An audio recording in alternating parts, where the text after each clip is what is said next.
2,800 years ago, a blind poet named Homer sang of a war that would define an age. His epic, the Iliad, told the story of the greatest conflict the ancient world had ever seen, the fall of Troy. For 10 years, the mightiest warriors of Greece laid siege to Troy, the richest city in all of Asia, and for 10 long years its walls stood firm, repelling all those who dared attempt to breach them. It was a war sparked by love and pride, where gods descended from Olympus to fight alongside mortals, and heroes earned immortality through their deeds on the battlefield.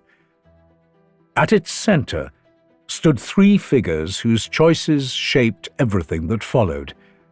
Achilles, the greatest warrior who ever lived, a man so consumed by rage that he nearly destroyed his own allies. Hector, Prince of Troy, who fought not for glory but to defend his city, his wife, and his infant son. And Helen, the most beautiful woman in the world, whose abduction launched 1,000 ships and brought 2 civilizations to the brink of destruction.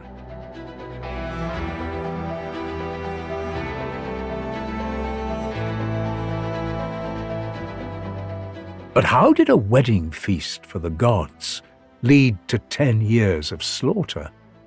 What drove Paris, a Trojan prince, to steal another man's wife and bring war to his own people?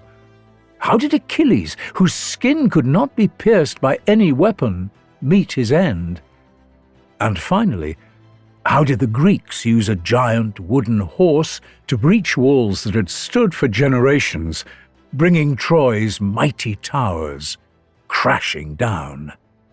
I'm David Rintoul. This is Deep Dive History, the podcast where we explore the myths, the empires, and the people that have shaped our world.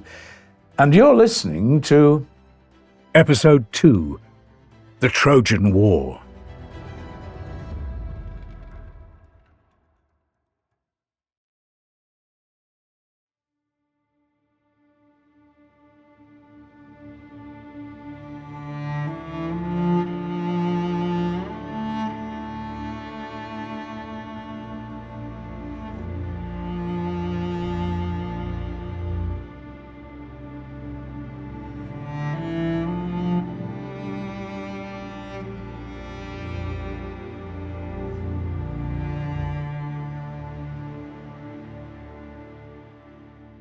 Part 1. The Curse of Troy. Long ago, when monsters still roamed the earth and gods walked among mortals, the great walls of Troy had not yet been built. The land where the city would stand was ruled by King Laomedon, a proud and ambitious man who dreamed of creating a kingdom that would rival the greatest cities of Greece. But Laomedon's ambitions far exceeded his means, with him lacking the resources and the manpower to build the magnificent city he envisaged. He dreamed of a great fortress with walls so strong that no army could breach them, a city so powerful it could dominate the Hellespont, the narrow strait where Europe and Asia almost touch. Control of this strait meant control of the richest trade route in the known world. But Laomedon had inherited little more than a hilltop settlement after his father's death. His dream seemed impossible, until fate intervened in the most unexpected way. High on Mount Olympus, trouble was brewing in the halls of the gods. Zeus, the king of the immortals, had grown tyrannical in his rule, his temper unpredictable and his punishments severe. He would strike down mortals with lightning for the smallest offences, transform nymphs into trees on a whim, and demand absolute obedience from gods and mortals alike. His behaviour became so erratic that even his own wife, Hera, the queen of the gods, could no longer remain silent. In the quiet corners of Olympus, away from Zeus's all-seeing eyes, Hera began to plot. She approached Poseidon, god of the seas and earthquakes, and brother to Zeus himself. Poseidon had long grown resentful of his younger brother's rule, remembering the days when the 3 brothers had drawn lots to divide the cosmos between them. He felt his domain of the oceans was no less important than Zeus's control of the sky, yet Zeus treated him as a subordinate rather than an equal. Hera also sought out Apollo, the god of the sun, music, and prophecy. Apollo was younger than the others, but his power was immense. He could see the future and shoot arrows that brought sickness and death, yet his extraordinary beauty and skill in music had also made him one of the most revered gods in all of Greece. He, too, had grievances. Zeus had recently humiliated him in front of the other gods, forbidding him from protecting a city that had worshipped him faithfully for generations, and Apollo's pride still burned from the insult. The three conspirators met in secret, in a cave deep beneath the earth where even Zeus's sight could not penetrate. There they made their plan. While Zeus slept, they would bind him with chains forged by Hephaestus, the god of blacksmiths, chains so strong that even the king of the gods could not break them. Once he was restrained, they would force him to swear oaths limiting his power, creating a council of gods to rule Olympus together rather than submitting to one tyrant's whims. When the night came to put their plan into action, the three conspirators crept into Zeus's chamber as he slept. Hera moved quickly, her hands steady as she began to wrap the first chain around her husband's wrist.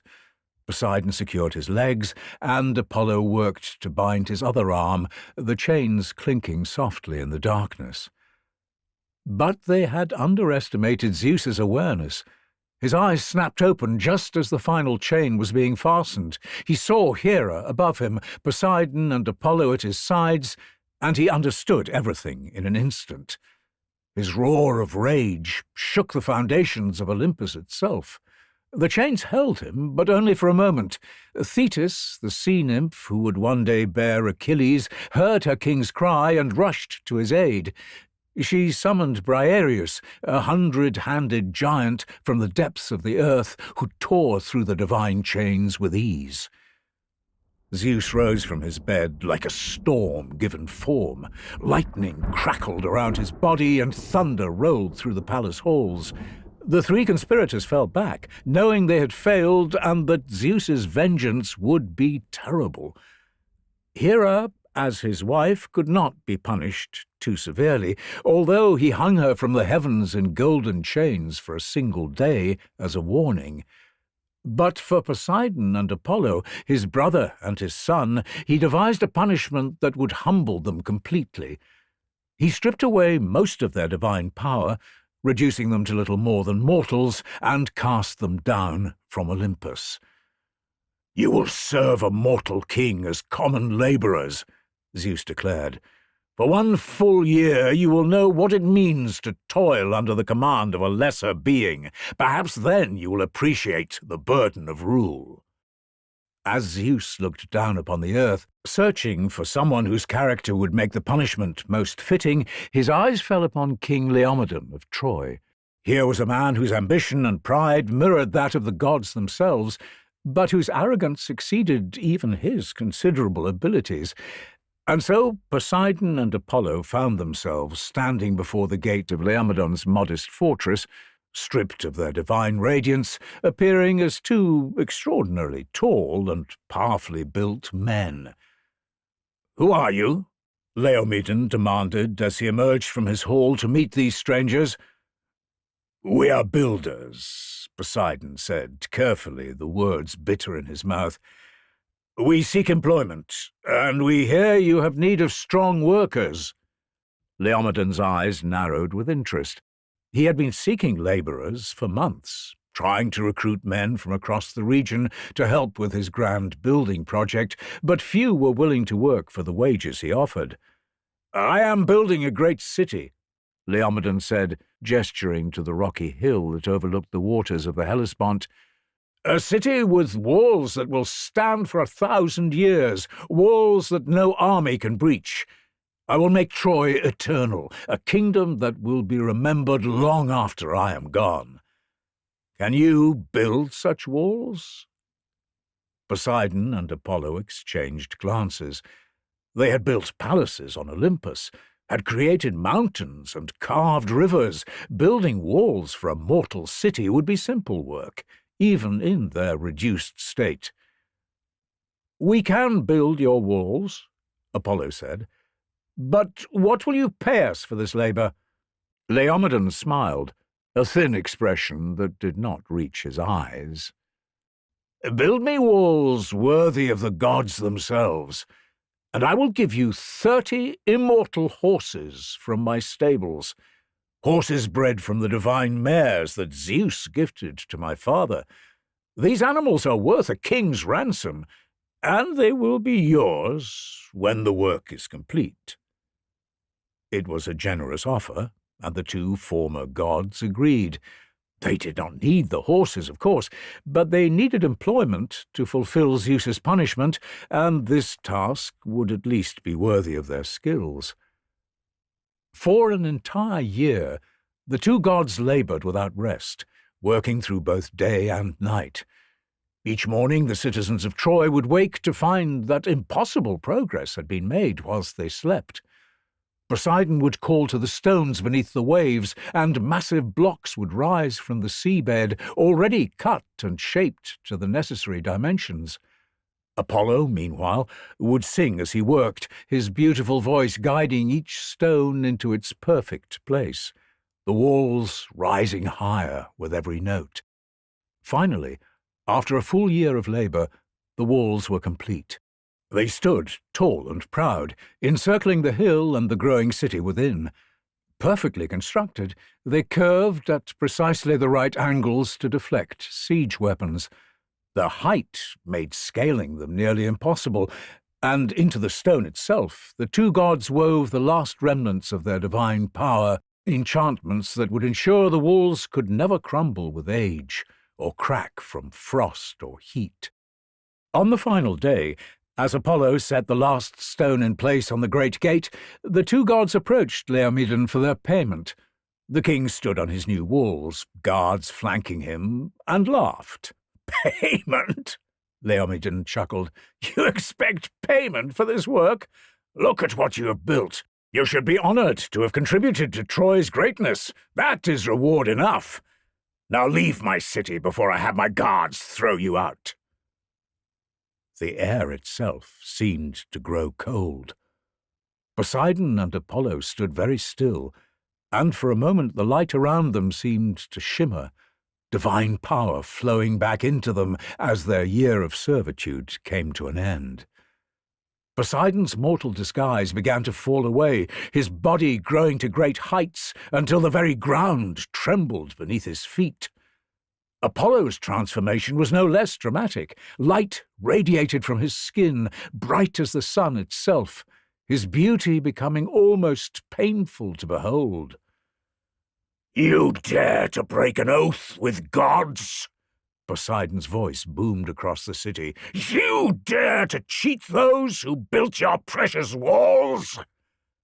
Laomedon fell to his knees, realizing too late the magnitude of his error. He opened his mouth to apologize, but the gods had no interest in his pleas.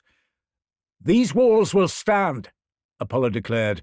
"They will stand strong for generations, just as you wished. But they will not save you. Troy will know glory, yes, but it will also know ruin.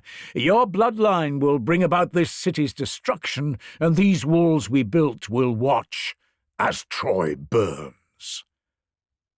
With that, the two gods vanished, returning to Olympus to reclaim their place among the immortals. 3 days later, their revenge began. Apollo sent a plague that swept through Troy, killing hundreds and filling the streets with the cries of the bereaved.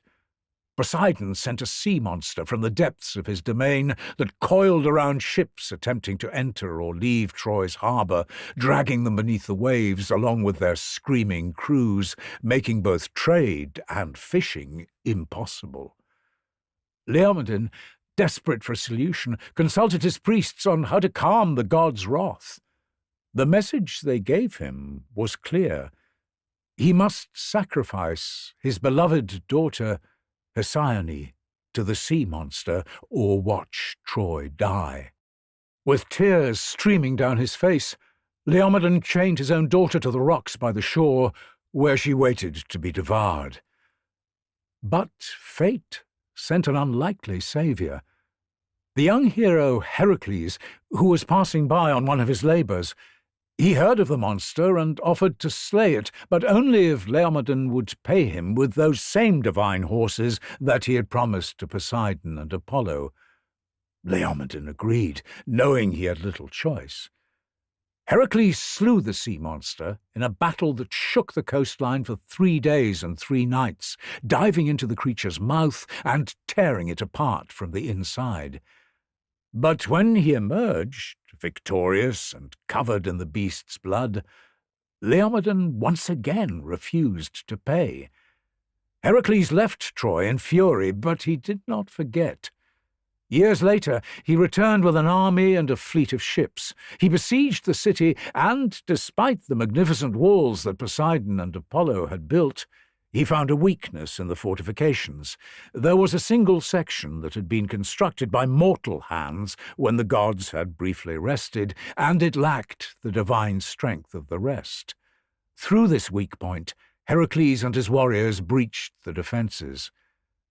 The city fell. Heracles slaughtered King Laomedon and most of his sons in vengeance for the broken oath. Only the youngest prince, Podarces, survived, and only because his sister, Hesione, threw herself at Heracles' feet and begged for his life, offering her own golden veil as ransom. Heracles accepted the payment and spared the young prince, but only on the condition that he take the throne and rule Troy more honourably than his treacherous father had. From that day forward, Podarces took a new name, Priam, meaning the ransomed one, a constant reminder that his life had been purchased and that the throne was his not by right of birth, but by an enemy's mercy. And so Priam became king of Troy, inheriting a city with the most magnificent walls in the world, walls built by gods, but cursed by them. He rebuilt what Heracles had destroyed, repopulated the city, and ushered in a new era of prosperity. Under his rule, Troy flourished and grew wealthy from trade, becoming one of the most powerful kingdoms in the region. But no matter how much Priam honoured the gods, no matter how much of a better ruler he was than his father, Apollo and Poseidon had not forgotten Laomedon's betrayal. They were content to watch and wait as Priam's Troy grew rich and powerful, as its people forgot the old curses and believed themselves safe. The gods had time. They could afford to wait for the perfect moment to collect what they were owed. Part 2. The House of Priam.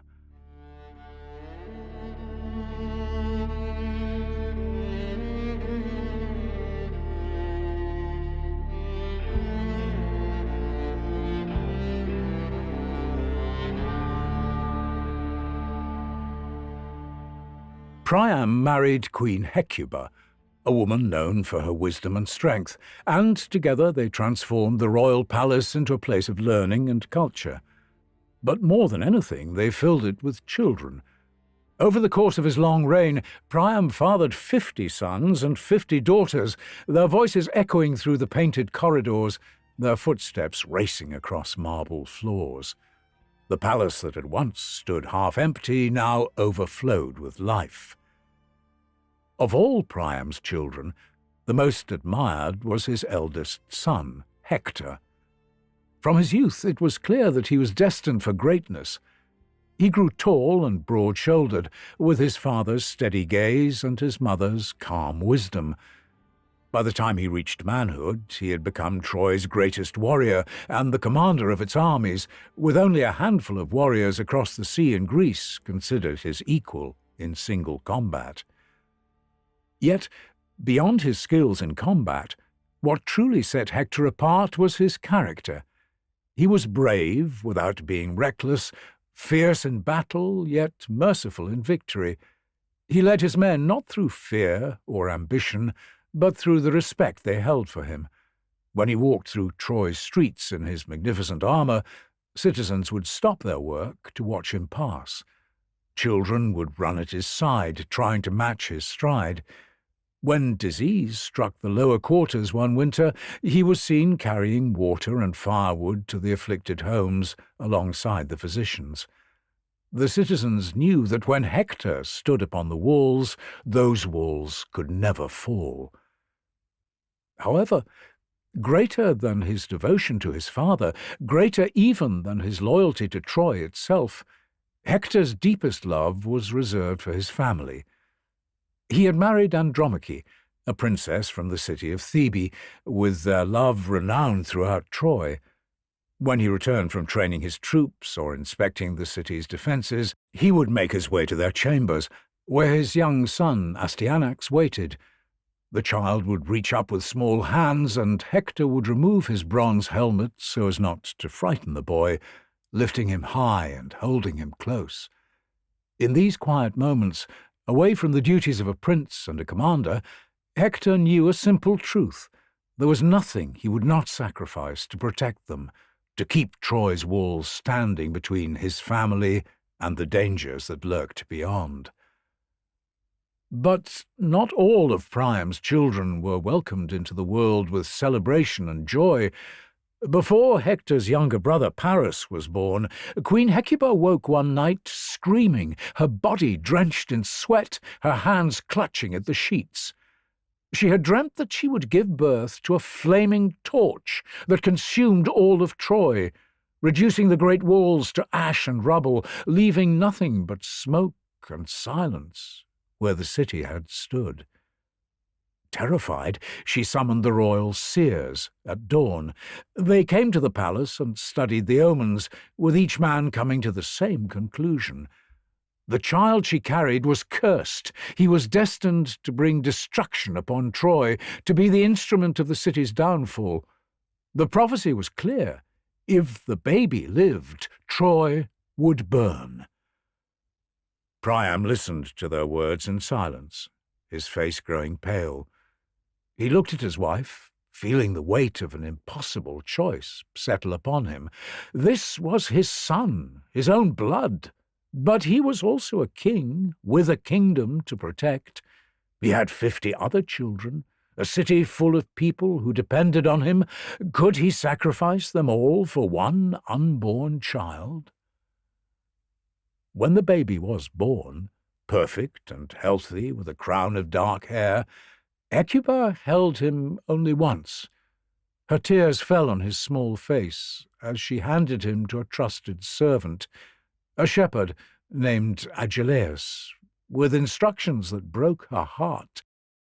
"Take him into the mountains," she commanded, struggling to keep her voice steady. "Leave him on Mount Ida, where the wolves and the cold will claim him. Do not kill him yourself, but do not bring him back. Let the gods decide his fate." The shepherd took the baby and left the city at nightfall. He climbed up into the rocky slopes of Mount Ida, where the wind howled through the pine trees and snow still clung to the highest peaks. He found a remote spot, far from any path, and prepared to lay the child down and walk away. But when he looked at the baby in his arms, at the small fingers curled against his chest, he could not do it. Perhaps he thought of his own children, grown and gone. Perhaps he simply could not bear to leave a helpless infant to die alone in the cold. Whatever his reasoning, the shepherd made a choice that would change the course of history. He carried Paris back down the mountain to his small stone hut. He told no one of the child's true identity, raising him as his own son among the flocks and pastures. Paris grew up, knowing nothing of palaces or prophecies, nothing of the family that had cast him out before he could even speak. He learned to tend sheep and read the weather, living a simple life in the mountains. He grew up to be both strong and handsome, beloved by the other shepherds for his skill with a sling and his fair judgment when disputes arose. Paris had been spared death. That single act of mercy, that moment of compassion in the face of an innocent child, would doom thousands to die in the great war to come. The torch from Hecuba's dream had not been extinguished. It had only been hidden in the mountains, waiting for the wind to carry its flames back to Troy.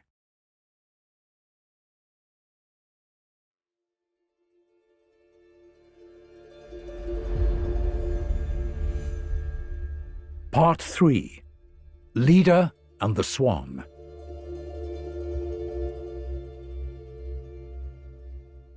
The shepherd's choice, however misguided, would not bring about Troy's destruction alone.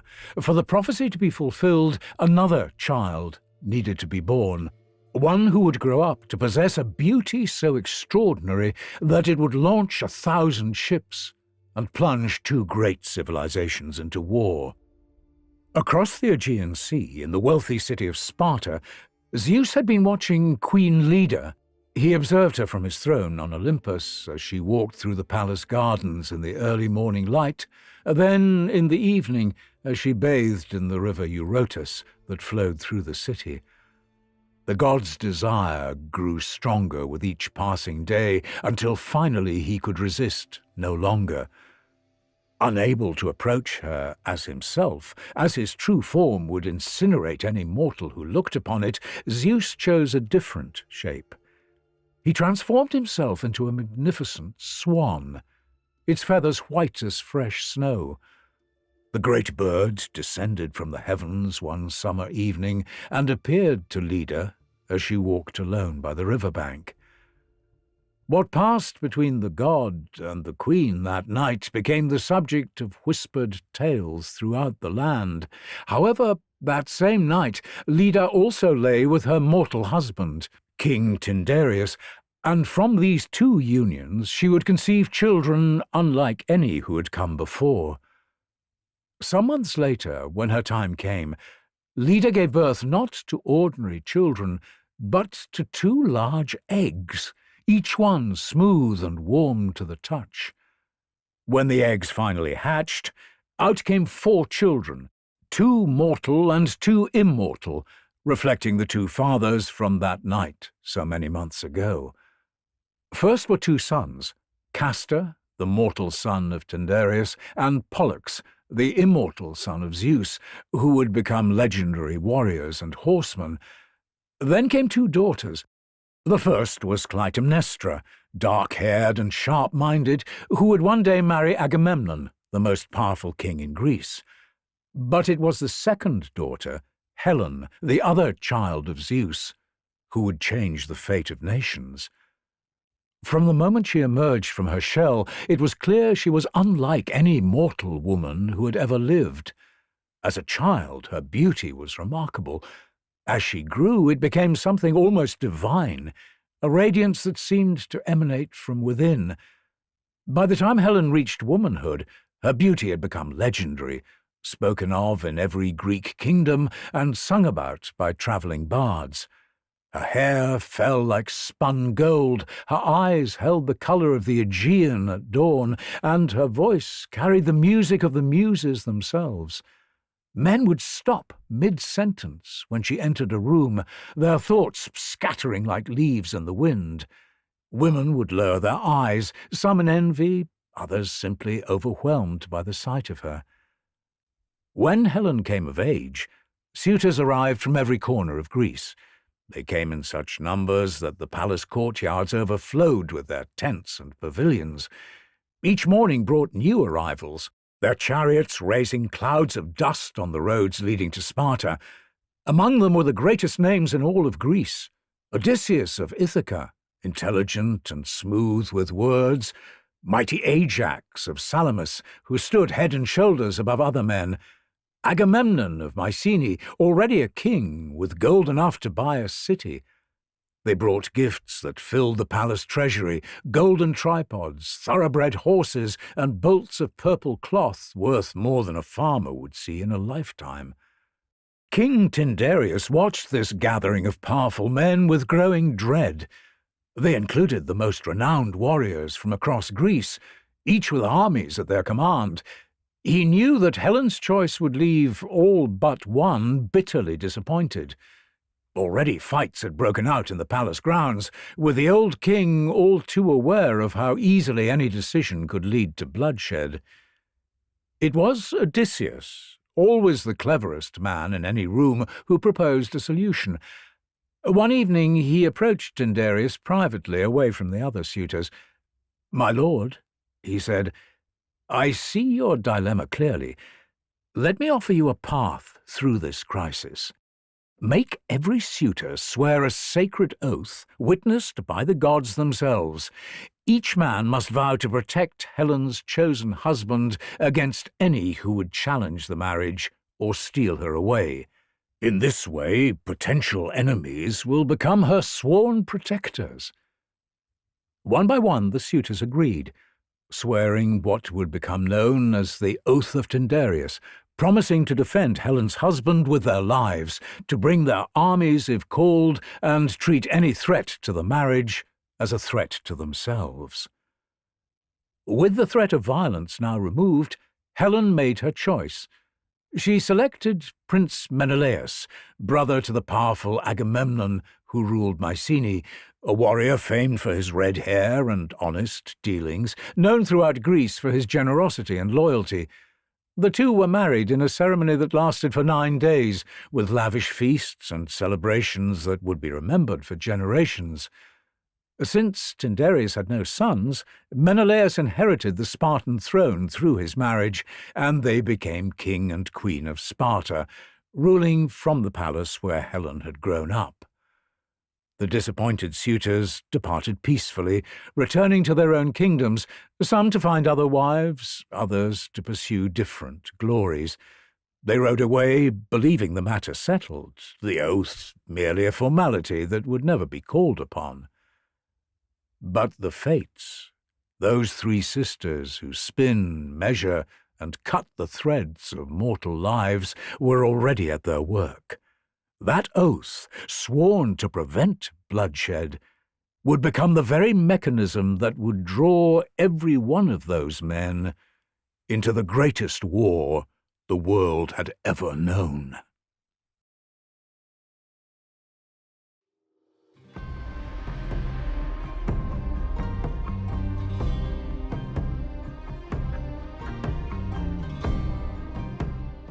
Part 4. The Judgement of Paris.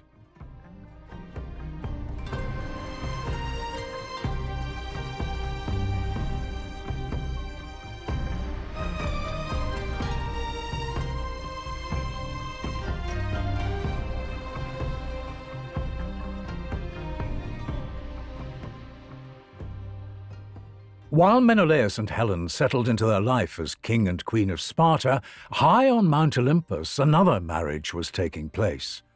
The wedding of Thetis, the silver-footed sea nymph, to Peleus, the mortal king of Phthia, was an event that shook the very foundations of the heavens. For this was no ordinary union. The fates had foretold that Thetis would bear a son greater than his father, a prophecy that made even Zeus hesitate to pursue her. Instead, she was given to a mortal, ensuring that her mighty son would walk the earth rather than challenge the heavens. That son would be Achilles, the greatest warrior ever born. The wedding feast was held in the golden halls of Olympus itself. The pillars were wreathed in ambrosia flowers that never wilted, and nectar flowed freely from fountains that never ran dry. Every god and goddess had been invited, from mighty Zeus down to the minor deities of the streams and forests. The Muses sang hymns of such beauty that even the stars seemed to lean closer to listen. Apollo played his golden lyre, whilst the Graces danced, their white robes flailing behind them, each gesture flowing seamlessly into the next. But In drawing up the list of guests, Thetis and Peleus had made one deliberate and fateful omission. For among all the immortals, there was one goddess who was universally despised and feared, Eris, the goddess of discord and strife. Where she walked, friendships shattered and marriages fell apart. Her whispers could turn brother against brother, with her very presence known to cause conflict. Eris, however, had eyes and ears everywhere.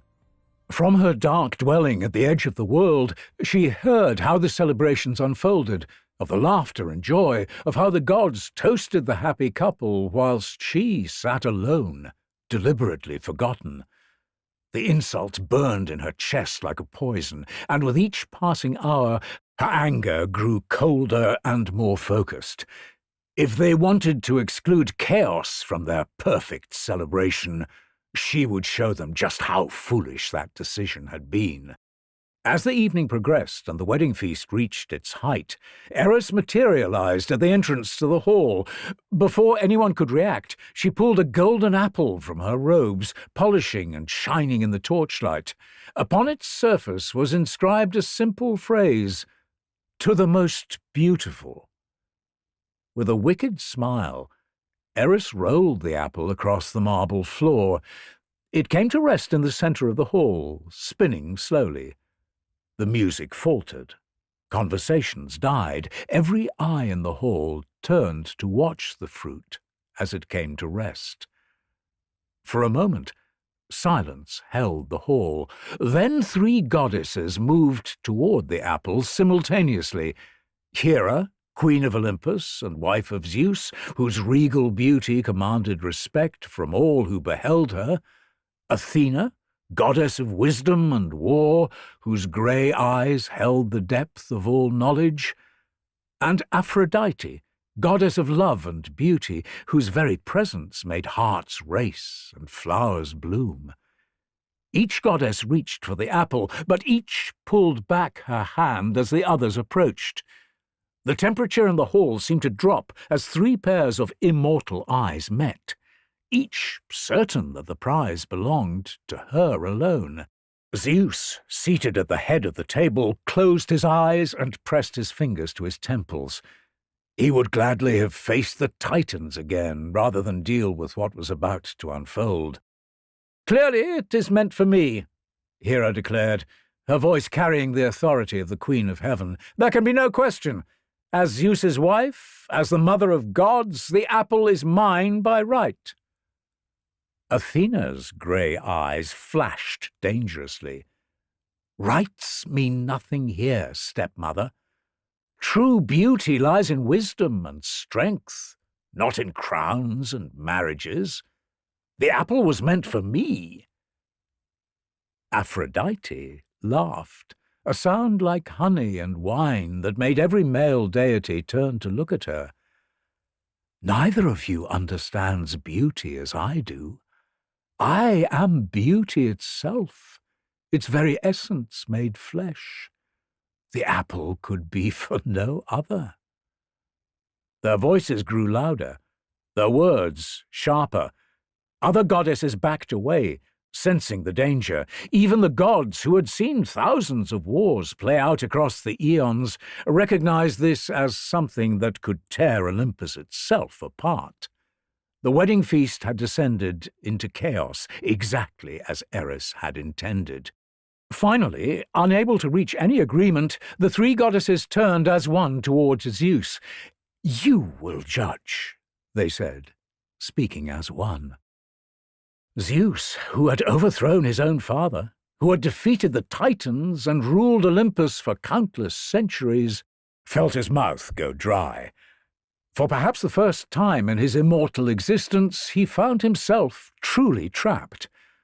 To choose Hera would spare him centuries of domestic torment, but it would make eternal enemies of the other 2. To choose Athena, his favourite daughter, born from his own head, would be to betray his wife and invoke Aphrodite's wrath.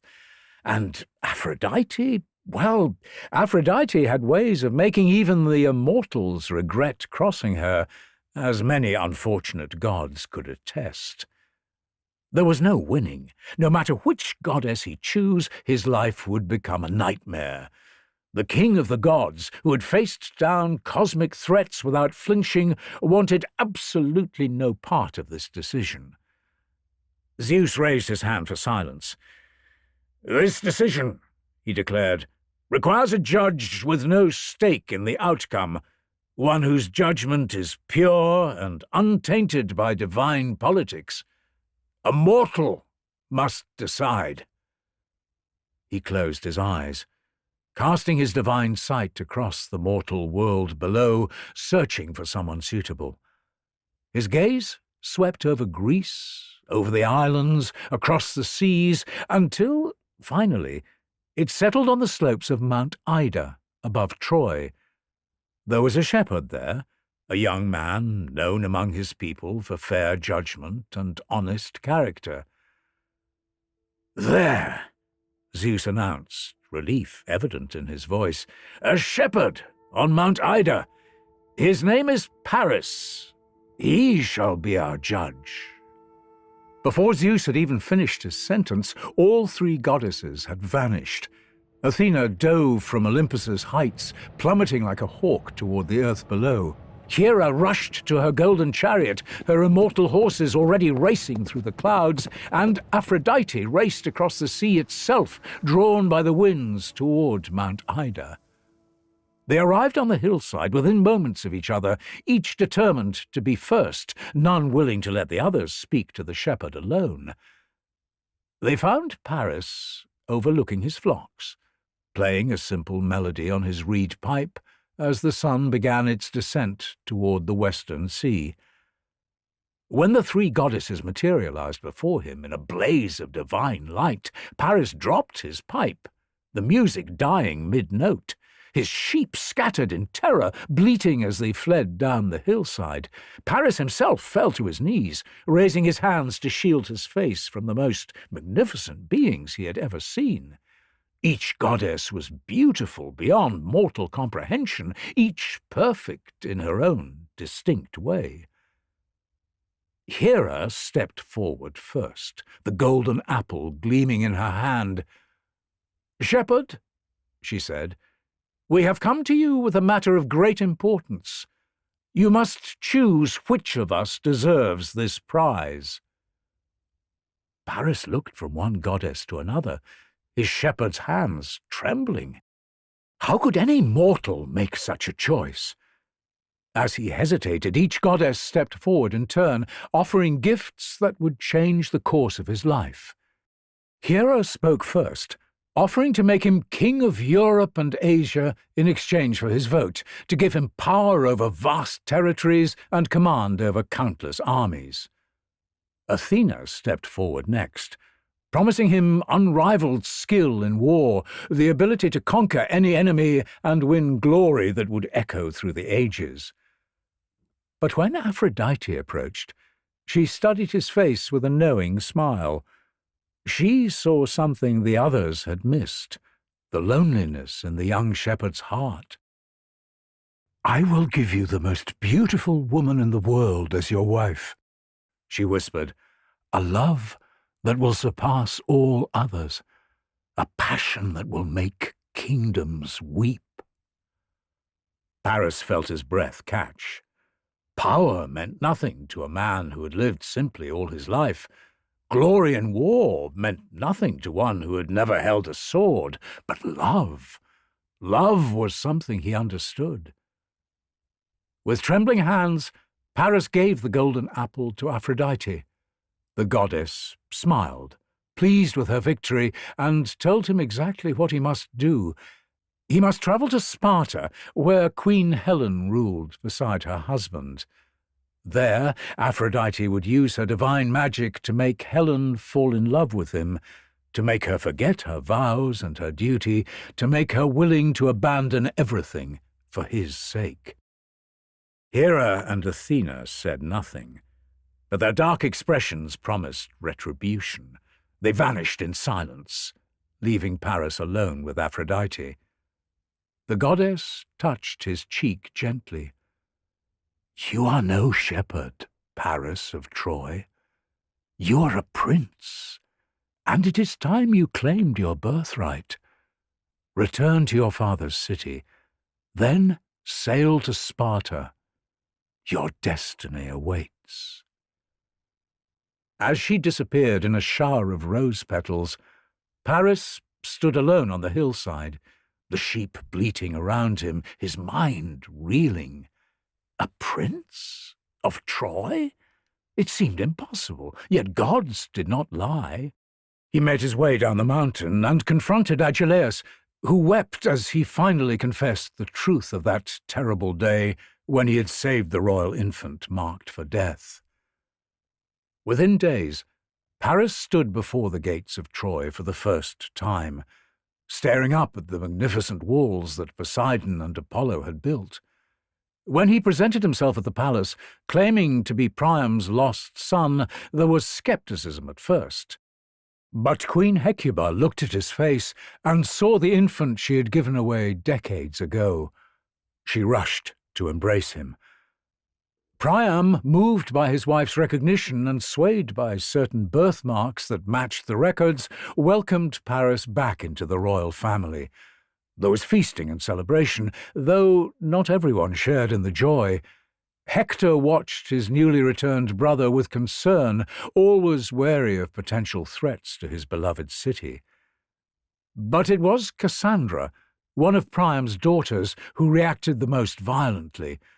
The most tragic of Priam's children, she had been born with both beauty and intelligence, qualities that had turned out to be a curse, as she had caught the eye of Apollo when he visited Troy's temple during a summer festival. The god had pursued her relentlessly, appearing in her dreams, leaving gifts of golden laurel at her door. In his desire to win her affection, he bestowed upon her the divine gift of prophecy, the ability to see the threads of fate before they were woven. But when Cassandra still refused his advances, Apollo's love turned to bitter rage. He could not take back a gift once given, for even gods are bound by certain laws, but he could twist it into a curse. With a touch to her lips that burned like ice, he declared that while she would always speak the truth, while she would see the future with perfect clarity, no one would ever believe her prophecies. From that day forward, Cassandra would watch disasters approach like storms on the horizon, screaming warnings that fell on deaf ears. Even her own family would dismiss her visions as the ravings of a madwoman. Now she stared at Paris, this new brother, and the visions came like a flood. She saw fire consuming the palace, blood running in the streets, a great wooden horse standing in Troy's centre whilst the walls crumbled around it. Everyone she loved, dead. "No!" she screamed, rushing forward. "Send him away! He is the torch from Mother's dream. He will burn Troy to ashes." She grabbed at her father's robes, weeping. "Please, I beg you, believe me this once." But no one listened. They never did. The guards gently pulled her away as the feasting continued. Within weeks, Paris had assembled a crew and set sail across the Aegean for Sparta. He was desperate to meet the woman Aphrodite had promised him, the woman who was to be his wife. When his ship's prow finally touched the beach below Menelaus's palace, Paris emerged dressed in his finest Trojan robes, claiming to lead a delegation on a mission to strengthen ties between their two kingdoms. King Menelaus, unsuspecting and generous, welcomed them with the hospitality that Greek custom demanded. The palace halls were thrown open, and a great feast was prepared in honor of the guests. It was at that first dinner, as servants lit the oil lamps and the hall filled with a warm golden light, that Paris first laid eyes on Helen. She entered the hall at her husband's side, and every other source of light seemed to dim in comparison. Her beauty hit Paris like a physical blow, stealing the breath from his lungs. She was more beautiful than he had imagined possible, her presence filling the hall with a radiance that had nothing to do with lamps or firelight. Their gazes met across the crowded hall, and in that moment Aphrodite's magic took hold.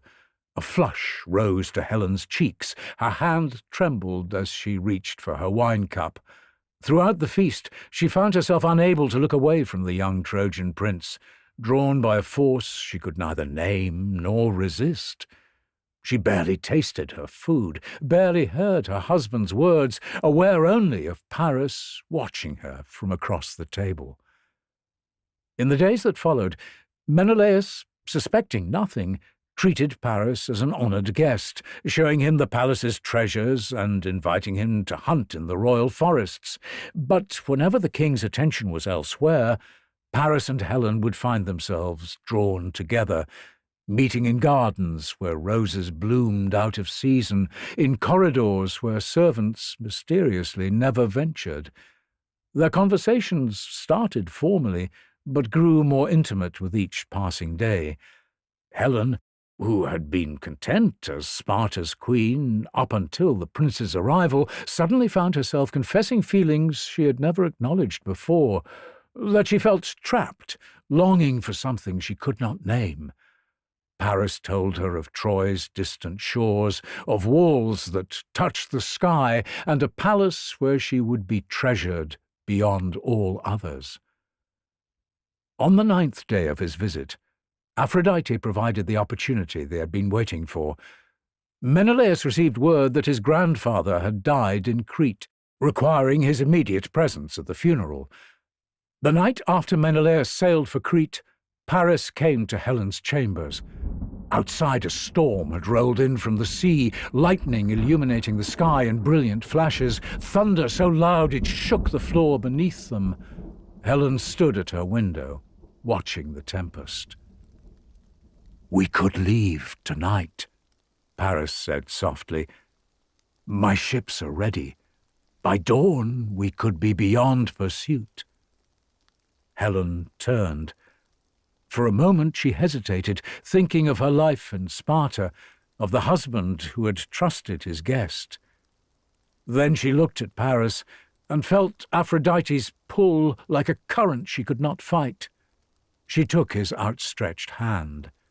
She followed him through the silent palace in the dark hours before dawn, wearing a dark cloak over her golden hair and carrying only a small chest of her most precious belongings. Paris led her to where his men waited with horses, their faces sullen with the knowledge of what they were about to do. The race to the ships was a blur of pounding hooves and driving rain. Behind them, alarm bells began to ring as guards discovered Helen's empty chambers. Spartan soldiers, roused from their beds, grabbed weapons and gave chase. On the beach, Paris's men had already pushed the ships into the shallows, oars ready. Arrows began to fall around them as Spartan archers reached the cliff tops above the beach. Paris lifted Helen into the lead ship as his warriors formed a defensive line, their shields locked together. "Row!" Paris shouted to his crew. "Row as if the Furies themselves chase us!" The Spartan guards crashed into the Trojan shields, with the beach becoming a battlefield. Men fell on both sides, their blood mixing with the rain and sand. But the Trojans were already backing into the waves, maintaining their shield wall until the last man could scramble aboard the departing ships. As the Trojan vessels pulled away from shore, disappearing into the storm, a Spartan messenger was already riding hard in the opposite direction. He carried news that would change the world. Helen was gone, stolen by a Trojan prince who had violated every law of hospitality. The message would reach Menelaus in Crete, and through him, every man who had sworn the oath of Tyndareus. That oath, made so many years ago to prevent bloodshed, would now be invoked to cause it on a scale the world had never seen.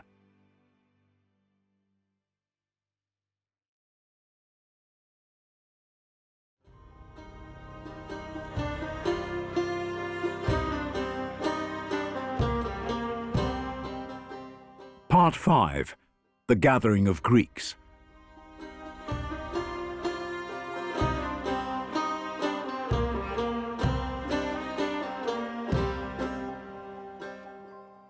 When Menelaus's ship reached Sparta, he went directly to the palace. He walked through the halls where Paris had been his guest, past the dining hall where they had shared wine, and finally to Helen's chambers. The room was exactly as she had left it. Her loom still held half-finished weaving, her jewellery box sat open on the table. For a moment he let his fury overtake him, kicking down doors, throwing furniture, and roaring his anguish to the empty halls. But only for a moment. He was a practical man, driven to a fault, and there was now just one thing on his mind. He would sail to Troy, kill Paris, and bring Helen home. But Menelaus knew he could not do this alone. Troy's walls were formidable, and Priam commanded considerable forces. He needed allies, and fortunately he had a powerful tool at his disposal, the oath of Tyndareus. Every man who had once sought Helen's hand had sworn to defend her chosen husband, to come to his aid if ever he was wronged. Now Menelaus would call in that debt. Messengers rode out from Sparta in all directions, carrying the same message to every corner of Greece. Helen had been stolen, and the oath must be honoured. The summons went to rocky Ithaca, to sandy Pylos and wealthy Mycenae, calling on the greatest warriors from across Greece. The first to answer was Agamemnon, and his response came not by messenger, but in person. The king of Mycenae arrived at Sparta's gates with 100 warriors at his back, wearing the golden breastplate that marked him as High King. He was Menelaus's older brother, and where Menelaus was lean and swift, Agamemnon was built like a bull, broad and powerful, with a voice that could command armies. The brothers met in Sparta's great hall, with Agamemnon's embrace nearly crushing Menelaus's ribs. "Brother," he said, his deep voice filling the space, "this insult to you is an insult to all of Greece. My armies are yours. My ships are under your command. We will bring such force against Troy that men will speak of it for generations." Agamemnon ruled Mycenae, the richest and most powerful of all Greek kingdoms. His treasury held gold enough to buy entire cities, gathered from the trade routes his armies protected and the mines his slaves worked. His palace sat atop a hill, surrounded by walls so massive that men whispered only the mighty Cyclopses could have built them. When he called for war, thousands of warriors answered. It was decided between the brothers that Agamemnon, with his greater resources and commanding presence, would lead the combined Greek forces. Menelaus accepted this without complaint. He wanted his wife back. His brother wanted glory. Together they would both get what they desired. Others soon followed. Great warriors arrived from across the Greek world, each bringing ships and men to honour the oath they had sworn. Nestor came from Pylos, ancient and wise, a man of nearly 80 years who had sailed with Jason and the Argonauts in his youth and fought alongside Heracles himself. Young Diomedes arrived from Argos with 80 black-prowed ships, favoured by Athena and already renowned for his skill in battle. From Salamis came Ajax, son of Telamon, a giant of a man who towered over his companions and wielded a shield no other warrior could even lift. His namesake, Ajax of Locris, brought 40 ships and a reputation for speed and precision with his spear. Dozens of other kings and princes answered the call, until the beach at Aulis, where the fleet was assembling, transformed into a city of its own, tents covering the sand as far as the eye could see. But of all those bound by the oath, the most difficult to recruit was Odysseus, king of Ithaca.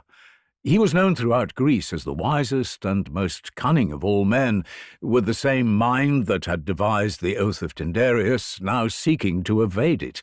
For Odysseus had no desire to leave his rocky island kingdom, no wish to abandon his wife Penelope and their infant son Telemachus for a war across the sea. When Agamemnon's envoys arrived at Ithaca to call him to honour his oath, they found Odysseus in his fields, apparently mad. He had yoked an ox and a donkey together, two animals that should never be paired, mumbling and raving as he scattered salt into the furrows instead of seed. He appeared completely insane, his gaze unfocused, his words nonsense. But Palamedes, one of the envoys, and no fool himself, suspected deception. He knew Odysseus's reputation for trickery and reasoned that madness was a convenient escape from an inconvenient oath. To test his theory, Palamedes did something shocking. He took Telemachus, Odysseus's infant son, and placed the child directly in the path of the plough. Without hesitation, Odysseus yanked the plough aside, dropped the reins, and scooped up Telemachus, holding the boy close to his chest. The madness had vanished in an instant. Odysseus stood there, his expression shifting from panic to resignation. He had been exposed, his deception revealed. A truly mad man would not have stopped the plough. Palamedes smiled knowingly, and Odysseus knew he had no choice. He would honour his oath. Within a week, 12 ships from Ithaca were ready to sail, with Odysseus at their head, already calculating strategies for a war he had hoped to avoid. Even with Odysseus secured, even with Agamemnon's vast army assembled, the Greeks knew their expedition remained incomplete. There was one warrior whose absence made victory uncertain, one name that could tip the balance of any conflict. Without him, the conquest of Troy was considered impossible. His name was Achilles, and he was the greatest warrior who had ever lived. Achilles was the son of Peleus, the mortal king of Phthia, and Thetis, the silver-footed sea-nymph whose wedding had been disrupted by Eris's golden apple. From his father he inherited mortality and kingship. From his mother he inherited something far more valuable, near invulnerability. When Achilles was born, Thetis had carried him down to the underworld, to the banks of the river Styx, whose black waters granted immortality to anything they touched. She had submerged her infant son in those waters, holding him by his heel, and when she lifted him out, his body had become impervious to weapons. No blade could cut him, no arrow could pierce him, with his skin stronger than any armour. Only his heel, where her grip had prevented the waters from reaching, remained vulnerable and mortal, the single weakness in an otherwise invincible body. As a child, Achilles had been given to Chiron, a wise centaur who dwelt in a cave on Mount Pelion. Chiron had once tutored the great hero Heracles as a youth, and now taught young Achilles the arts of music, speech, and warfare. The boy learned to play the lyre as skillfully as he wielded the spear, to speak with eloquence, and to fight with unparalleled skill. He grew into a young man of extraordinary beauty and even more extraordinary talent, beloved by the gods and feared by those who faced him in combat. But Achilles possessed one flaw that would define his life: his temper. Chiron had seen it before in Heracles, the same ungovernable rage that had destroyed the greatest of heroes. Pride and fury lived in Achilles like twin flames, quick to ignite and impossible to control. When insulted, he would not forgive. When challenged, he would not yield. It was a trait that would bring him into conflict throughout his short life, and ultimately it would shape the course of the Trojan War itself.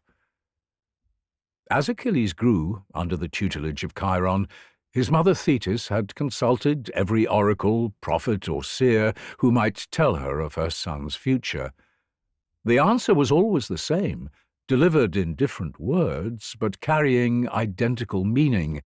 "Your son stands at a crossroads," the oracle at Delphi had told her, the Pythia's voice rasping from the sacred vapours. "One path leads to a long life, peaceful and forgotten. He will die in his bed as an old man, surrounded by grandchildren who will forget his name within a generation. The other path leads to immortal fame, his name sung until the world ends. But that path ends at Troy, cut short in youth, his life measured in glory rather than years. When news reached Thetis that the Greeks were gathering for war against Troy, she moved swiftly. She appeared to Achilles as he practiced combat with Patroclus, his closest companion, on the training grounds. Both young men were stripped to the waist from their exertions, laughing together as they sparred. "My son," Thetis said, and both warriors immediately knelt at the goddess's appearance. "You must come with me, now." She took him to the island of Skyros, ruled by King Lycomedes, who owed her a favour from ancient times. There she dressed Achilles as a woman, teaching him to walk with smaller steps, to keep his voice soft, and to sit with his legs crossed delicately. She dyed his golden hair darker and placed jewellery around his neck to distract from his throat. "You will be called Pyrrha," she told him. "Live among Lycomedes' daughters. The Greeks will never find you here." Meanwhile, Odysseus and Diomedes had been sent to find Achilles. They searched first at his father's palace in Phthia, then at Chiron's cave on Mount Pelion, but found no trace. It was Odysseus's network of informants, traders, and travellers who owed him favours who finally brought useful news. King Lycomedes of Skyros had recently gained a new daughter, unusually tall, who had appeared suddenly and never left the palace. "He hides among the women," Odysseus said to Diomedes as their ship approached Skyros. "Clever Thetis, but not clever enough." They arrived at Skyros as merchants, their ship loaded with goods. Odysseus had planned every detail. They were welcomed into the palace, and soon the women's quarters buzzed with excitement as the merchants unpacked their wares, bolts of silk from the east, alongside jewellery of gold and silver. The women gathered around, excited over each treasure. Odysseus watched them all carefully, noting each reaction. One woman, taller than the rest, showed polite interest in the jewellery, but seemed distracted, her gaze wandering elsewhere. Then Odysseus unveiled his plan. Among the various treasures, he had placed a sword and a shield, the bronze worked with scenes of battle. Most of the women barely glanced at these items, but the tall one's focus locked onto them immediately. It was then that Odysseus gave his signal. Outside, Diomedes sounded a war horn, its call echoing through the palace. His men clashed swords against shields, creating the sound of sudden attack.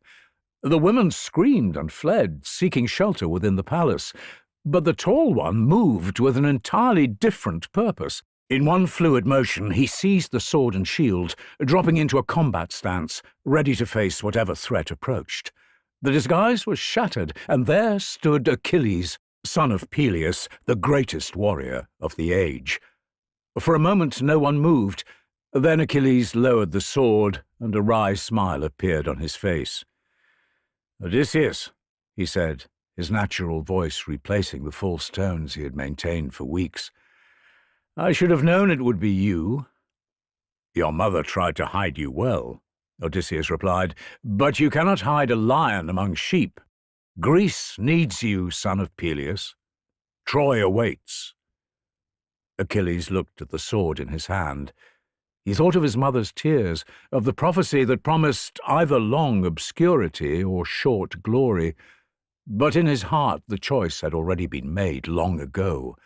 He was not meant for a quiet life. "Let me gather my things," he said, "and send word to Patroclus. If I go to war, he goes with me." Patroclus was more than just Achilles' companion. They had been raised together since childhood, when Patroclus had been exiled to Phthia after accidentally killing another boy during a game of dice. The bond between them was deeper than friendship, being as unbreakable as any blood tie. Where Achilles was fierce and prideful, Patroclus was gentle and wise. They balanced each other perfectly. When Patroclus arrived at Skyros and saw Achilles in his warrior's gear, he simply smiled and clasped his friend's shoulder. "I knew your mother's plan would not hold you for long," he said. "Where you go, I follow, to Troy or to Hades itself." As the ships prepared to depart Skyros, Achilles stood at the prow, the sea wind blowing around him. The greatest warrior of the age was going to war. And though he knew it meant his doom, he sailed toward it with a smile on his face.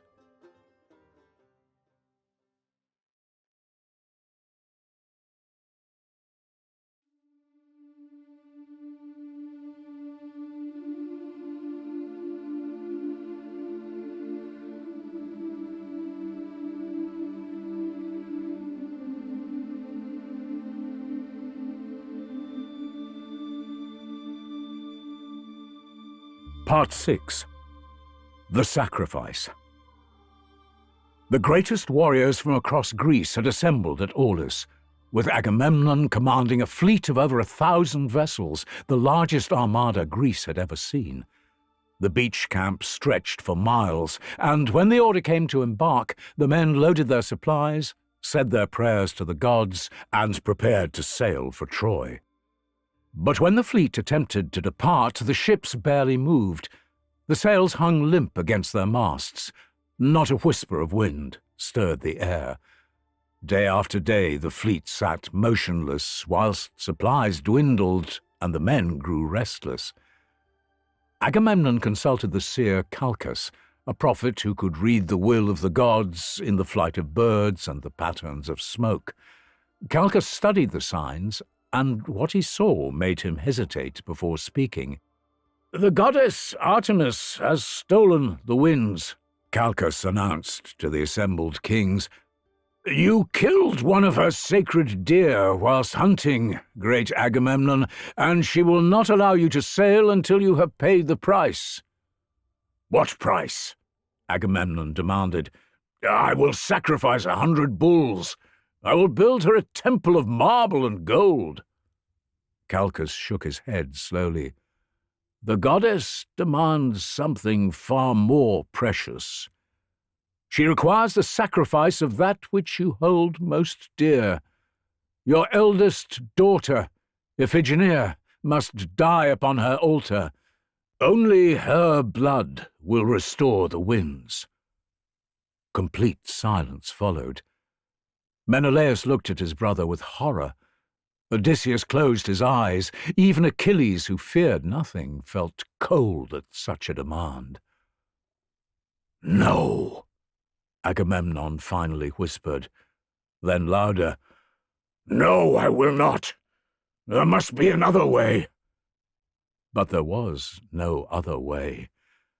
For 3 days Agamemnon raged and pleaded, threatened and bargained. Meanwhile, thousands of men waited, idle, consuming provisions that would be needed for the siege of Troy.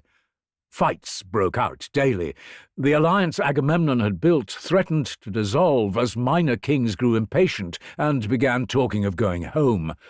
Not only Agamemnon's pride, but his very kingship hung in the balance. That night, Agamemnon did not sleep. He paced his tent like a caged animal, wrestling with a choice no father should face. By dawn, his decision was made, though it would haunt him for the rest of his days. He sent a messenger to Mycenae with a letter for his wife, Clytemnestra, sealed with his royal ring. The message was brief and false. Achilles, the greatest warrior of the age, had asked for Iphigenia's hand in marriage. She should come to Aulis immediately for the wedding. Come quickly, he stressed, as they were soon to depart for Troy. Iphigenia arrived within the week, filled with excitement. 16 years old, she came dressed in wedding finery, imagining her life with the greatest warrior in Greece. Clytemnestra held her daughter's hand as they walked through the camp, both women smiling at the future that awaited. "Father," she called out, seeing Agamemnon waiting by what she took to be a wedding altar. The marble platform had been decorated with flowers, priests standing ready in their ceremonial robes. "Where is noble Achilles? I confess I am nervous to meet him." Agamemnon could not speak. He stood at the altar, his expression unmoving, the ceremonial dagger hidden in the folds of his robe. As Iphigenia approached, her joy began to fade.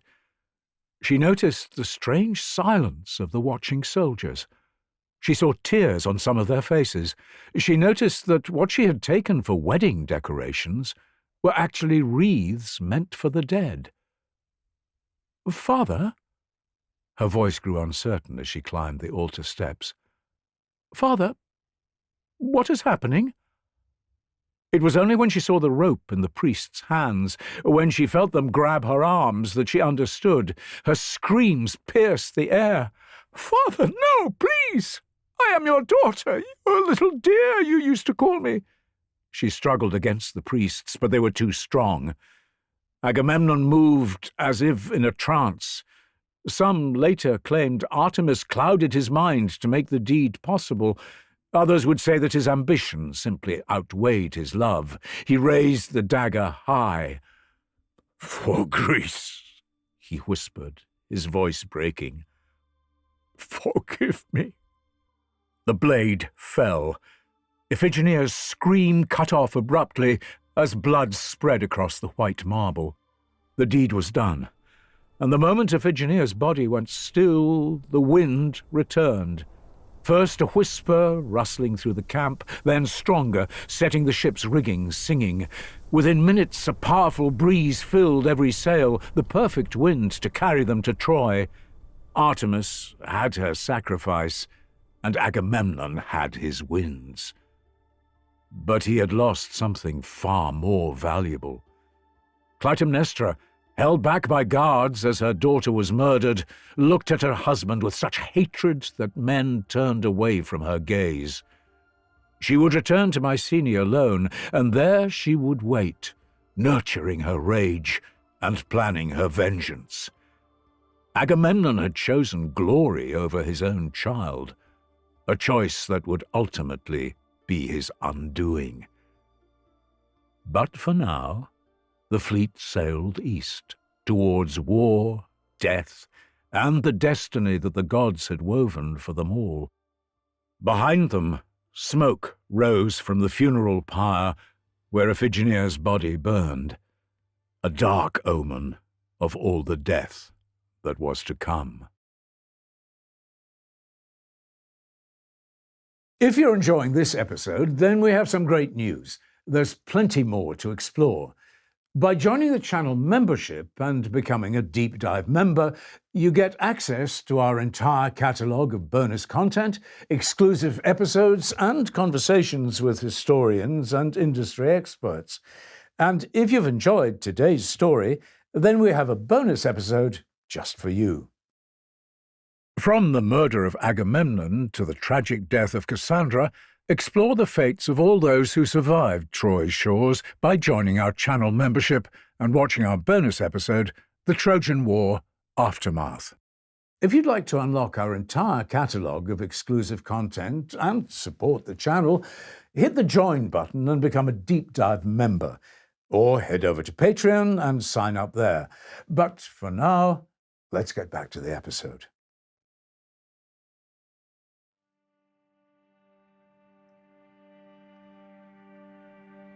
Part 7. 9 Years of War.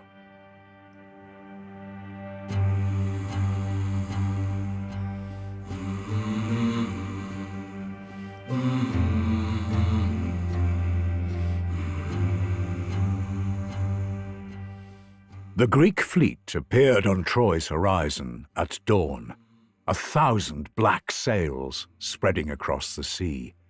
Watchmen on Troy's towers rang the alarm bells until their arms ached, the sound rolling across the waking city.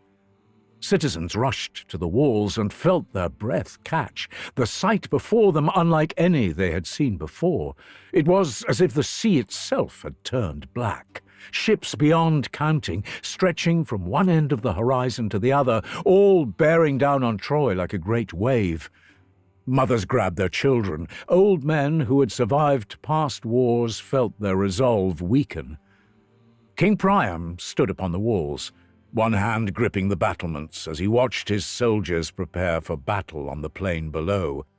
Hector commanded the Trojan forces, his deep voice bellowing across the city as he tried to maintain order and organize his soldiers for the defense. Paris stood nearby, looking pale and small in comparison, the young prince exchanging worried looks with his new bride. The Greek ships approached the shore, their oars churning the water white. But as the fleet drew closer to land, the pace slowed. No ship moved to the beach itself. The warriors sat at their benches, weapons ready, but no one gave the order to disembark. Thetis, the mother of Achilles, had received a prophecy. The first Greek to set foot on Trojan soil would be the first to die. Every man in that fleet understood what stepping off a ship first would mean. Glory, yes, but death before the war had barely begun. Tens of thousands of warriors sat frozen on their benches, each waiting for another to claim the fatal honor. The Trojans, assembled on the beach in their bronze armor, shields locked in a defensive formation, watched in confusion as the mighty Greek army came to a standstill. Then one man stood. His name was Patroclus, lord of Phylace, one of Helen's former suitors who had sworn the oath to defend her marriage. He was not the strongest warrior, nor the most famous, but in that moment he proved to be the most courageous of them all. "Forward!" he shouted to his oarsmen. The ship surged ahead of the others, its prow grinding into the sand. Before anyone could stop him, before his men could even lower the ramp, Patroclus leapt over the side, his sandals striking Trojan earth. For a heartbeat, nothing happened. Then he charged the Trojan line alone. His spear found its first target before the men could react, punching through armor and leather into flesh. A second Trojan fell, then a third, then a fourth. For a few glorious moments, one Greek warrior drove back an entire army. But then Hector arrived. Troy's greatest warrior pushed through his own lines, his horsehair plume nodding above the crowd. He had watched this lone Greek's suicidal courage with something approaching respect. When their eyes met across the blood-soaked sand, both men knew how this would end. Hector's spear flew straight and true. It caught Patroclus just below the throat, in the gap between his armor and helmet. The Greek warrior dropped to his knees, blood pouring onto the sand that he had been first to claim. As his vision faded, Patroclus saw the rest of the Greeks finally pouring from their ships, inspired by his sacrifice. Greek vessels beached all along the shore, ramps crashed down, and thousands of warriors flooded onto the sand. The prophecy had been fulfilled. Now the war could truly begin. The first day's fighting was savage. The Greeks, inspired by Patroclus's courage, drove the Trojans all the way back to Troy's gates. Bodies carpeted the plain between the beach and the city. As the sun set, both armies pulled back, exhausted, to count their dead. The Greeks established their camp on the beach where they had landed, dragging their ships onto the sand and building a wall of timber and earth to protect them. From this base they launched attack after attack against Troy's walls, but the fortifications that Poseidon and Apollo had built held firm. Siege towers were constructed and burned. Battering rams were brought forward and shattered against gates that would not yield. Scaling ladders were raised only to be pushed back, sending men tumbling to their deaths on the rocks below. The Trojans, for their part, could not drive the Greeks back into the sea. Whenever they sallied out of the gates to attack the Greek camp, Achilles, Ajax, and the other great warriors would push them back, leaving the plain littered with Trojan dead. The war settled into a brutal stalemate, neither side able to gain the advantage, both bleeding themselves dry in the struggle. High on Mount Olympus, the gods watched the war unfold, and they too chose their sides. Hera and Athena, still furious after Paris's judgment, threw their support behind the Greeks. They whispered in the ears of Greek commanders, strengthened their warriors' arms, and turned aside Trojan spears in battle. Meanwhile, Aphrodite, who had promised Helen to Paris and had therefore begun this whole conflict, supported Troy, protecting Paris when he fought and blessing the Trojan women with courage.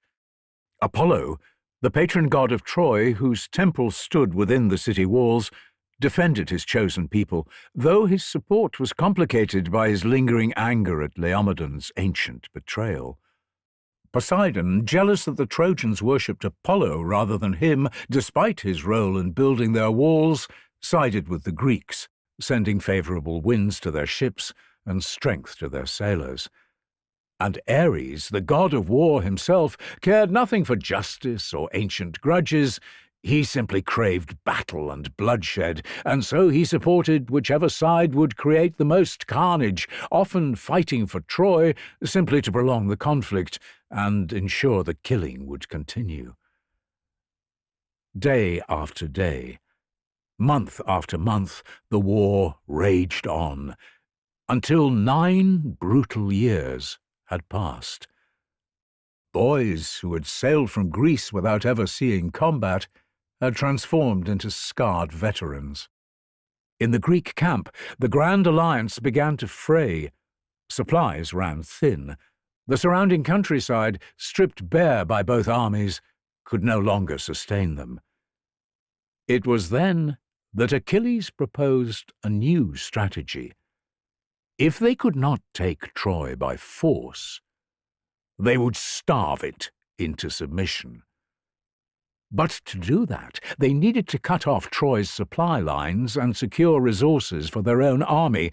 Achilles would lead raiding parties south along the coast of Asia Minor, taking the cities and towns that supplied Troy with food, gold, and fighting men. The Trojan allies, scattered across the coast without Troy's walls to protect them, fell one after another. Achilles led the raids personally, accompanied by the Myrmidons, his elite warriors from Phthia. These men were absolutely loyal to Achilles alone, the finest fighters in the Greek army, and they moved through the region like a scythe through wheat. The island of Lesbos fell first, its harbours seized and its ships captured. Lyrnessus, a prosperous trading town, was sacked and burned, while Hypatia, a fortified settlement in the hills, was besieged and conquered. Thebe, the city where Hector's wife Andromache had been born, was destroyed utterly, its king killed and its treasure stolen. From these conquered cities, the Greeks took everything of value. Gold and silver filled their coffers, grain and livestock fed their armies, and women captured in the raids were divided among the warriors as prizes. Yet, despite appearing powerless, it would be 2 of these captured women who would change the course of the war. The first, a woman called Briseis, was claimed by Achilles. The daughter of a local priest, she became the war prize of Greece's greatest warrior, assigned to his tent by right of conquest. The second woman, Chryseis, was taken by Agamemnon, who quickly became infatuated with her. He kept her in his personal quarters and treated her more as a concubine than a slave, showering her with gifts even as he held her captive. Agamemnon's prize, however, came with unexpected consequences.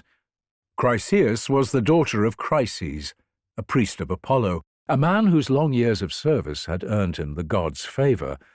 When Chryses came walking across the plain toward the Greek camp one morning, carrying a small fortune in gold and silver to ransom his daughter, he set in motion events that would nearly destroy the Greek alliance from within.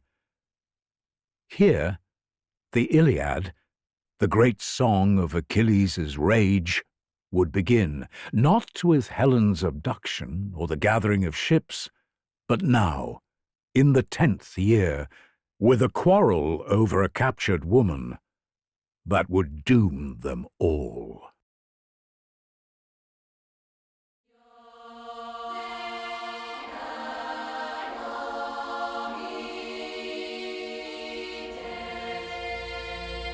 Part 8. The Wrath of Achilles.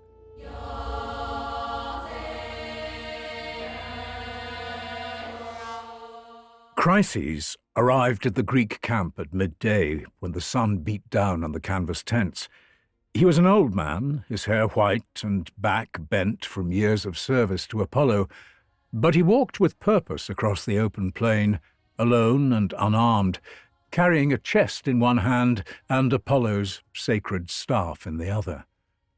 The Greek guards watched him approach with curiosity. An old priest carrying treasure presented no threat. They let him pass through the timber walls, and he made his way toward Agamemnon's tent, the largest structure in the camp. Word spread quickly. Soldiers emerged to watch. By the time Chryses reached Agamemnon's quarters, a crowd had gathered. The priest knelt before the entrance, placing the chest on the ground and holding up his sacred staff.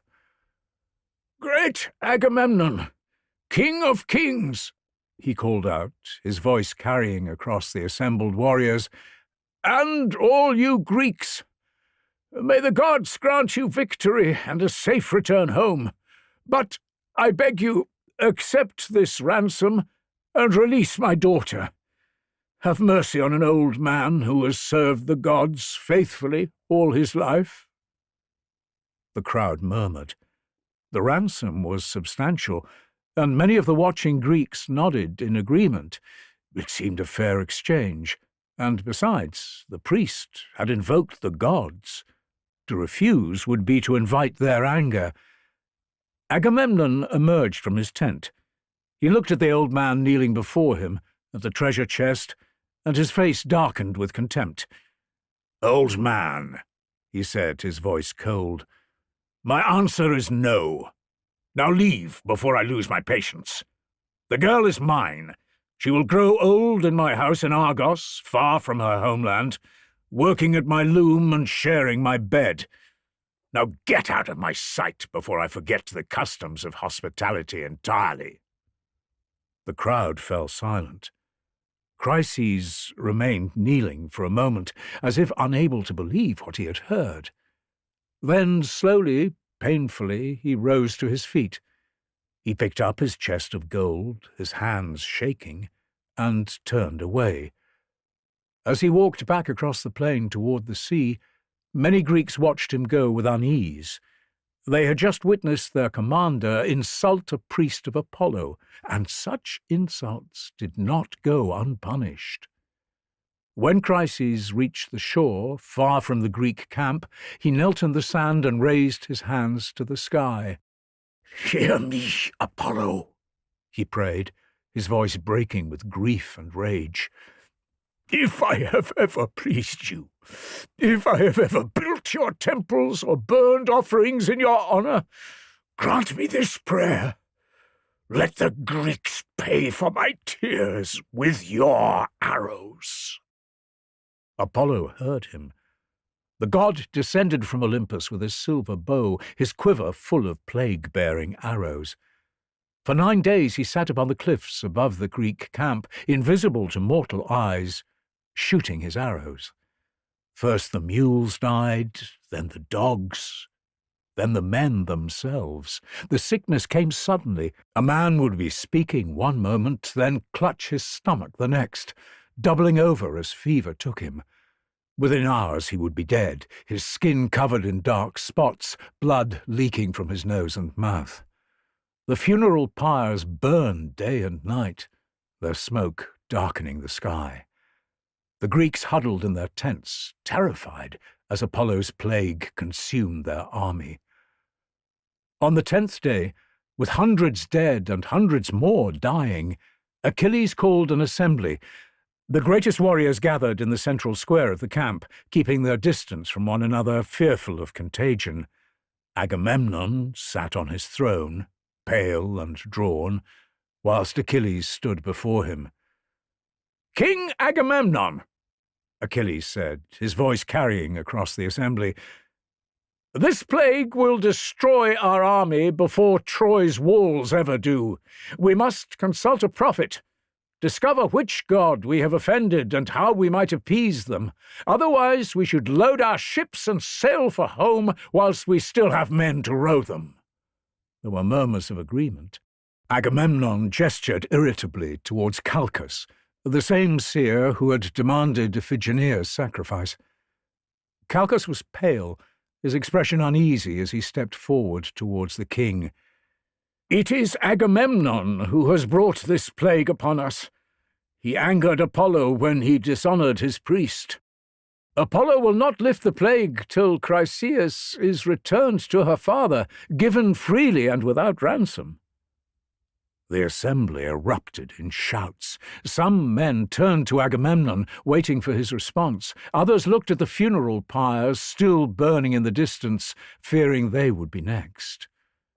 Agamemnon rose slowly from his throne, his face flushed with rage. "You prophet of evil!" he roared at Calchas. "You have never spoken a favourable word to me. First my daughter, and now my prize." He turned to address the whole assembly. "But yes, I will give the girl back if that is what Apollo demands. I would rather have my men alive than keep one slave girl."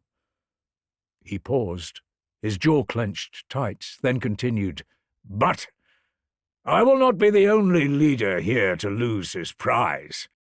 If I give up Chryseis, then someone must give up their trophy to me. It is not right that I, the king of all Greeks, should go without while lesser men keep their spoils."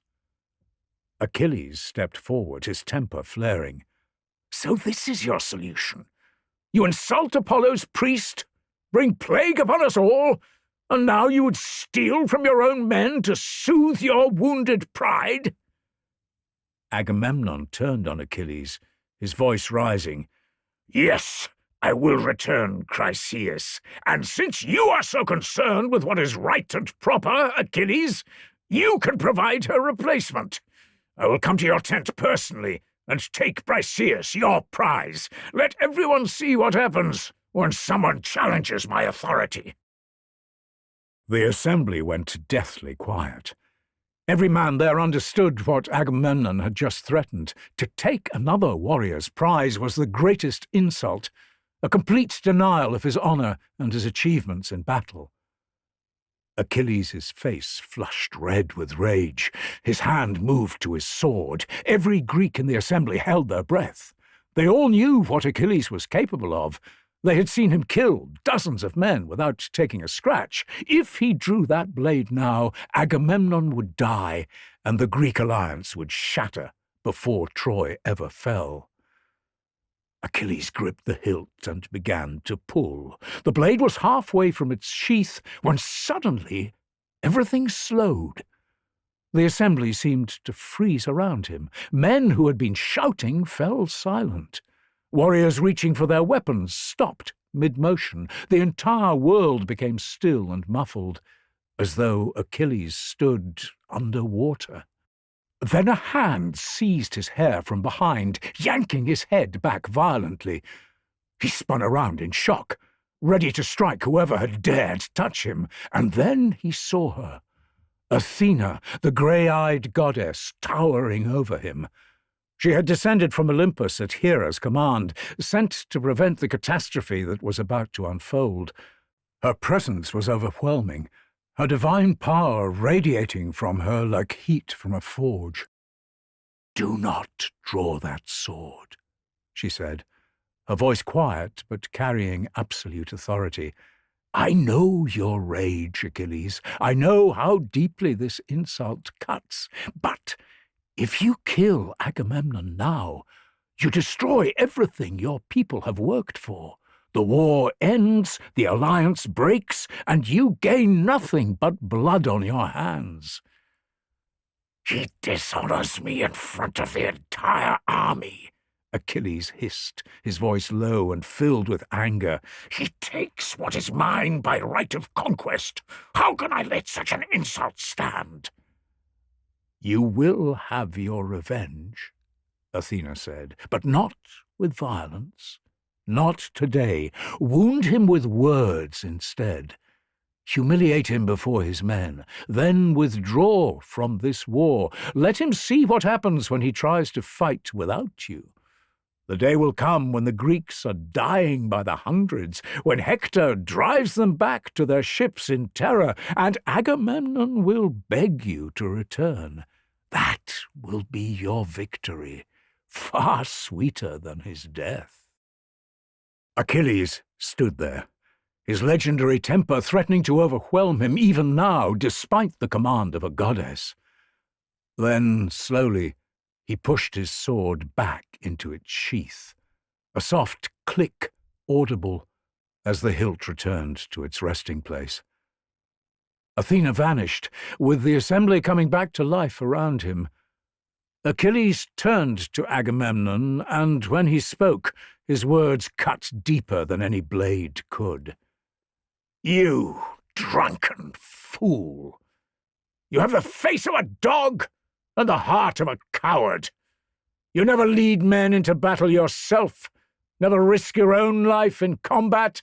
You sit in your tent, growing fat on the spoils of war, whilst better men do the fighting."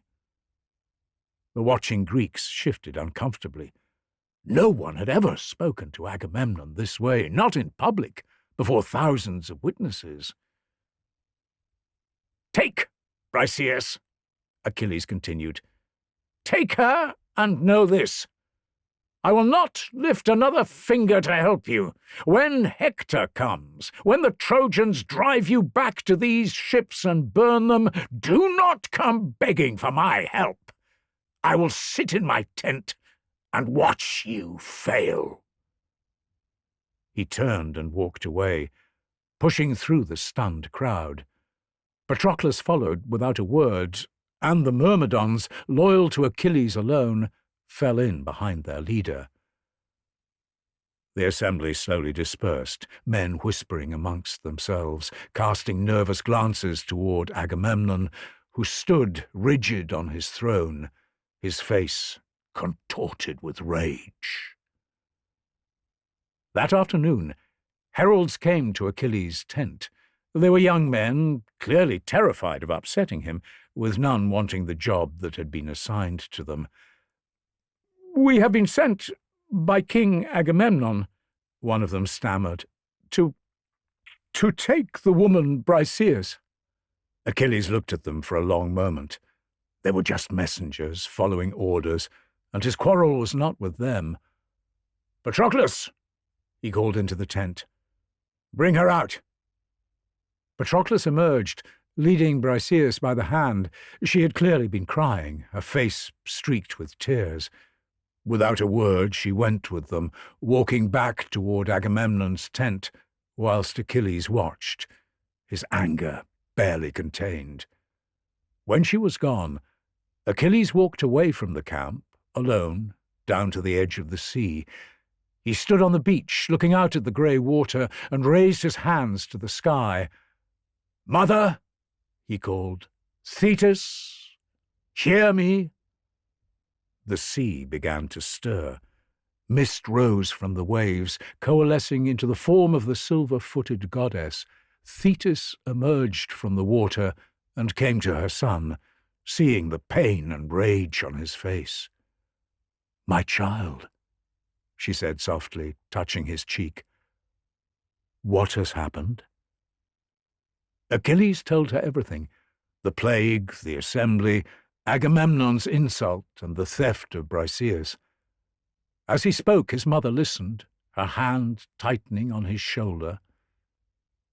"He has dishonored you," she said when he had finished, "and for that he must pay. I will go to Olympus. I will speak to Zeus himself. The Greeks will suffer for this insult to my son. They will lose battle after battle until Agamemnon understands what he has done, until he comes crawling to you, begging for your return." She kissed his forehead and vanished back into the sea, leaving Achilles alone on the beach. Behind him, the Greek camp continued its business. Soldiers sharpened weapons and prepared for the next day's fighting, but the greatest warrior in their army would not be joining them. Achilles returned to his tent, sat down, and picked up his lyre. Here he would wait, until Agamemnon learnt the cost of his arrogance.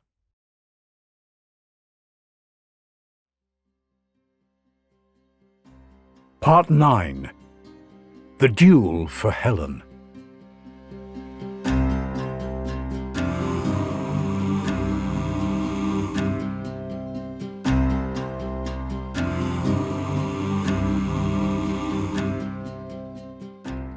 Thetis rose from the sea at dawn and ascended to Olympus, where Zeus sat upon his throne overlooking the world. The other gods fell silent as she approached, for they all knew why she had come.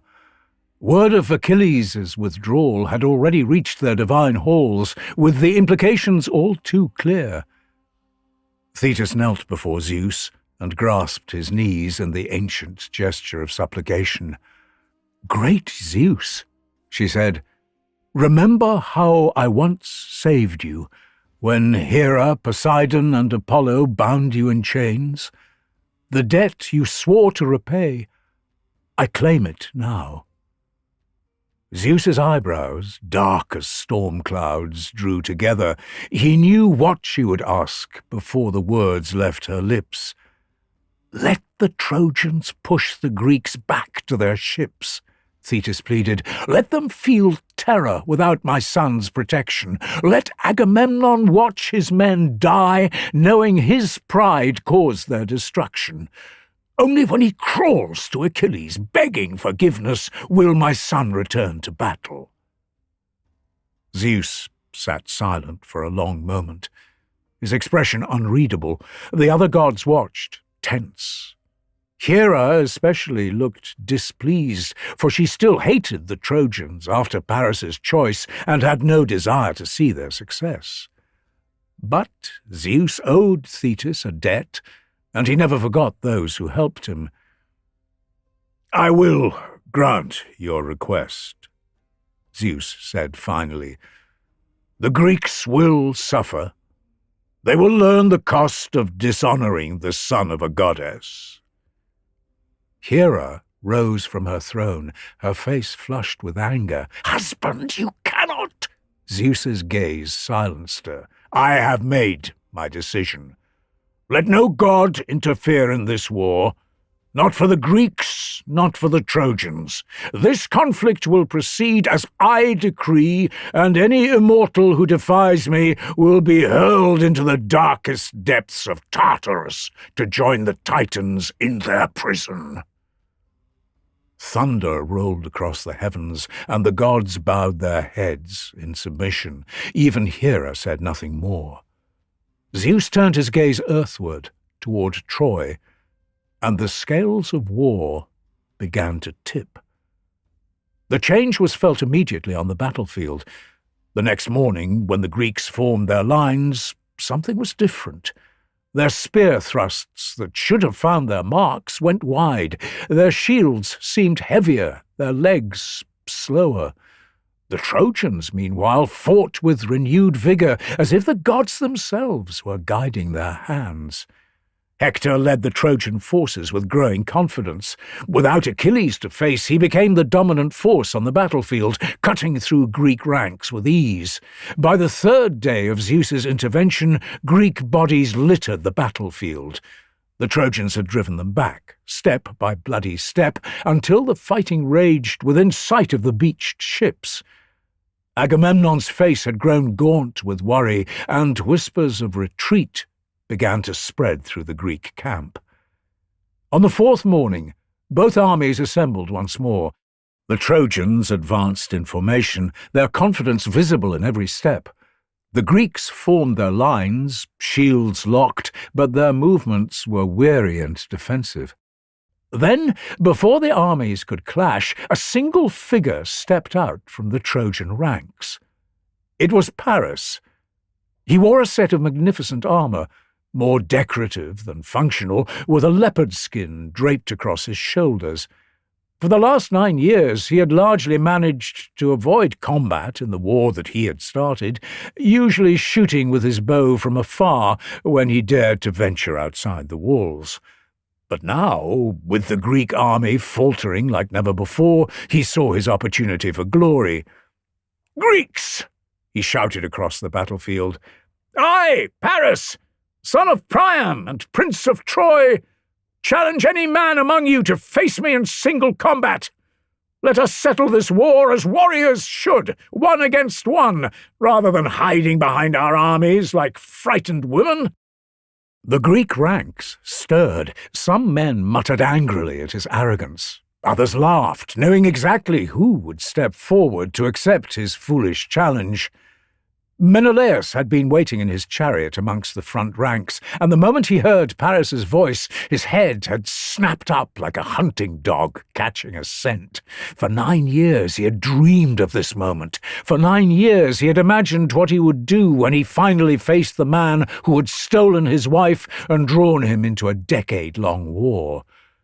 He leapt down from his chariot, landing heavily on the ground, and began walking toward Paris. He said nothing. He didn't need to. His intention was written in every step he took. The change in the Trojan prince was instantaneous. His confident smile vanished. His face went pale. Menelaus was not some anonymous Greek soldier he could defeat with a lucky spear throw. Menelaus was a veteran warrior whose single purpose in life was to kill him. The Spartan king continued forward, closing the distance between them with steady, confident strides. Paris took a step backward, then another. Then he turned and ran, scrambling back toward the safety of the Trojan lines, tripping over his own feet as he did so. A roar went up from the Greek lines, some laughing, others mocking and shouting insults. Even some of the Trojans looked away in shame. Hector, standing at the front of the Trojan formation, watched his brother's flight with disgust. For nearly a decade he had defended Paris, protected him, as family should, but he had also watched his people die in a war his brother had started, all for a stolen woman. Every day that Troy suffered, Hector's disdain had grown. Now, watching Paris flee like a frightened child, something in him snapped. "Paris!" Hector bellowed. "Stop, you coward!" Paris froze, caught between his brother's command and his terror of Menelaus. Hector strode forward, and when he spoke, his voice was loud enough for both armies to hear. Every word was designed to shame. "You vain, woman-stealing coward! You challenge the Greeks to single combat, and the moment one accepts, you run and hide behind better men. I wish you had never been born. I wish the shepherd had left you on the mountain to die as he was supposed to." Paris flinched as if struck. Around them the Trojan warriors shifted uncomfortably. No one met Paris's eyes. "You seduced another man's wife," Hector continued as he towered over his brother. "You started this war that has killed thousands of our people, and now, when given the chance to end it with your own courage, you flee like a child. Where is your honor?" For a long moment, Paris said nothing. Then slowly he straightened. When he spoke, his voice was quiet but steady. "You are right, brother. Everything you say is true. I have no defense." He looked toward the Greek lines, where Menelaus still stood waiting, his sword half drawn. "I will fight him. Arrange the combat properly, with oaths and witnesses. I will face Menelaus, and we will let the gods decide my fate." Hector looked at his brother, and for once found no sign of falsehood or cowardice. "Very well. At least you can manage this much courage." Heralds moved between the armies, making arrangements. A lamb was brought forth and sacrificed to Zeus, as both Agamemnon and Priam swore binding oaths. The armies would honor the result. The war would end today. Both armies formed a great circle on the plain, Greeks to the south, Trojans to the north, with open ground between them. Paris stood in the Trojan ranks, accepting his plumed helmet and shield from his attendants. He still wore his magnificent armour, but his hands, the Greeks noted with satisfaction, were trembling.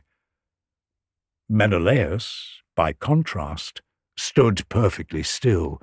He wore simple, practical armour, battle-worn and dented from 9 years of fighting. Unconcerned with how he looked, he was a warrior who had killed many men and was prepared to kill one more. The two men faced each other across 20 paces of open ground. For a moment, neither moved. Then Hector raised his arm and dropped it. "Begin!" he roared, as thousands of cheers went up in both camps. Paris raised his spear first. He took 3 quick steps and hurled it with all his strength, the bronze point striking Menelaus's shield dead center before falling harmlessly to the ground. The Spartan king didn't even flinch. Now it was Menelaus's turn. He lifted his spear, and for a moment he stood perfectly still, taking aim. Then he moved. His throw was not hurried like Paris's had been. It was controlled and powerful. The spear struck Paris's shield with such force that it punched straight through, throwing the shield from his hand and leaving him defenseless. Before the prince could recover his footing, Menelaus drew his sword and charged. He closed the distance in heartbeats, with Paris barely managing to draw his own blade in time. Bronze rang against bronze as Menelaus struck again and again, driving Paris to one knee with the strength of his blows. Then Menelaus's sword shattered. The bronze blade, weakened by the violent impacts, snapped at the hilt. Menelaus stood there for a heartbeat, staring at the broken weapon in his hand. Then he threw it aside and lunged forward with his bare hands. He caught Paris by his helmet's horsehair plume and yanked him forward. The helmet's chin strap dug into the Trojan prince's throat, choking him as Menelaus dragged him across the ground toward the Greek lines, hauling him like a fisherman dragging a large catch to shore. Paris's hands clawed at the strap, cutting into his throat. His face was turning purple. The Greeks were roaring with triumph. The Trojans watched in horror as their prince was strangled before their eyes. But they were not the only ones watching. High on Olympus, the gods had gathered to see the duel play out, with Aphrodite watching with growing panic. Paris had given her the golden apple, declaring her the fairest of all goddesses, and she had promised him protection in return. To let him die now would be to break her own word. Sneaking out of the hall while the other gods were distracted, she quickly descended to the mortal world. Menelaus, dragging Paris behind him, suddenly felt the weight behind him disappear, causing him to stumble forward, an empty helmet now the only thing in his hand. He threw it aside in frustration and looked for Paris. But Paris was gone. Where the Trojan prince had been lying moments before, there was only a faint shimmer in the air, like heat rising from desert sands. "Where is he?" Menelaus roared, spinning around. "Where is he?" The armies murmured in confusion. One moment Paris had been there, being dragged to his death. The next he had simply vanished. In his bedchamber in Troy, Paris was equally confused. One moment he had been dragged through the dirt, and the next he lay on his silk sheets, still gasping for air, his throat bruised and raw. Through the window he could hear the distant sounds of confused shouting from the plain below. Above him he made out the faint image of Aphrodite smiling down at him, still as beautiful as the day he had gifted her the apple, before she vanished completely. Before he could regain his bearings, Paris's door swung open. There stood Helen, fury written across her face. Her love for Paris, while still held together by Aphrodite's magic, had withered over 9 years of war. She had watched thousands die because of their choice. In Troy's streets, people spat when she passed, blaming her for every son and husband lost to Greek spears. The passion that had driven her to abandon everything now felt like madness, and the man before her looked less like the prince who had swept her away and more like a coward hiding from consequence. "So," she said, watching her husband tremble on his silken sheets, "this is how the great prince of Troy fights his battles? Saved by a goddess because he could not face the man whose wife he stole?" Paris reached for her, but she stepped back. "I wish Menelaus had killed you," she said quietly. "At least then you would have died with some fragment of honor. The goddess made me your prize, Paris, like a piece of cattle awarded at a contest, and you took me without thinking of the consequences. Now thousands are dead because of it." "Helen," he croaked, "no." She turned toward the window, where the sounds of shouting were growing louder. "They will fight again, because of us, because of you, and you lie here on perfumed sheets whilst Hector faces death to clean up your mess." Her words rang true. On the battlefield below, a great cheer erupted from the Greek lines. "Menelaus has won!" Agamemnon cried out, his voice carrying across both armies. "Paris has fled! The victory belongs to Sparta!" Another cheer went up before he continued. "The oaths were sworn. Helen must be returned, and Troy must pay compensation. The war is over!" The Greeks erupted in celebration, but the Trojans stood silent, looking at one another uneasily. Their prince had lost. The gods, it seemed, had intervened to save him from death. What did that mean? Should they honor the oaths and surrender Helen? High in the halls of Olympus, the gods were asking the same question. Zeus sat upon his throne, watching the battlefield with a satisfied expression. The duel had been fought, a victor declared. Perhaps this war could end without further divine meddling. But Hera rose from her seat, her face flushed with anger. "Husband, you cannot allow this. Aphrodite has broken your decree. You commanded that no god interfere, yet she snatched Paris from the battlefield and made a mockery of the sacred oaths." Athena stepped forward, sharing the fury of her stepmother. "The Trojans stand there debating whether to honor their word.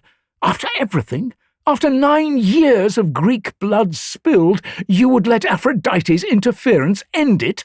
Let Paris escape justice because a goddess favors him?" Zeus's expression darkened. "I am aware of what Aphrodite did," he said with more than a hint of irritation.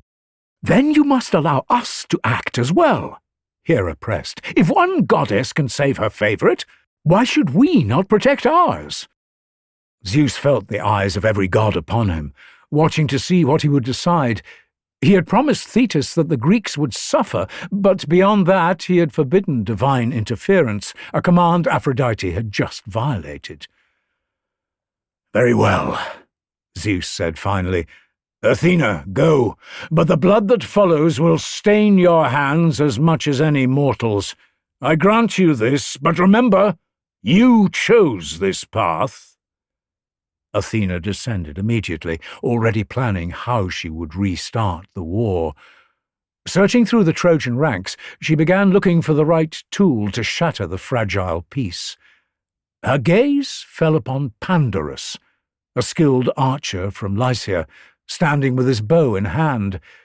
She appeared beside him, taking the form of a Trojan warrior he trusted. "Pandorus," she whispered, "do you see Menelaus standing there, exposed and unarmored? One shot, one arrow. You could strike down the Spartan king and win glory beyond measure. Paris would reward you with gold and treasures. Your name would be sung in Troy's halls for generations." Pandorus hesitated, thinking of the oaths they had sworn, of the opportunity for peace.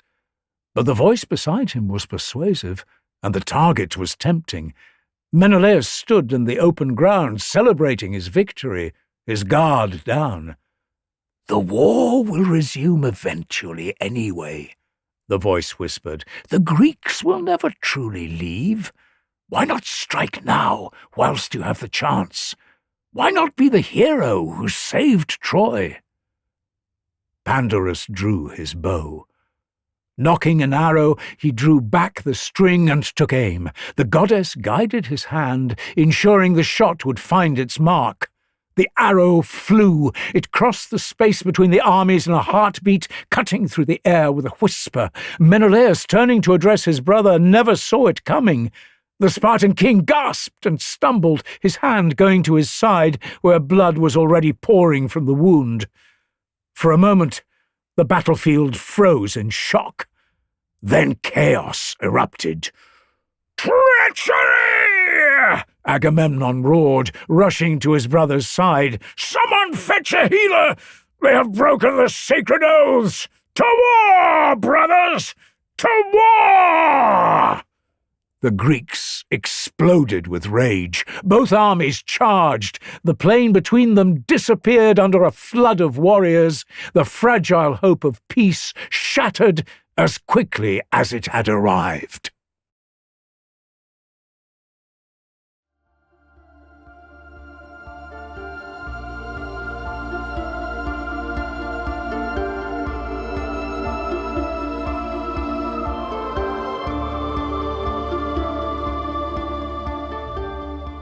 Part 10. When Mortals Wound Gods. The fighting that followed Pandarus's arrow was savage beyond anything the war had yet seen. Both armies threw themselves at each other with renewed fury, the Greeks enraged by the broken oaths, the Trojans desperate to drive them back. Zeus watched from Olympus and kept his word to Thetis. Although Athena had restarted the war, he would still ensure the Greeks suffered. The Trojans fought with divine favour at their backs, and again the Greeks found themselves being pushed back. But Athena would not accept defeat so easily. If Zeus limited what she could do directly, she would work through a mortal champion. Her gaze fell upon Diomedes, king of Argos, fighting in the front ranks of the Greek army. Diomedes was young for a king, barely 30 years old, but he had already earned a reputation as one of Greece's finest warriors, being second only to Achilles. Athena had watched him since childhood, recognizing in him a warrior worthy of her divine patronage. Now, as the Greeks faltered under Zeus's decree, she descended to the battlefield. She appeared beside Diomedes, invisible to all but him, and placed her hand upon his shoulder. Immediately, an otherworldly strength flooded through his limbs. His exhaustion vanished. His wounds ceased to hurt. Most remarkably, a mist cleared from his eyes, and suddenly he could see what no other mortal could. He could distinguish gods from men on the battlefield. He saw Apollo striding among the Trojans, turning aside Greek spears with invisible hands. He made out Ares in the distance, his divine form towering above the fighters, laughing as men died. The gods were everywhere, their hands influencing every kill, and suddenly Diomedes understood why the Greeks were losing. "Fight, King of Argos," Athena whispered. "I give you my blessing. Strike down any Trojan who stands before you, but hear my warning. Do not face any of the immortal gods in combat, save one. If Aphrodite enters the battle, if she dares to protect her favorites again, you have my permission to wound her. Show her that even goddesses can bleed." Diomedes felt the divine power flooding his limbs and understood his purpose. Athena had given him the strength to turn the tide. He raised his spear and charged back into the fray. What followed was destruction unlike anything seen since Achilles left the battlefield. Diomedes tore through the Trojan ranks, his spear finding throats and piercing hearts. Men who had fought bravely all morning took one look at the Argive king and fled, recognizing something inhuman in the way he moved, seeming to know where every blow would come from before it was struck. The Greeks, seeing Diomedes' success, rallied and pressed forward with renewed courage. The tide of battle was turning. Then Aeneas entered the fray. Son of the goddess Aphrodite and the mortal Anchises, Aeneas was Troy's second greatest warrior after Hector. His mother had given him strength beyond normal men, though not the invulnerability that Achilles possessed. Aeneas had watched Diomedes' rampage with growing alarm. Someone had to stop the Greek king before he broke the entire Trojan line. He called to Pandarus, the archer who had shot Menelaus, to join him. "We'll take him together," Aeneas said, climbing into his chariot. "You with your bow, I with my spear. Between us we can bring him down." They drove towards Diomedes, Pandarus standing in the chariot drawing his bow. He loosed an arrow that struck Diomedes square in the shoulder, with Pandarus letting out a triumphant shout. "I hit him!" he cried out in astonishment. "I struck the mighty Diomedes!" But Diomedes did not fall. Athena's blessing still burned in his blood, with him reaching up, snapping the arrow shaft off and throwing it aside as if it were nothing. Pandarus's triumph turned to horror. "Impossible," he whispered. Diomedes responded by hurling his spear with such force that it went straight through Pandarus's face, shattering his skull and sending his body flying from the chariot. The horses panicked, running madly across the battlefield until the chariot struck a heavy boulder and flipped onto its side, throwing Aeneas hard to the ground. Wasting no time, Diomedes charged forward and wrenched one of the wheels free from the wrecked chariot, hurling the massive disc at his fallen opponent with superhuman strength.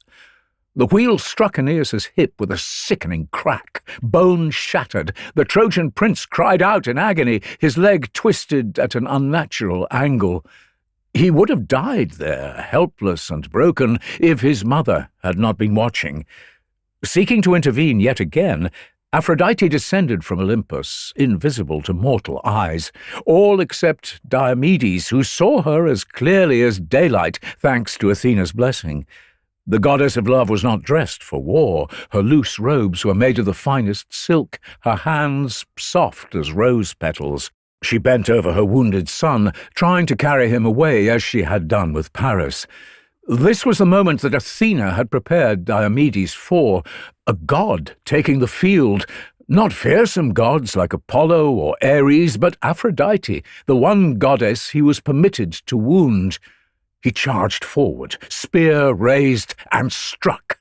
The sharp point caught Aphrodite's wrist, slicing through her divine flesh. Ichor, the golden blood of the gods, sprayed across the battlefield. Aphrodite shrieked, a sound of pure shock and pain unlike any she had made before. She had lived for eons without experiencing mortal suffering, and now a human, a mere mortal, had cut her. She dropped Aeneas and clutched her wounded wrist, staring at Diomedes with wide, disbelieving eyes. "You dare!" she screamed. "Flee, goddess of love," Diomedes said coldly, "before I show you what war truly means." Aphrodite fled, tears of gold streaming down her divine face as she flew back towards Olympus. Behind her, she left Aeneas lying helpless on the ground. But before Diomedes could strike, he would find himself confronted by a far more powerful god. Apollo, god of prophecy, materialized over Aeneas's body, his divine form blazing with power, far more terrible than Aphrodite's beauty had been. He lifted the wounded Trojan prince and held him close. Diomedes, still drunk on his god-given power, took a step forward, then another. He raised his spear toward Apollo himself. "Diomedes!" Apollo's voice boomed across the battlefield, making the earth tremble. "Think carefully about what you do next. Aphrodite is the goddess of love and beauty, soft and unused to war. I am not. I am Apollo, far striker, god of plague and prophecy. I have destroyed armies with disease. I have slain mortals by the thousand. Stand down, or I will end you where you stand." The madness of battle cleared from Diomedes' mind. He looked at Apollo, truly looked at the god's power, and understood that Athena's blessing had its limits. Slowly, Diomedes lowered his spear and stepped back. Apollo vanished with Aeneas, leaving Diomedes standing alone on the battlefield, his spear dripping with the golden blood of a goddess. But while Apollo was content to show mercy, there was another god who was not. Ares, god of war and Aphrodite's lover, had watched as a mortal wounded the goddess he loved. His rage, barely contained at the best of times, boiled over. "You dare!" he screamed from across the battlefield. "You insignificant insect! I will peel the flesh from your bones! I will make you beg for death!" The god began to charge across the plain towards Diomedes, every step shaking the earth, crushing Greek and Trojan alike in his fury. Diomedes, even with Athena's blessing running through him, felt fear grip his chest. "Goddess!" he cried out. "Please, I need your aid! Your brother comes for me!" The goddess appeared beside him, her face tight with anger. "Yes, I see him, the fool! He sides with the Trojans, has always sided with them, simply because Hera and I favor the Greeks. His pride will not allow us even the smallest victory." "What can I do?" Diomedes asked. "You told me not to face the gods. Surely Ares is beyond even your blessing." Athena watched Ares charging towards them. "I told you not to face the gods alone, but you will not be alone. Come, it is time that I taught my brother a lesson."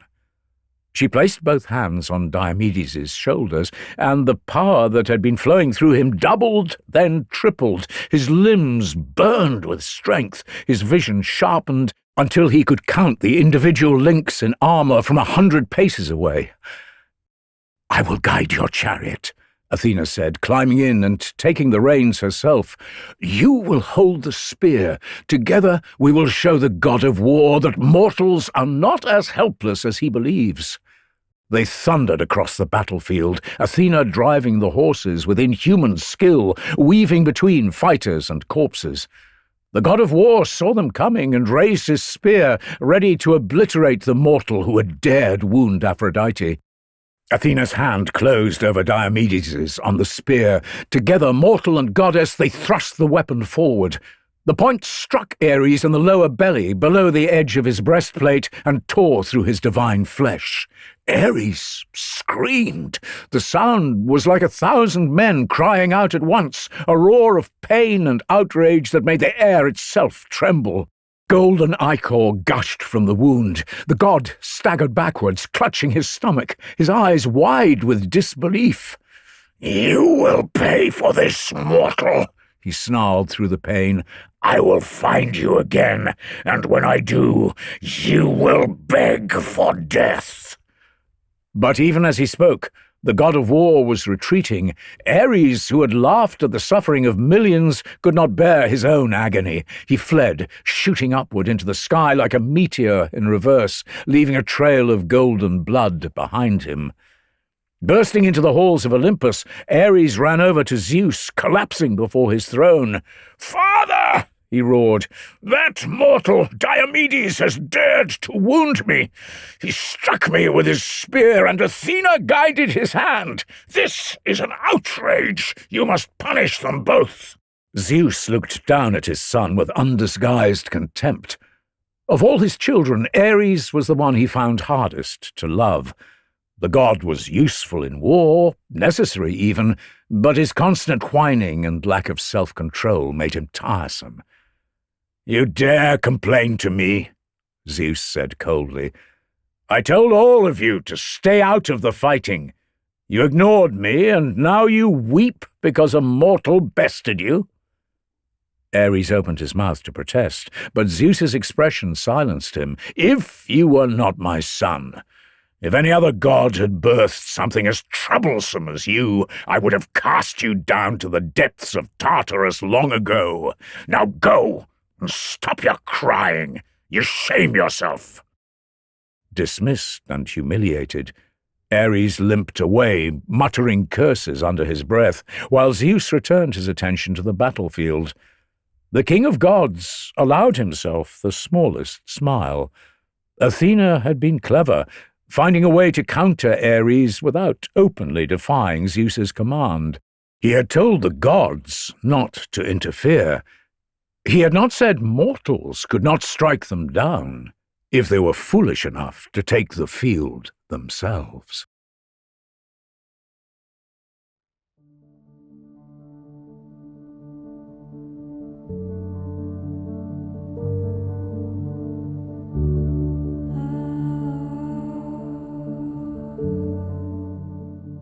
Part 11. Hector and Andromache.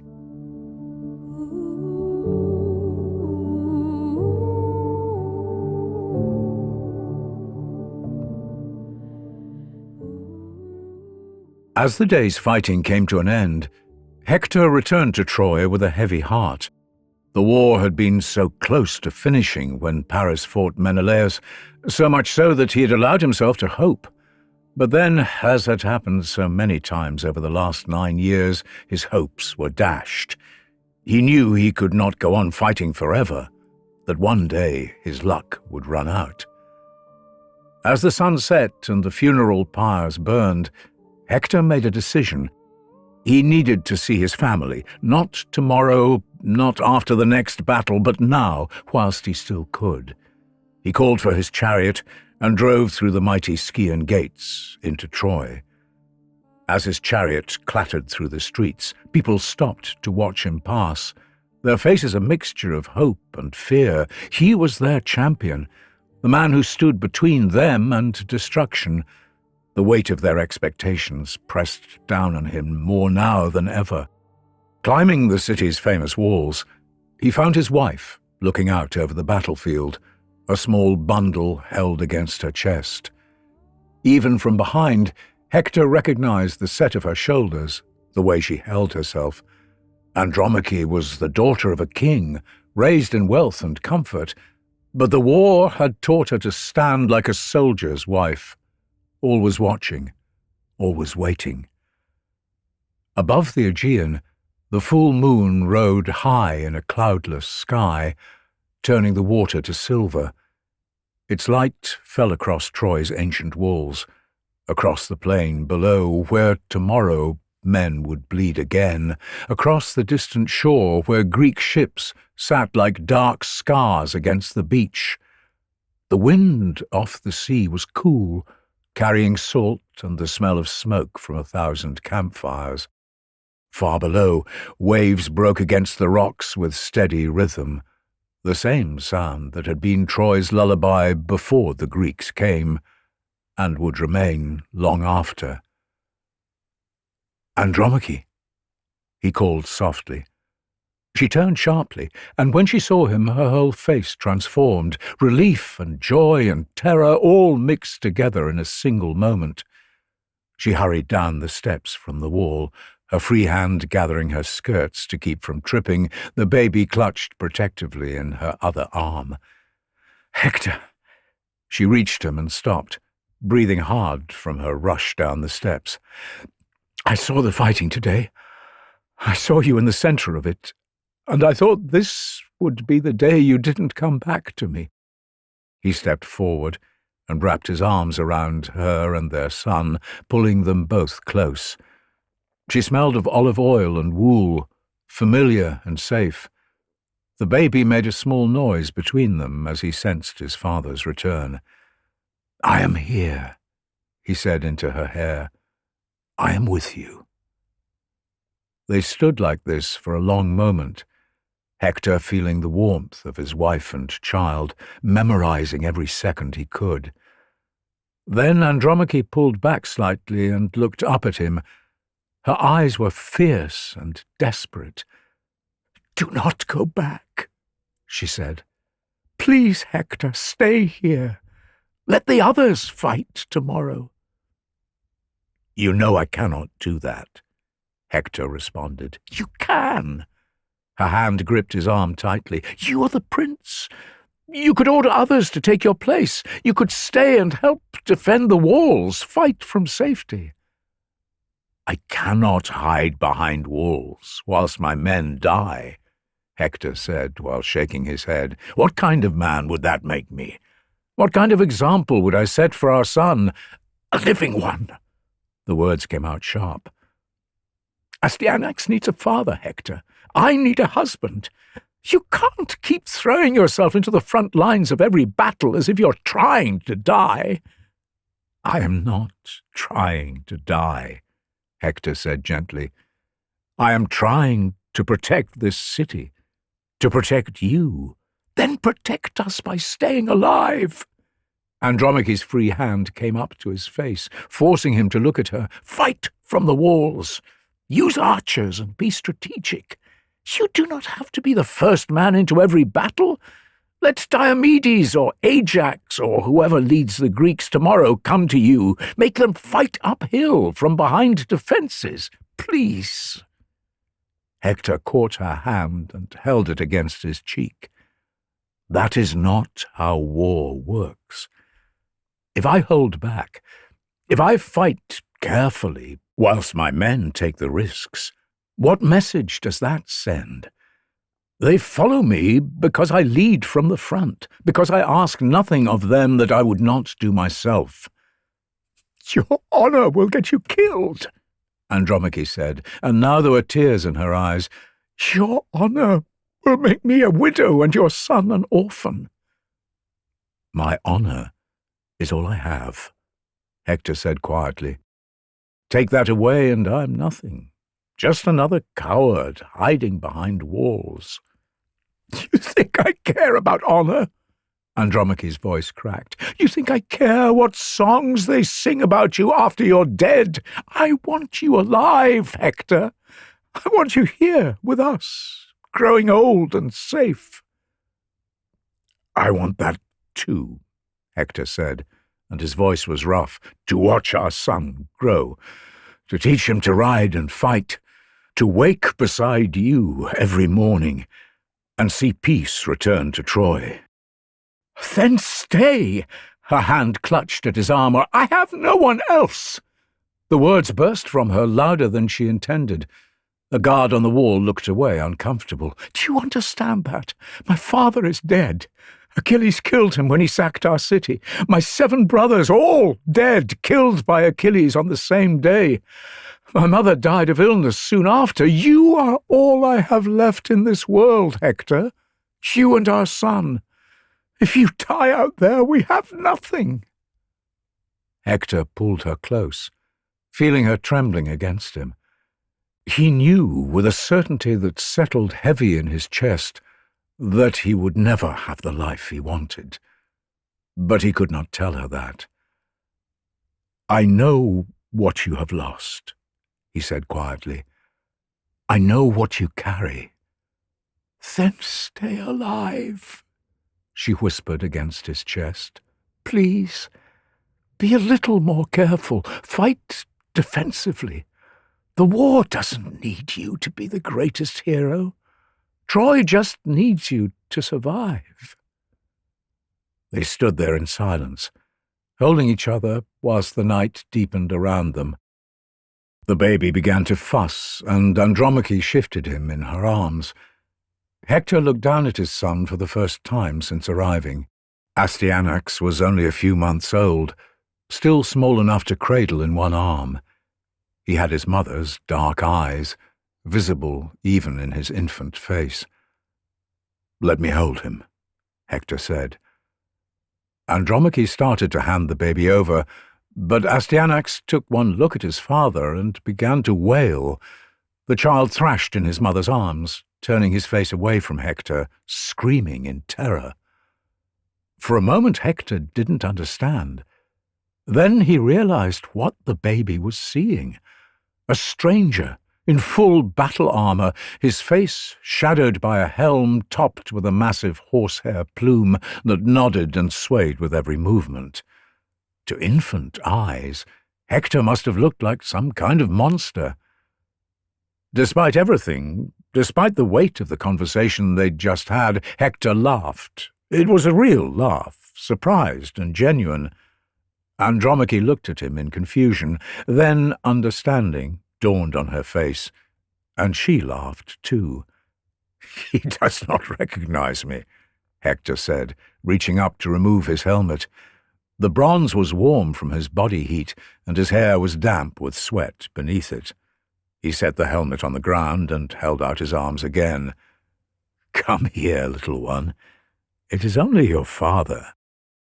This time, when Andromache transferred the baby, Astyanax settled against Hector's chest.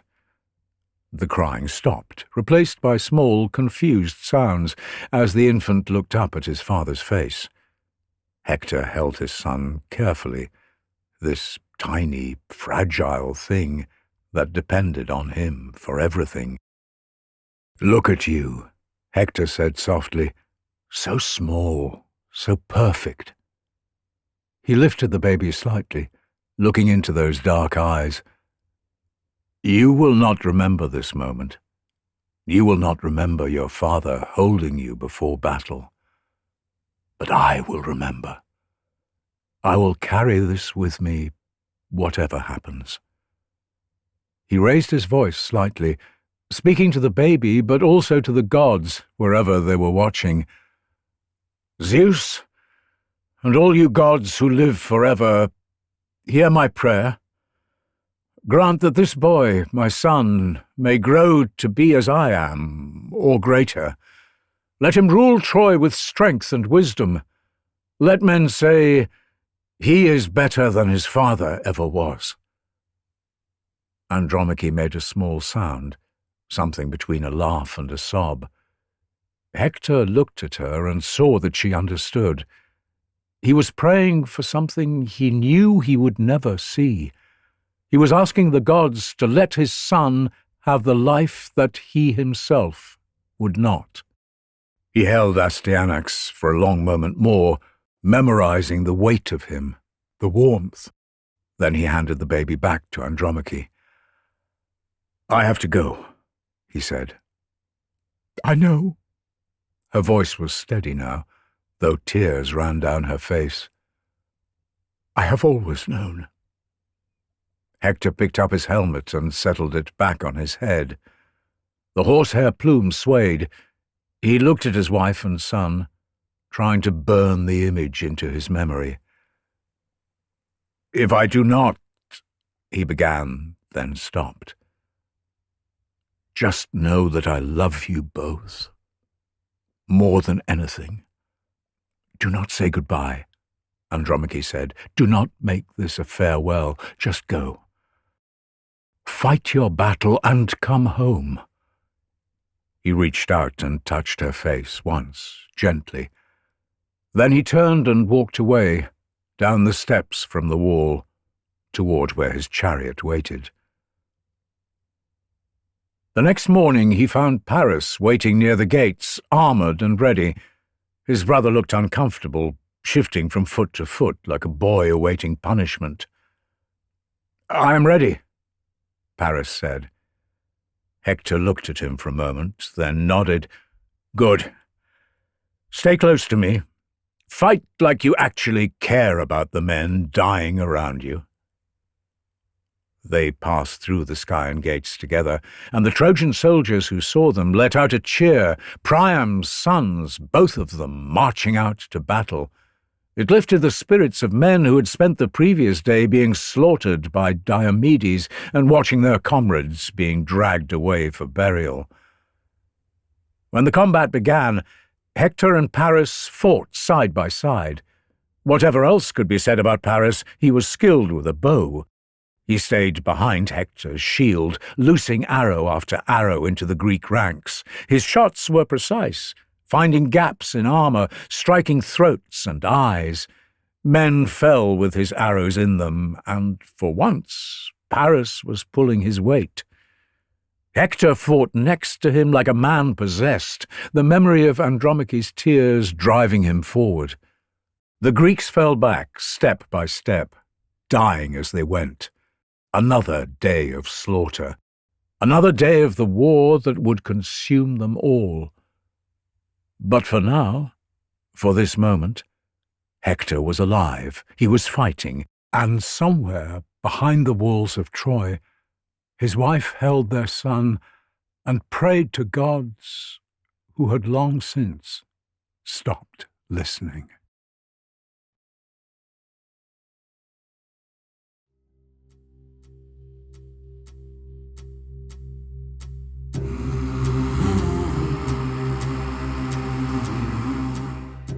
Part 12. The Trojan Assault.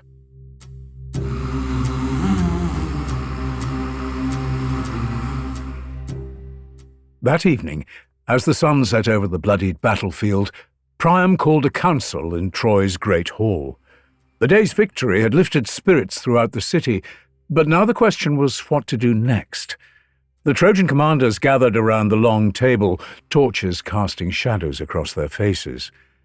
Hector stood at his father's right hand, still in his battle armour, while Paris sat further down, quieter than usual after a full day of hard fighting. Priam spoke first, his old voice steady. "We have pushed them back to their ships. We have shown them that Troy still has strength. Now we must decide our next move." Polydamas rose to speak. He was Hector's age, born on the same night, and had fought beside him since they were boys. However, where Hector was bold and courageous, Polydamas was cautious, trusting in careful strategy over reckless action. "My king, noble Hector, captains of Troy," he began, choosing his words carefully, "today we won a great victory. The Greeks are wounded and pressed back against their ships. Their morale has been broken." A great cheer went up around the table, with Polydamas waiting until they had quietened until he continued. "I would caution, however, that we should not mistake today's success for tomorrow's certainty." He looked around the table, making sure he had their attention. "I propose we do not press the attack. Let us withdraw behind our walls tonight. Let the Greeks sit out there, cold and afraid, wondering when we will strike next.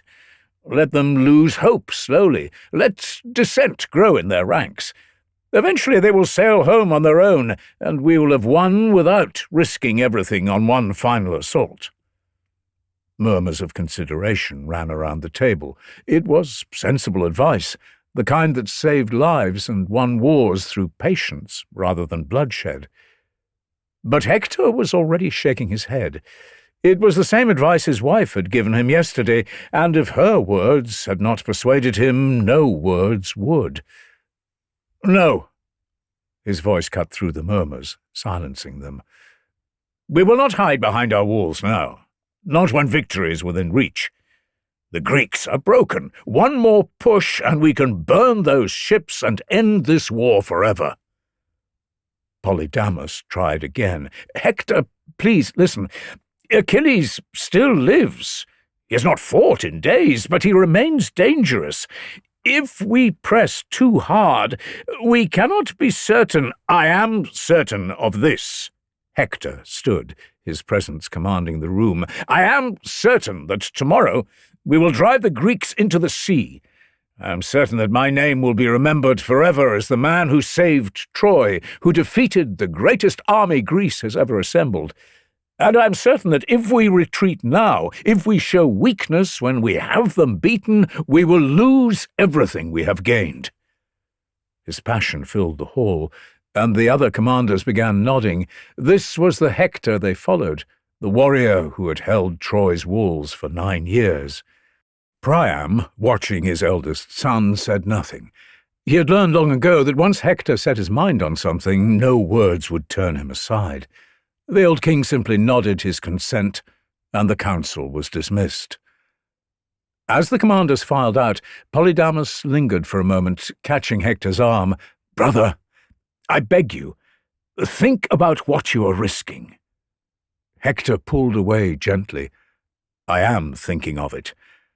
I am thinking that my wife and son deserve to live in a city that is free, not one that cowers behind walls forever. Go home, Polydamas, and rest. Tomorrow we win." Polydamas left, but his words lingered in Hector's mind. In his heart he knew his friend was right to be cautious, but he also knew that caution would not save Troy. He touched the sword at his side. Tomorrow he would prove that Troy's champion was greater than all of Greece's warriors combined. Tomorrow he would burn their ships and send them home in disgrace. Dawn broke cold and grey over the plains of Troy. The Greek sentries, who had spent a sleepless night watching the Trojan campfires burning on the field they had held just days before, saw the enemy forming up in the pale light. But this was different from previous mornings. This was not the usual battle lines, the careful positioning of troops. This was the entire Trojan army, every man who could hold a spear assembled for one overwhelming assault. They came forward like a wave. They did not stop to exchange insults or wait for the Greeks to form proper lines. They simply charged, thousands of men crashing into the fortifications around the Greek ships. The Greeks fought desperately to hold their wall.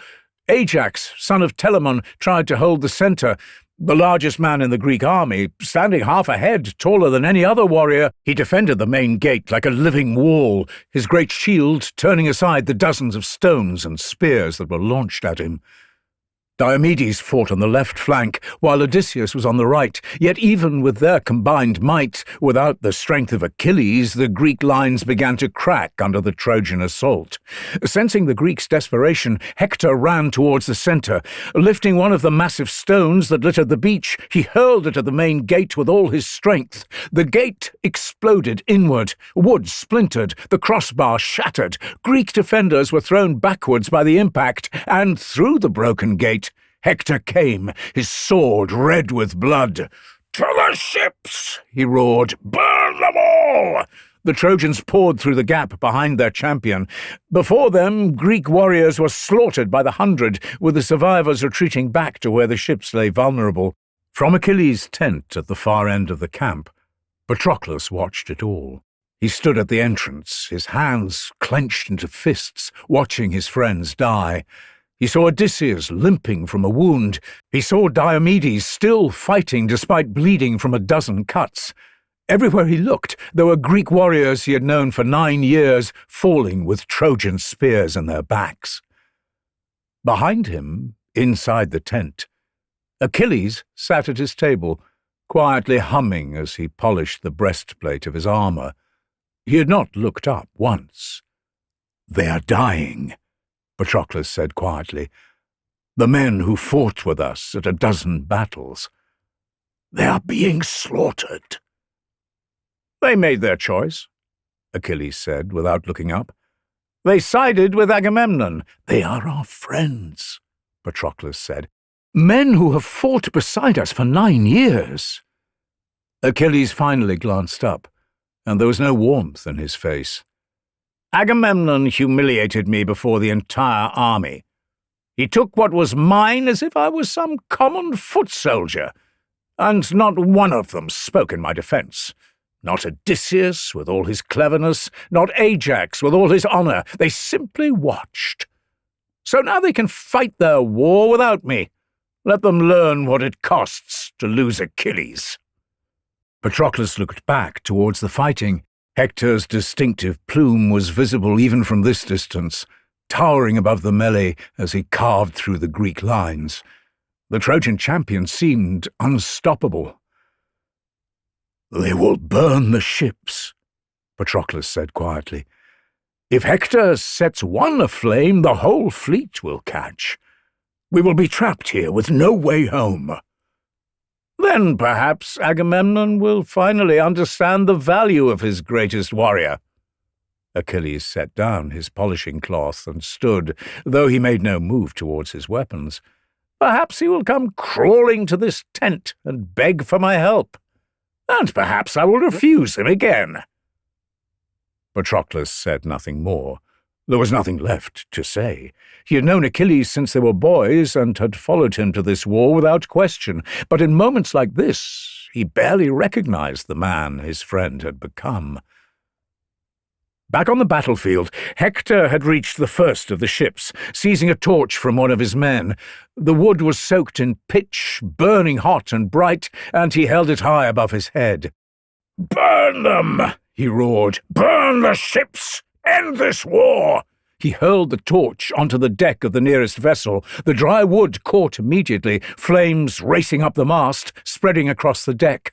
Black smoke began to rise into the morning sky. Agamemnon stood near his own vessel, surrounded by his personal guard, and watched his army disintegrate. "Prepare my ship," he said quietly to his captain. "We may need to launch." "My lord?" The captain looked shocked. "We cannot abandon—" "Prepare the ship!" Agamemnon repeated, his voice now angry. "If the Trojans cannot be stopped, we will have no choice." Word of the king's command spread through the Greek ranks within minutes. Agamemnon, the great king of Mycenae and commander of the Greek forces, was preparing to flee. The knowledge shattered what little morale remained. Odysseus heard the whispers and felt a cold rage wash over him. He forced his way through the fighting to where Agamemnon stood, his voice raised in anger. "You cannot do this," he said, not bothering to hide his contempt. "If you launch that ship, every man here will panic. The army will break completely." "The army is already broken," Agamemnon said tiredly. "Look around you, Odysseus. We have lost. Without Achilles, we cannot win." "Then swallow your cursed pride and beg him to fight." Agamemnon's face hardened. "I have already humiliated myself enough for that man." Odysseus grabbed the king's arm. "Send an embassy. Offer him anything, everything. Give him back the girl. Give him gold, bronze, horses, slaves. Give him your own daughter in marriage if you must. But get him back on this battlefield, or we are all dead." For a long moment Agamemnon said nothing. Around them men were dying. More ships were starting to burn, the smoke rising in thick columns. The Trojans were pushing deeper into the Greek camp, and there was nothing to stop them. Finally, Agamemnon nodded. "Very well," he said, his voice bitter. "Go now before I change my mind." Odysseus left immediately, taking with him both Ajax and Phoenix, Achilles' old tutor, one of the few men that Odysseus hoped could still reason with him. The three men made their way through the chaos of the camp towards Achilles' tent, carrying with them the last hope of the Greek army. They found Achilles inside, playing a lyre. The music was soft and peaceful, completely at odds with the sounds of slaughter outside. Patroclus sat nearby, his face drawn and pale. Achilles looked up as they entered. "Odysseus, Ajax, Phoenix, come to beg me to save you?" "Yes," Odysseus said simply. There was no point in pretending otherwise. "We have come to beg." Achilles set down his lyre. "Then beg." Phoenix spoke first, the old tutor appealing to the boy he had raised, reminding Achilles of the values he had been taught. Ajax followed, blunt and direct, speaking of the men dying on the beach, warriors who had fought beside Achilles for 9 years. Finally, Odysseus laid out Agamemnon's offer: the treasure, the women, the cities, the marriage alliance, wealth beyond measure, more than any man had ever been offered. Achilles listened to all three in silence, his fingers occasionally plucking a string on his lyre. When they finished, he stood, and there was something terrible in his calm. "Not if he gave me gifts as numerous as the grains of sand on the shore or the dust on the earth," Achilles said. "Not if he offered me 10 times what he has, 20 times. I will not fight for Agamemnon, not now, not ever." He walked to the entrance of his tent and looked out at the burning ships. "My mother told me I have 2 fates before me. If I stay here and fight at Troy, I will win glory that lasts forever, but I will die young. Or I can sail home to Phthia, and I will live a long, comfortable life, but my name will be forgotten. For 9 years I chose glory. I fought and bled for Agamemnon's war. And what did it earn me? Dishonour and humiliation. He turned back to face them. So I choose life. Tomorrow I will launch my ships and sail home. I will live long in my father's halls, and I will forget that Troy ever existed. Let Agamemnon save his own army. You cannot truly believe this, Phoenix whispered, his voice breaking. Go, Achilles said. Tell Agamemnon that his gifts mean nothing. Tell the army that Achilles will not save them. Odysseus studied Achilles and saw no room for negotiation. The mission had failed. He nodded slowly and turned to leave, Ajax and Phoenix following. The three men walked back through the camp in silence. When they reached Agamemnon's tent, the king looked up with desperate hope in his face. Well? Agamemnon asked. Odysseus shook his head. He refuses. He says he will sail home tomorrow. The king sat down heavily. Around them his commanders stood in silence, understanding what this meant. Without Achilles, they would lose. The Trojans would burn their ships, and the greatest army Greece had ever assembled would die on foreign soil, their bones left to bleach in the sun. Ajax broke the silence, his voice bitter. Then we die tomorrow. We die because two kings could not put aside their pride for the sake of their men. No one contradicted him. Outside, another ship caught fire, the flames climbing into the night sky, painting the beach in shades of orange and red. The end was coming, and there was nothing any of them could do to stop it. Part 13. Patroclus.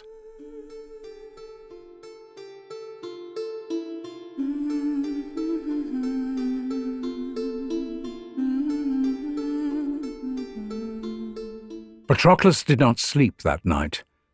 He stood outside Achilles' tent, watching the fires burn, listening to the screams of wounded men being carried back from the fighting. The embassy had failed. Achilles would not return. Although the Trojans had pulled back for the night, they would return tomorrow and finish what they had started. The Greek army would be destroyed. When morning came, he found Achilles inside the tent, preparing his breakfast as if this were an ordinary morning. The sounds of renewed fighting were already rising from the beach. Achilles, Patroclus said. His voice was rough, strained from a night without sleep. Please, I am begging you, come back to the fight. Achilles continued eating, breaking a fresh loaf of bread in half. We discussed this last night. My answer has not changed. Then let me go, Patroclus said, his words coming in a rush. Let me wear your armour. Let me lead the Myrmidons. If the Trojans see your armour, they will believe you have returned. It might be enough to save the ships. Achilles set down the bread and met Patroclus's gaze. No, the Myrmidons are fresh, Patroclus continued. They have not fought in weeks. They are ready. And if something happens to you? Achilles' voice was edged with the first hint of emotion. If you're killed out there while pretending to be me. Patroclus stepped closer. I would do anything to stop watching our friends die. You taught me to fight. You made me a warrior. Now let me use what you taught me. For a long moment Achilles said nothing. Outside, the sounds of battle grew louder. Men were dying whilst they stood here talking. Finally, Achilles nodded. Very well. Take my armour and lead the Myrmidons. Drive the Trojans from the ships. Relief flooded through Patroclus, but before he could speak, Achilles grabbed his arm, his grip tight. "Listen to me carefully," Achilles said, his face grave. "You drive them from the ships, and then you come back. Do you understand? You do not pursue them across the plain. You do not chase them to Troy's walls. You save the ships and return immediately. The moment the Trojans retreat, you stop." "But if we have them running," Patroclus began. "No," Achilles interrupted, his voice firm. "You are not me, Patroclus. You're brave and skilled, but you're not invulnerable. The gods favor the Trojans. If you push too far, they will kill you. Promise me you will come back." Patroclus met his friend's eyes and saw genuine fear there. It was perhaps the first real emotion Achilles had shown since Briseis was taken. "I promise," Patroclus said quietly. "I will come back."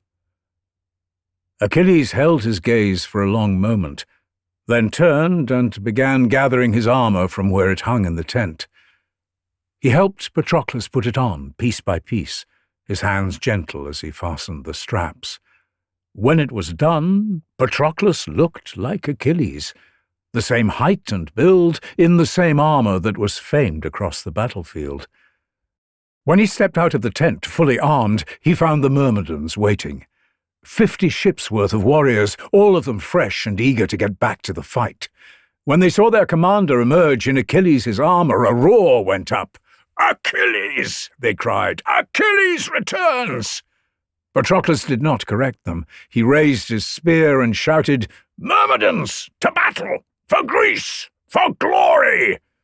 They answered with a roar that shook the air, charging with Patroclus towards the sounds of battle. Hector had been about to throw another torch onto a Greek vessel when he heard the war cry. He turned and saw what every Trojan feared most, Achilles' unmistakable armor, and behind it the Myrmidons in full battle formation. "Achilles!" someone screamed. "Achilles has returned!" Panic rippled through the Trojan ranks, with many already beginning to flee. The Myrmidons crashed into those that remained like an avalanche, tearing through the terrified front line in seconds.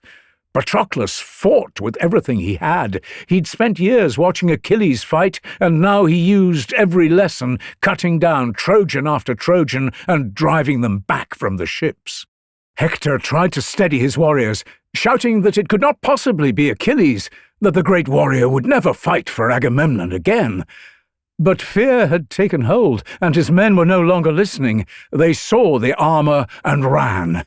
The Greeks pressed after them, reclaiming the ground they had lost and extinguishing the fires on their vessels. The ships were saved. This was the moment Patroclus should have stopped. This was the moment he should have remembered Achilles' warning and turned back. He did not. Caught up in the intoxication of victory, Patroclus threw caution to the wind. He had spent so long watching from the sidelines, and now, finally, he was making a difference.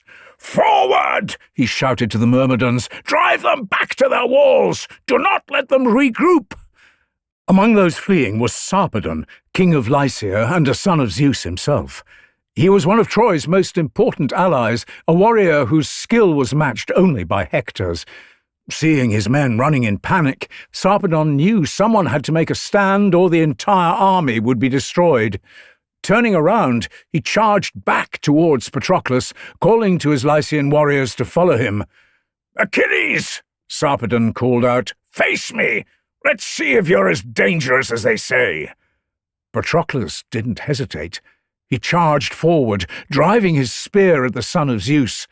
Sarpedon's shield caught the thrust just in time, barely deflecting what would have been a fatal blow. Sarpedon went to draw his sword, but he had given Patroclus an opening. Before the Lycian king could steady himself, Patroclus drove forward with his spear again, putting all his weight behind the thrust. The bronze point caught Sarpedon just below his ribs, driving up into his chest. Sarpedon gasped, blood flooding his mouth, and fell to the ground, his life extinguished. Patroclus stood over Sarpedon's corpse and felt pride surge through him. He had killed a king, a son of Zeus. The Greeks were cheering his name. He was a hero. Somewhere in the back of his mind he remembered Achilles' warning that he should not push too far or risk disaster, but just like before, he was swept up in his own victory, feeling as invincible as the warrior whose armor he wore. He led the Myrmidons forward, toward Troy's gates. He was going to breach the walls and be remembered as the one who ended this cursed conflict that had dragged on for 9 years. Then Apollo appeared before him. The god materialized out of thin air, blocking the path to the city. His form blazed with divine light, too bright to look at directly. His voice boomed across the battlefield. "Go back, Patroclus, son of Menoetius. Troy is not fated to fall to you. Turn back now whilst you still can." But Patroclus was beyond hearing. The battle fury had consumed him completely. He charged forward, his spear aimed at the god's chest. Apollo simply stepped aside and let him stumble past. "This is your final warning. Leave now or face the consequences." Patroclus turned and charged again, convinced that not even a god could stand in his way. Apollo's hand shot out and struck him in the chest. The blow didn't feel like much at first, just a push, nothing more. But suddenly Patroclus couldn't breathe. His vision swam, his legs buckled beneath him. He fell to his knees, gasping, and realized that something was very wrong. His helmet fell from his head, his shield slipped from his fingers, the straps of his breastplate loosened, and the armor fell away piece by piece, clattering to the ground. He was exposed and defenseless, kneeling in the middle of the battlefield. Euphorbus, a young Trojan warrior, saw his opportunity. He drove his spear into Patroclus's back, between the shoulder blades. Patroclus cried out and fell forward onto his hands. Blood poured from the wound. He tried to stand, but his body would not obey him. Then Hector stepped forward. Troy's greatest warrior had seen Achilles' armor fall, leaving the man inside exposed and wounded. He had watched Euphorbus strike, and now he moved in to finish what the younger warrior had started. He drove his spear through Patroclus's stomach. The point went deep, tearing through organs, and Patroclus felt his life beginning to drain away. He fell onto his side, gasping, his hands clutching uselessly at the spear shaft. Hector stood over him, breathing hard, and pulled off his own helmet, ready to gloat about killing Greece's greatest warrior. But when he looked down at the dying man's face, the horrible truth was suddenly revealed. It was not Achilles, the invincible warrior who had terrorized Troy for 9 years. It was just a man. Around him, Trojans were cheering, celebrating what they thought was the greatest kill of the war. Hector felt their eyes on him, waiting for him to claim his victory. He planted his foot on Patroclus's chest and raised his voice so all could hear. "You thought you could sack our city? You thought wearing Achilles' armor made you Achilles?" He pulled his spear free. "You were wrong. Troy still stands, and you die here in the dust like any other Greek fool who thought he could breach our walls." The Trojans roared their approval, but Hector's eyes stayed on the dying man's face. Patroclus looked up at him, blood frothing at his lips. "You have no idea what you have just done." Hector leaned closer despite himself. "Who are you?" he asked. "Patroclus." Each word was an effort. "You think you have won something here, but you've just released something you cannot stop. He will come for you now, and there's nothing you or your walls can do to stop him." Patroclus felt the last of his strength leave him. His eyes glazed over, his head dropped forward, and he was still. Hector bent down and began stripping the armor from Patroclus's body. Achilles' divine armor, feared across the known world, now belonged to Troy's champion. But even as he removed the breastplate, he heard the shout go up from the Greek lines. They had seen their champion fall, and now they were coming, charging forward in a desperate attempt to reclaim the body before the Trojans could drag him away and desecrate the corpse. Menelaus reached the body first. The king of Sparta threw himself over Patroclus like a lion protecting its kill. His spear lashed out, catching a Trojan warrior in the throat, and he roared a challenge to any who would try to take the body. Ajax arrived moments later, his massive frame becoming a wall between the Trojans and their prize. More Greeks poured in behind them, forming a protective circle round Patroclus's corpse. For hours the battle raged around the body, with the news of Patroclus's death soon making its way back to the Greek camp. Antilochus, one of the younger Greek warriors who had fought beside Patroclus that day, ran to Achilles' tent, his face streaked with tears and blood. He found Achilles sitting outside, staring towards the battlefield. "Achilles," Antilochus said, his voice breaking, "I bring terrible news." Achilles looked at him and knew immediately that something was wrong. "Patroclus," Antilochus forced the words out. "He is dead. Hector killed him. The Trojans have taken your armor." For a moment, Achilles did not move. He simply stared at Antilochus, as if the words made no sense, as if they were in some foreign language he could not understand. Then he threw his head back and howled.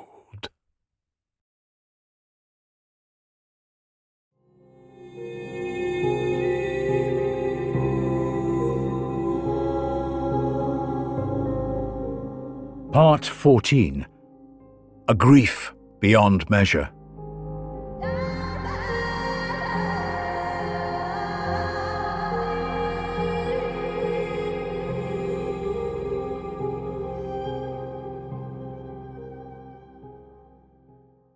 The sound that tore from Achilles' throat was barely human.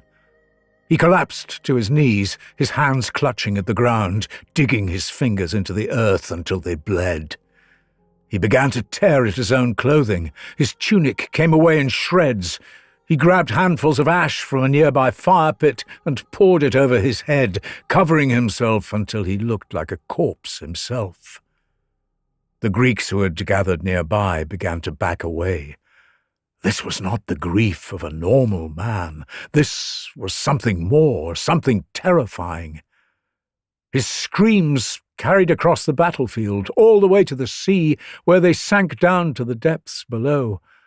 In the silver caves, where the Nereids made their home, Thetis heard her son's cry.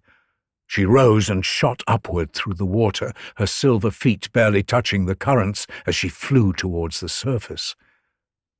She found him in the darkness outside his tent, covered in ash and blood and dirt, his beautiful face transformed into something haggard and wild.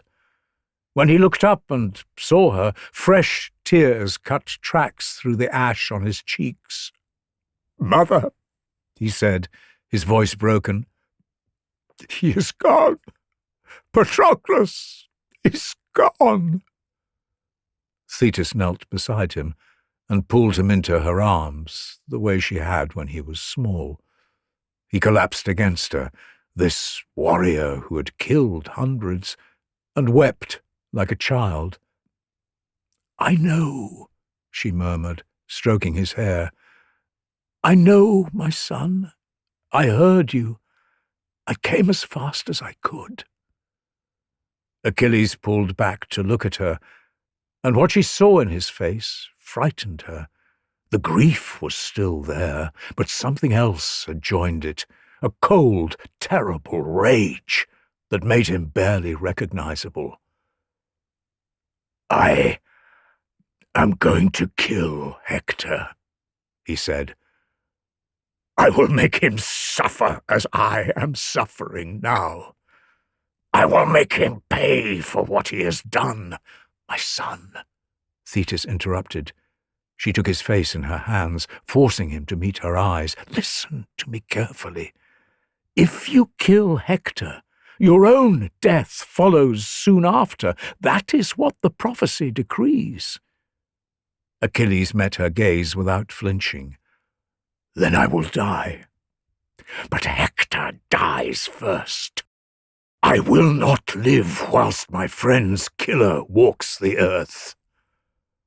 Thetis looked at her son and saw that there would be no changing his mind. He had one purpose now, and nothing she could say would sway him from it. "Then you will need armor," she said quietly. "The Trojans have yours. I will go to Hephaestus and ask him to forge you new armor greater than any mortal has ever worn. You will have 1 day to prepare. Do not try to fight before I return, or you will die pointlessly." "1 day," Achilles agreed. "But first, Hector must answer for what he has done." Thetis left, rising into the night sky. She flew toward Olympus, ascending through the clouds until she reached the mountain's peak where the gods made their homes. The sound of hammer on anvil led her to Hephaestus's forge, where she found the divine blacksmith at his work, flames reflecting off his sweat-covered face. He looked up as she entered. "Thetis," he said, limping towards her, "what brings you to my forge?" "My son needs armor," she said, "the greatest armor you have ever made. He goes to face Hector tomorrow, and I would have him protected when he enters battle." Hephaestus met her gaze and saw the weight of what she was asking. He understood. He owed Thetis more than he could ever repay. Long ago, when his mother Hera had thrown him from Olympus in disgust at his twisted leg, Thetis had been the one to find him, broken on the rocks below. She had taken him in, cared for him, given him shelter when no other god would. That kindness had never been forgotten. "For you, Thetis, I will make armor that will be sung about until the end of time. I will forge it this very night, and by dawn your son will be armed like a god." He set to work immediately. The divine forge roared to life, flames hotter than any earthly fire. Hephaestus took the bronze and tin and gold and silver, precious metals that sang as they melted in his crucible. His hammer rang against his anvil, shaping the molten metal with skill no mortal smith could match. He made a breastplate that would turn aside any spear, greaves that would protect Achilles' legs, and a helmet with a crest of gold that would strike terror into anyone who saw it. But the greatest work was the shield. It was massive, 5 layers thick, being decorated with scenes of such intricacy and beauty that the entire world seemed captured upon its surface. On it he crafted the earth, the sky and the sea. He made the sun and moon, along with hundreds of stars. He depicted 2 cities, one at peace, with weddings and festivals and courts of law, and one at war, besieged and burning. He showed farmers ploughing fields, shepherds tending flocks, dancers celebrating a harvest. He crafted the entire world onto that shield, life and death, peace and war, all of human existence captured in bronze and gold, pouring all his skill into this final piece. When the armor was finally complete, Hephaestus laid it out for Thetis to see. He had forged countless weapons for gods and heroes across the generations, but nothing came close to what he produced that night. It was, and forever would be, his finest work.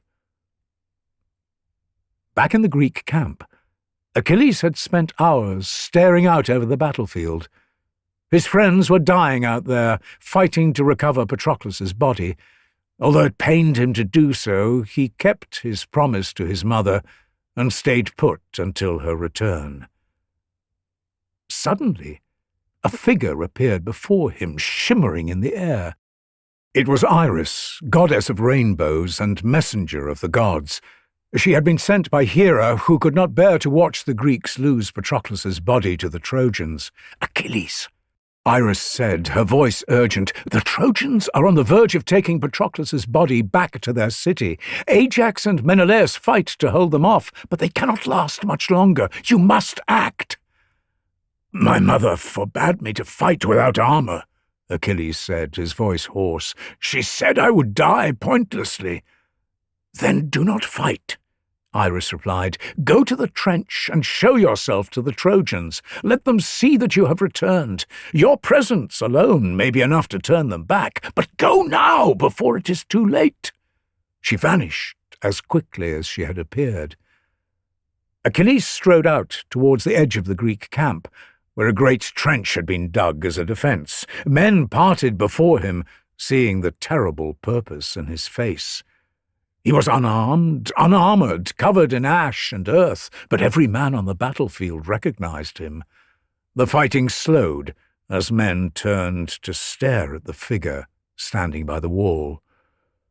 Athena, who had been watching from Olympus, flew down to join him, gifting some of her divine power. Around his head she kindled a golden flame, so bright that it reached up to the heavens. When he opened his mouth to shout, she magnified his voice 100-fold, with it booming across the plain like the war cry of a god.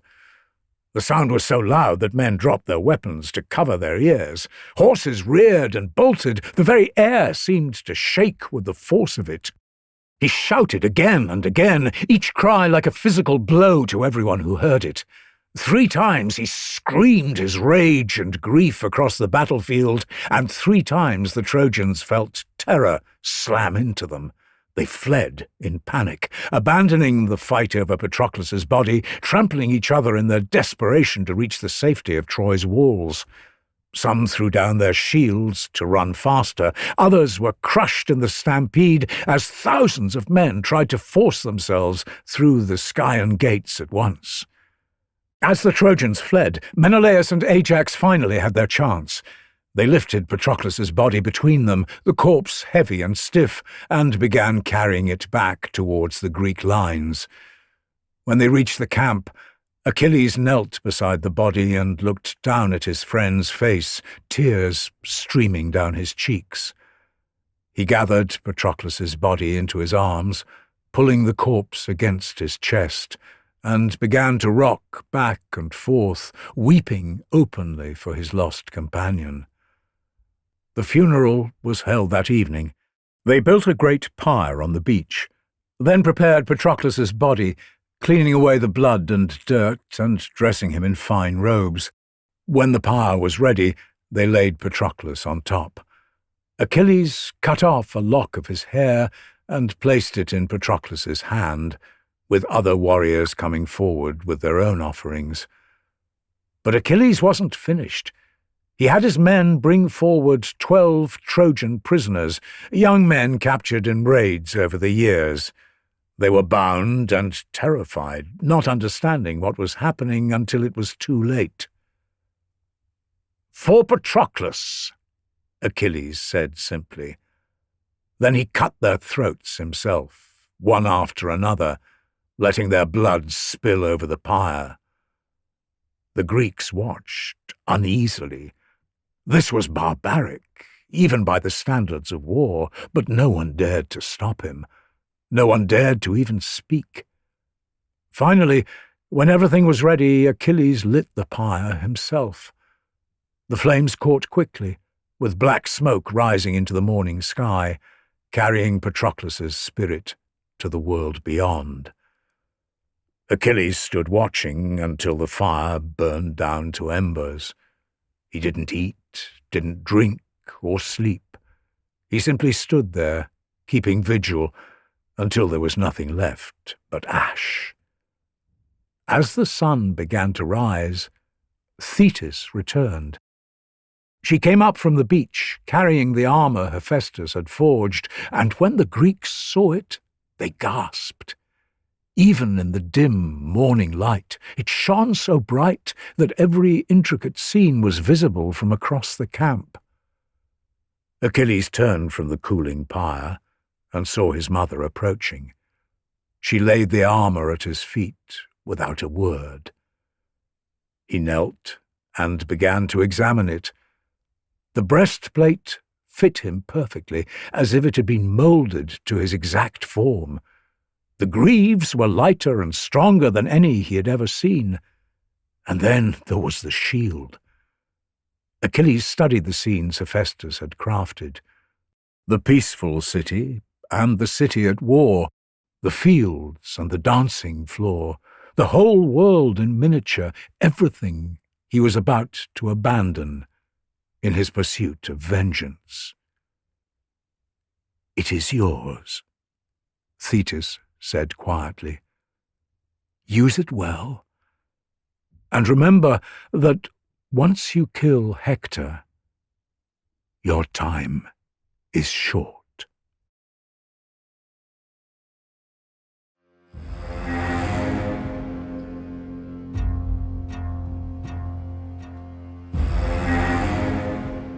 Part 15. The Return of Achilles. As morning came, the Trojan sentries manning the great walls began to notice movement from the Greek camp. A few warriors emerged at first, then more, and then a great flood pouring out through the broken gates. The mass was so vast the sentries could scarcely believe what they were seeing. The entire Greek army had taken the field, thousands upon thousands of men forming up in perfect ranks, the fierce myrmidons at their head. And leading them was what looked like a god, a man dressed in armour that blazed with divine power, too bright to look at for more than a few moments.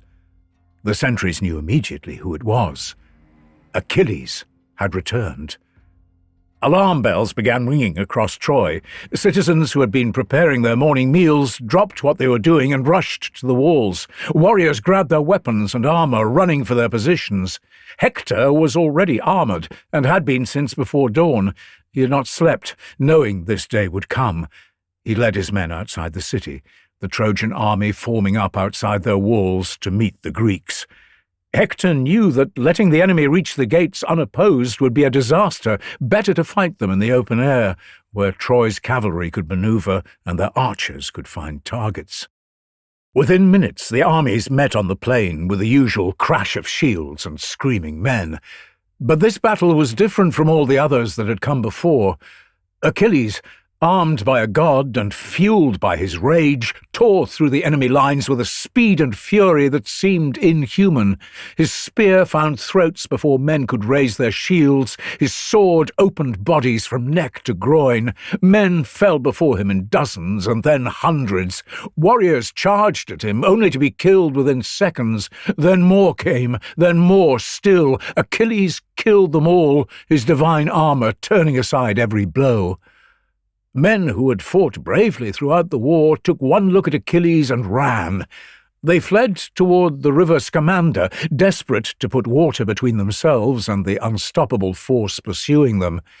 Instead, the river became their grave. The Scamander was running high from spring rains, its current strong enough to knock men off their feet. The fleeing Trojans splashed into the water, their movements slowing as they struggled to wade across. Achilles came after them without hesitation. The water rose to his waist, but he strode through the powerful current as if it were nothing. Young Trojans begged for mercy, offering ransom, pleading that their families would pay any price. But when Achilles looked down at them, all he saw was Patroclus lying dead in the dust. Grief had drowned every thought of mercy or honour. He dragged men under the water and held them there until they stopped struggling. Blood turned the Scamander red, bodies piled up against the rocks, creating dams of flesh and armour that forced the current around them. The river itself began to choke on the dead, struggling to carry away the corpses faster than Achilles could create them. After several minutes of the slaughter, the river decided it had endured enough. The water began to rise, not gradually, but suddenly, surging upward in a wave that should not have been possible. The current, which had been flowing steadily toward the sea, reversed itself and came roaring back upstream. A voice boomed from the water, ancient and terrible. "Enough! You fill my streams with corpses. You choke my flow with the bodies of the dead. I am Scamander, and I will not be made to suffer for your revenge." "I will stop when Hector is dead," Achilles shouted back. "Not before!" The river god's anger erupted. The water rose higher, becoming a wall that towered over Achilles. He looked up at it and raised his shield, but even armor forged by a god was no use against a river.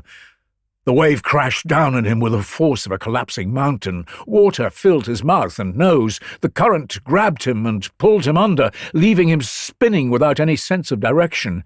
He tried to find purchase on the riverbed, but the stones were slick, and he slipped with every attempt to stand. Achilles, the greatest warrior to have ever lived, was being drowned by an angry river, the weight of his divine armor dragging him down. On Olympus, Hera saw what was happening and called out in distress. "Hephaestus, the river god attacks Achilles. Will you let the armor you forged sink into the mud?" Hephaestus did not need to be asked twice. He descended to the battlefield in a column of flame and heat. Landing next to the river, he raised his hands. Flames poured from his palms, divine fire that burned hotter than any earthly forge. The river's commander began to boil. Fish died in the sudden heat. The reeds on the banks burst into flame. The river god screamed as his waters evaporated, his power diminishing with every gallon that turned to mist. "Stop!" Scamander cried. "Hera! Call off your smith! I yield! Hephaestus's flames died down, and the river god retreated into what remained of his waters, crying out in pain. The water level dropped. The current weakened. Achilles burst from the water, gasping, and staggered onto the bank. His armor was blackened from the heat, steam rising from its surface. But he was alive. He looked at Hephaestus, gave a single nod of acknowledgement, and then continued his advance toward Troy. But the battle between god and river had not gone unnoticed on Olympus. With Hephaestus having intervened so directly, the other immortals could no longer hold back.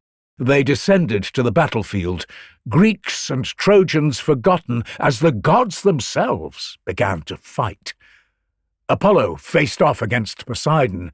Hera and Artemis exchanged blows. Ares, still angry from his earlier humiliation, spotted Achilles cutting through the Trojan ranks and saw his chance for redemption. "Enough!" Ares bellowed, charging across the battlefield. "I will end this mortal myself!" But Athena was faster. She materialized between Ares and Achilles, blocking his path with her shield. "You dare threaten my champion?" she said. "You who fled crying to father after a mortal wounded you?"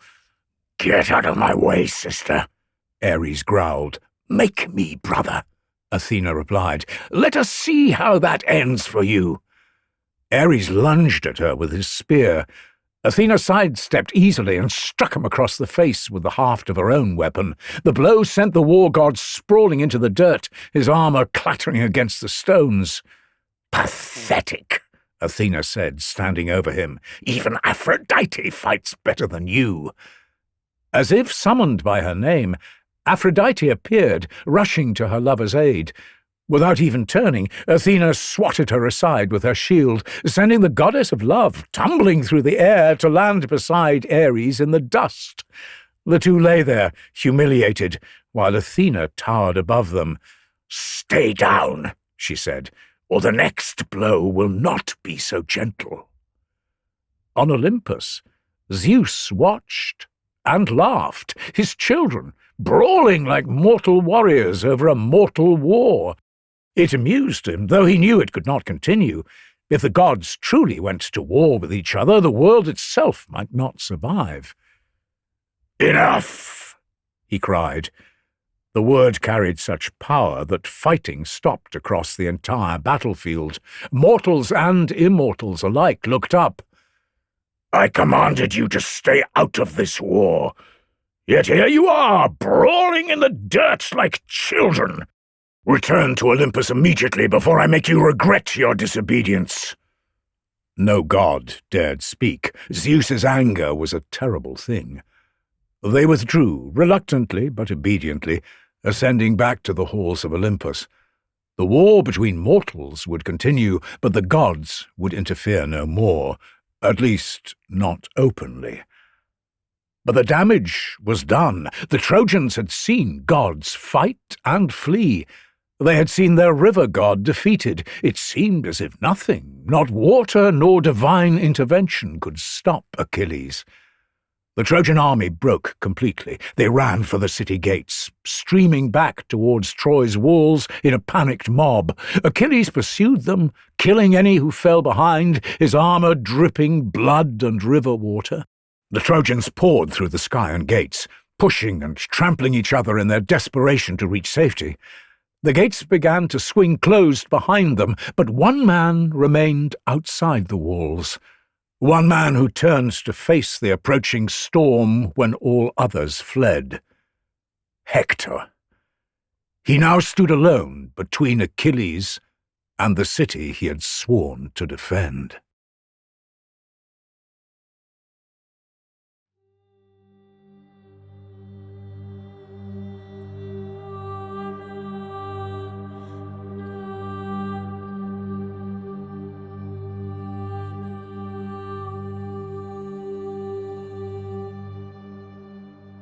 Part 16. The Fate of Hector. Priam stood on the battlements and watched his people flee. Mothers screamed from the walls for their sons. Old men wept as they watched the army disintegrate. Then he saw his son, still standing outside the gates, and felt his heart break. "Hector!" Priam's voice cracked as he called down. "Come inside, please, my son! Come inside before it is too late." Hector looked up at his father, but did not move. "That man will kill you," Priam continued, his hands gripping the stone wall until his knuckles went white. "He has already taken so many of my sons. Do not let him take you too. I can bear losing more sons, but not you, not my firstborn. If you die out there, what happens to Troy?" Beside him, Hecuba clutched at the wall, tears streaming down her face. "Hector, my son," she called, her voice desperate.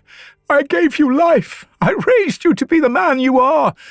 Do not throw that away for pride. Your father and I are old. We will not survive seeing you killed. Have mercy on us, if not on yourself. Come inside." Hector heard every word. Part of him wanted to obey, wanted to turn and walk back through those gates, to hold Andromache one more time, to see his son again. But he did not move.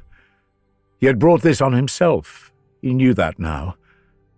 When Polydamas had advised caution, suggesting that they pull back behind the walls, Hector had refused. He had chosen glory over safety, believing he could burn the Greek ships and win the war with courage alone. Hundreds were dead because of it. If he ran inside now, if he hid behind his father's walls whilst his people suffered the consequences of his decisions, what would that make him? Just another coward who sent men to die whilst he stayed safe. Just another Paris. He looked up at his parents one last time. "Forgive me," he called, "but I cannot come inside. This is my doing. I must answer for it." Priam sagged against the wall, and Hecuba began to wail. But Hector had already turned away, looking toward where Achilles was approaching across the plain. The Greek warrior came on like death itself, a god in mortal form. Hector watched him come, and felt something he had never felt before on a battlefield: absolute, paralyzing terror. He had fought Achilles once before, years ago in the early days of the war. Even then, before Patroclus' death, Achilles had been terrifying, but there had been honor in that fight, mutual respect. The thing approaching him now was no longer a warrior. It was vengeance and rage given form, and Hector knew with cold certainty that he was about to die. Hector's nerve broke. He turned and ran. It wasn't a tactical retreat. There was no strategy. It was pure primal panic. He ran along the wall of Troy, his armor clanking, his breath coming in gasps, with Achilles pursuing behind him like a hunting hound after a deer. They ran past the fig tree where Hector used to play as a boy, the watchtower where he'd stood guard as a young warrior, and then finally they passed the springs, one warm, one cold, where the women of Troy had washed clothes in peacetime, laughing and talking whilst their children played. All of it flashed by in a blur, places that held memories of a happier time, the treasured pieces of his home. Once around the walls they ran, then twice, then 3 times. On Olympus, Zeus looked down at the chase with a grave look on his face.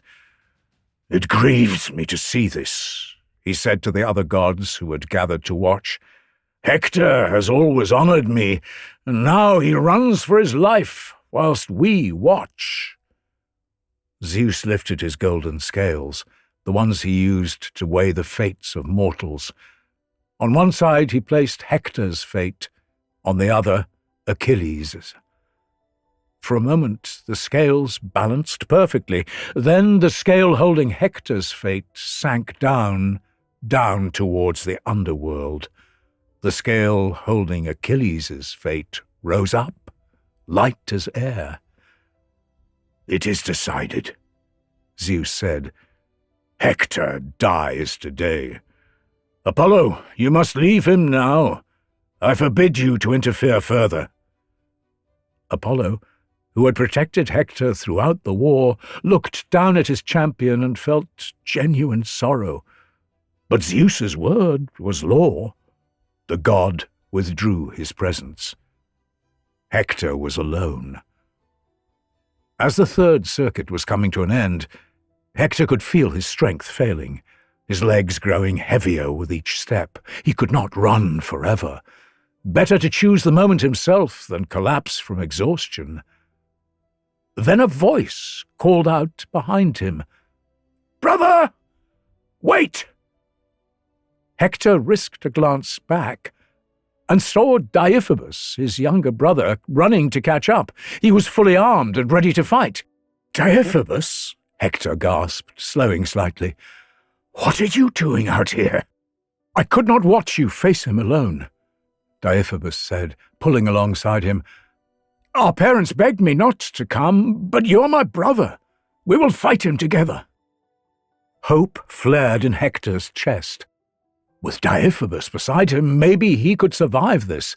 Maybe there was a way out after all. "Thank you," Hector said, and meant it with his whole heart. He stopped running and turned to face Achilles, his brother at his side. Achilles approached and stopped a few paces away. He looked at Hector with a cold stare. "No more running?" Achilles asked. "No more running," Hector agreed. He straightened, trying to regain some dignity. "Achilles, I know you mean to kill me, but let us at least make an agreement. If I kill you, I will return your body to the Greeks with honor. Promise me you will do the same." "There will be no agreements," Achilles said. "There will be no honor. You killed Patroclus, and for that I am going to kill you, and then I will feed your corpse to the dogs. Your parents will watch from those walls as animals tear you apart." Hector felt rage kindle in his chest, burning through the fear. "Then we fight." He hefted his spear, judged the distance, and threw it with all his strength. It was a perfect cast, aimed at the center of Achilles' chest. But Achilles simply raised his shield, the spear bouncing off the divine metal harmlessly, as if Hector had thrown a child's toy. "Deiphobus!" Hector called, reaching back for another spear. "Give me your weapon!" He turned to take it from his brother's hand, No one was there. Hector spun in a circle, searching. The plain was empty behind him. Deiphobus was gone, almost as if he had never been there at all. Understanding crashed over Hector like cold water. It had been Athena, disguised as Deiphobus, drawing him into this confrontation. The gods had tricked him, had stripped away his divine protection, and led him into a trap he could not escape. "So, this is how it ends," Hector said quietly. "Betrayed by gods and men alike." He drew his sword. "I will not die running. I refuse to die begging. If I am going to die, it will be with a weapon in my hand." He charged. They fought across the plain, Hector attacking with increasing desperation as every one of his strikes was turned aside. Every time he thought he saw an opening, Achilles closed it in an instant. Achilles' spear darted out, seeking gaps in Hector's defences. Once, twice, testing, learning. The armour Hector wore, Achilles' old armour, taken from Patroclus' body, protected him from most strikes, but Achilles knew that armour. He had worn it for years and knew where it was vulnerable. At the throat, where the collarbone met, there was a gap, just a small space where the breastplate and helmet didn't quite meet. Achilles had always been careful to guard it. He fainted low. Hector's shield dropped to block. In that instant, Achilles' spear shot upward and found the gap. The point went through Hector's throat, through his windpipe, and out the back of his neck. Hector fell to his knees, both hands clutching at the spear in his throat. Blood poured between his fingers. Achilles stood over him, watching him die slowly, and felt no satisfaction. Killing Hector did not bring Patroclus back. It did not ease the grief. It changed nothing. Hector tried to speak, barely managing to force words past the blood in his mouth. "Please," he gasped, "my body. Return it to my family. My father will pay any ransom." "I do not want his gold," Achilles said. "I want you to die knowing you'll be dishonored. I want your last thought to be of how your corpse will rot in the sun while your family weeps." Tears mixed with the blood on Hector's face. "You will die soon." Hector's voice grew stronger, as if seeing some prophecy in his final moments. "Paris and Apollo, the Skyan gates, you will fall there." His eyes glazed over. Hector, defender of Troy, greatest of Priam's sons, died in the dust outside his own city, whilst his family watched from the walls above. The wailing that rose from Troy's battlements was like nothing Achilles had ever heard. Priam collapsed, held up only by his attendants. Hecuba tore at her clothes and hair, screaming her son's name over and over. Andromache, who had been inside the city, heard the cries and came running to the walls. When she saw her husband's body lying in the dust, she fainted, falling into the arms of her servants. Achilles felt nothing. He bent down and began stripping the armour from Hector's corpse, his old armour that Patroclus had died in. Other Greeks came running up, and they stabbed at Hector's body, kicked it, spat on it, taking their revenge on the man who had killed so many of their friends.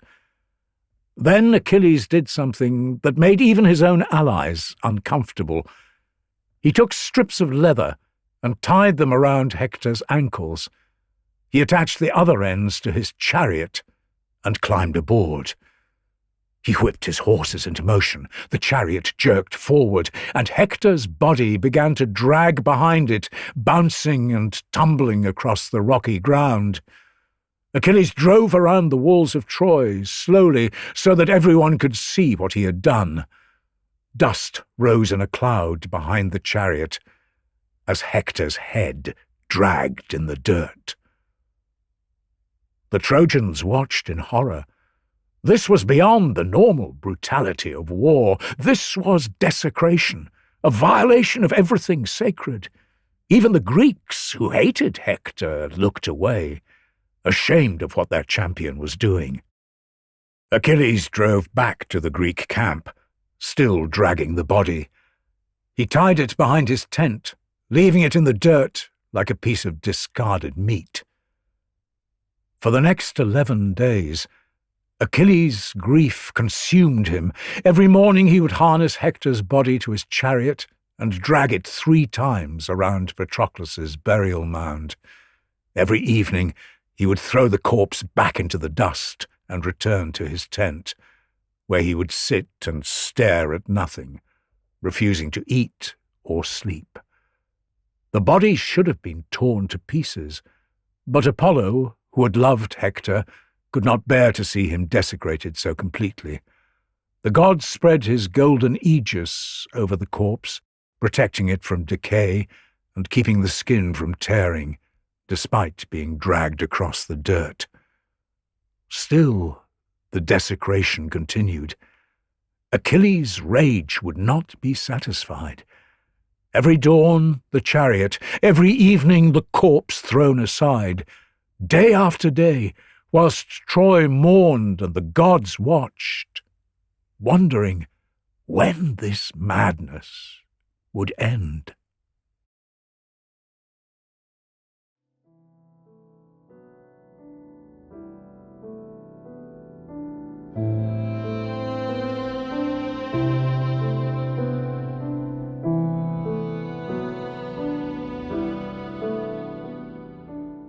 Part 17. Priam's Ransom.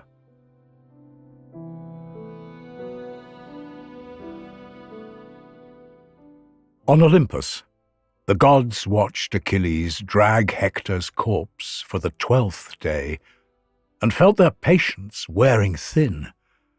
Apollo spoke first, anger clear in his voice. "How long will we allow this? Hector honored us. He made sacrifices at our altars, burned the fat of oxen in our names, and now his body is dragged through the dirt whilst we do nothing?" Hera, who had supported the Greeks throughout the war, shifted uncomfortably. Even she could not defend what Achilles was doing. "The man grieves for his friend. Perhaps we should allow him time to—" "Time?" Apollo interrupted, his anger flaring. "It has been 12 days! How much time does grief require before it becomes madness, before it becomes an offense against the natural order?" Zeus listened to the argument, his expression thoughtful. Finally he raised his hand for silence. "Apollo speaks truth. This cannot continue. Achilles has had his revenge. Hector is dead.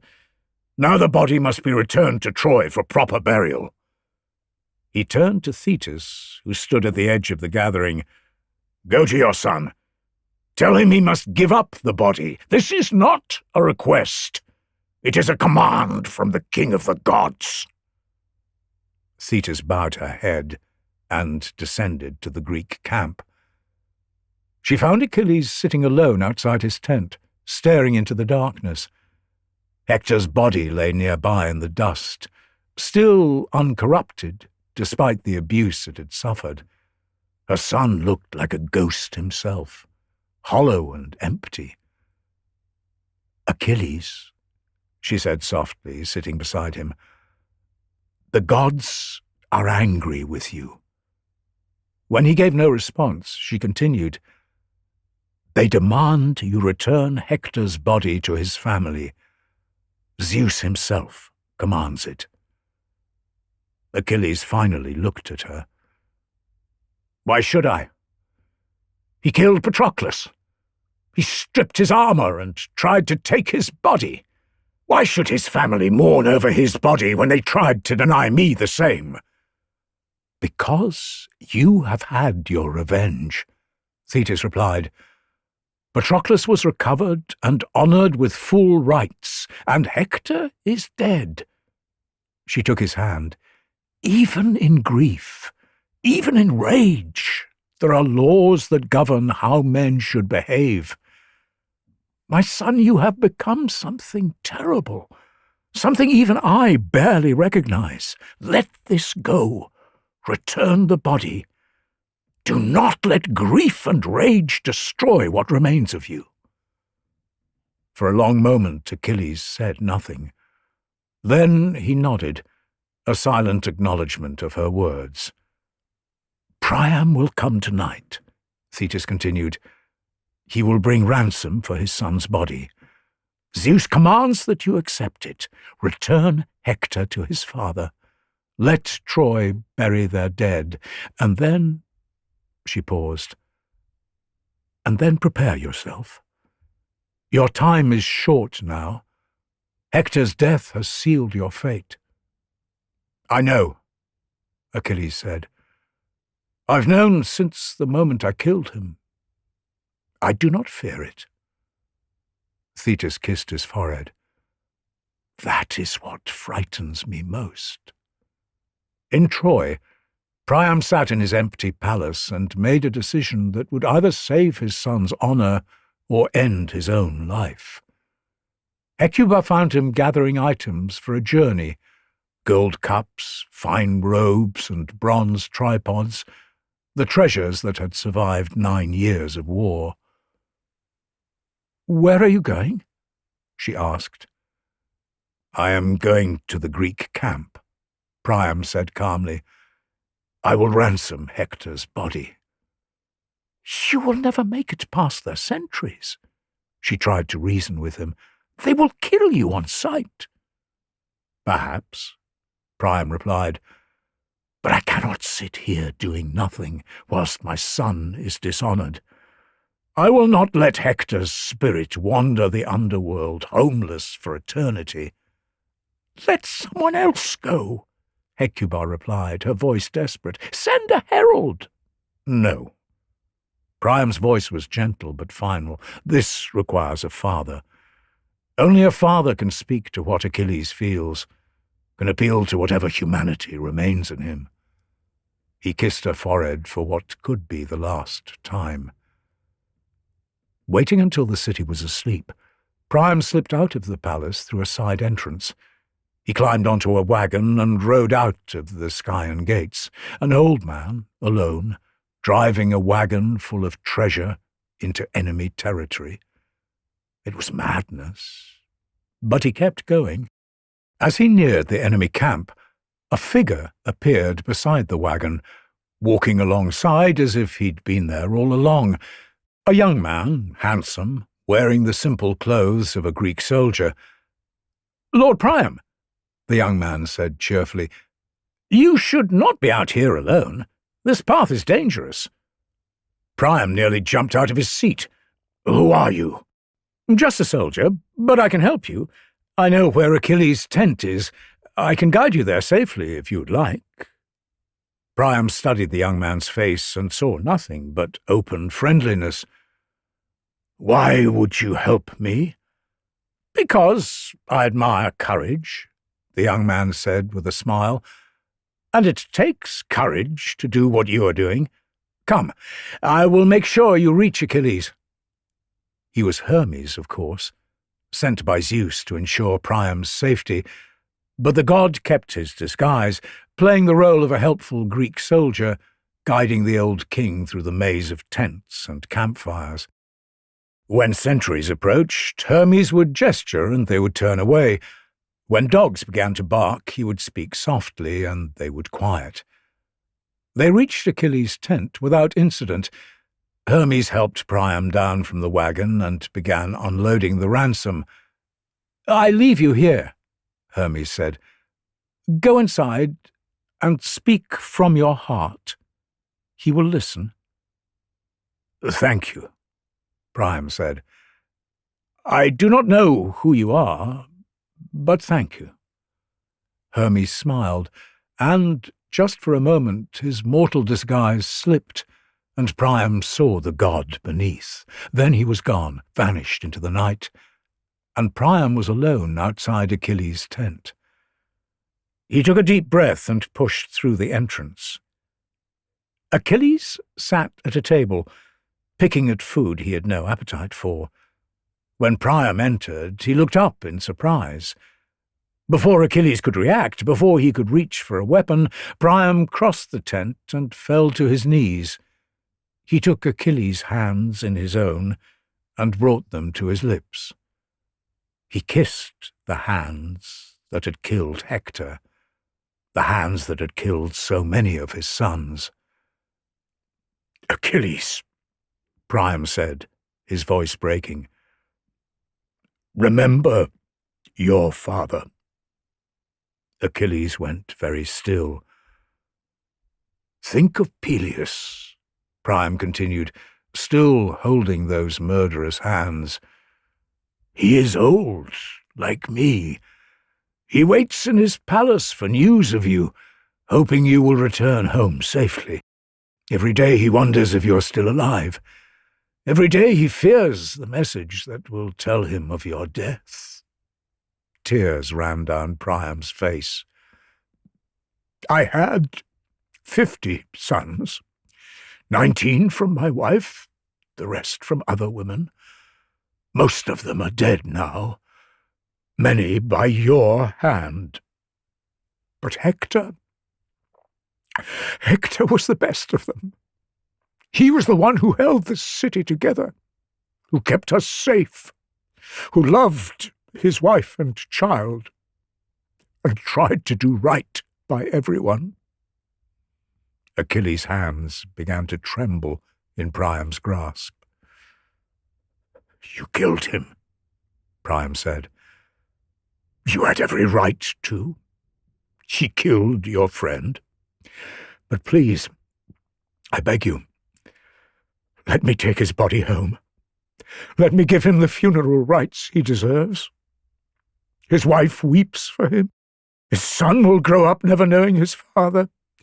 His mother tears her hair in grief. And I—" His voice broke completely. "I have kissed the hands of the man who killed my child. I have degraded myself in ways no king should, but I would do worse, far worse, if it meant I could bury my boy." The tent was silent, except for Priam's quiet weeping. Then Achilles began to weep as well. All the emotion he had been holding back came pouring out.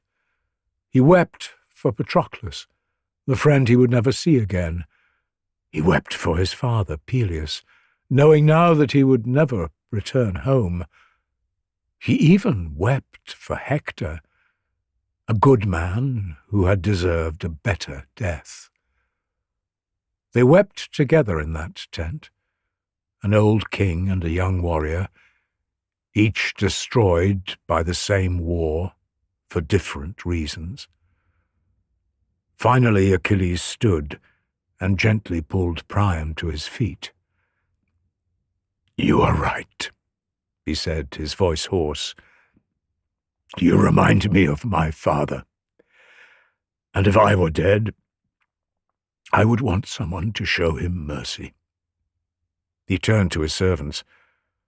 "Wash Hector's body, clean away the dirt, and dress him in fine robes. Make him look like the prince he was." Whilst they worked, Achilles led Priam to his table and had food brought. They ate together in silence, sharing bread and wine like they were guests at a feast rather than enemies in a war. "How long do you need for the funeral?" Achilles asked finally. 12 days, Priam said. 9 for mourning, 3 for the funeral rites." "Then you will have 12 days, Achilles replied. "No Greek will attack Troy in that time. You have my word." "Thank you," Priam said.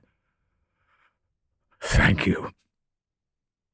Priam drove his wagon back to Troy as dawn was breaking. The sentries on the walls saw him coming and raised the alarm. Cassandra, who could see the future, was the first to cry out, "Father returns! He is bringing Hector home!" The gates opened and Priam drove through to find the entire city waiting.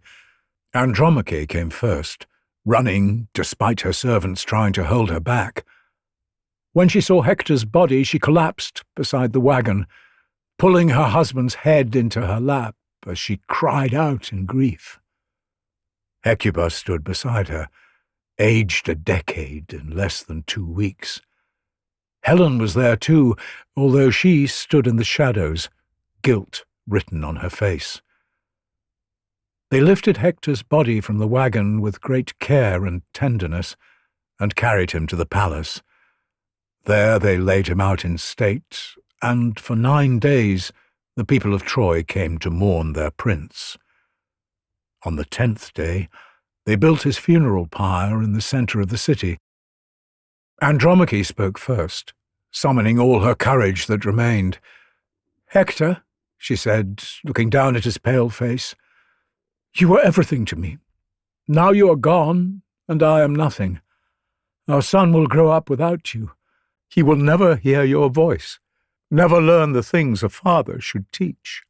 And I told you not to fight. I begged you to stay behind the walls, to choose life over honor. But you could not. Honor was too important to you. And now honor is all I have left of you. That and memories that will never be enough." She placed her hand on his cold chest. "I will love you until I die. And when I reach the underworld, I will find you there, and we will be together again. Wait for me, my husband. Wait for me." Hecuba spoke next, her words brief but heavy with sorrow. She mourned not just Hector, but all her sons, all the young men she had raised and lost. Helen spoke last, and her words surprised everyone. She thanked Hector for never blaming her, never treating her with cruelty, even though the war was fought because of her presence. "You were kind to me when no one else was," she said quietly. "You treated me like family when I deserved only hatred. I hope you find peace in death, because you found none in life." Then they lit the pyre. The flames rose high into the sky, carrying Hector's spirit from this world to the next. The Trojans stood watching until the fire burned down to embers. They gathered his remains in a golden urn and buried him with all the honours due to a prince. Then they feasted, as custom demanded, celebrating the life of a man who had died trying to save his city. The Iliad, the great song of Achilles' rage, ends here, with Hector buried and mourned, with Achilles having found a moment of humanity before his own death. Troy was still standing, but the war was not over. The dying had not finished. The greatest city in the world would fall, and the age of heroes would end with it.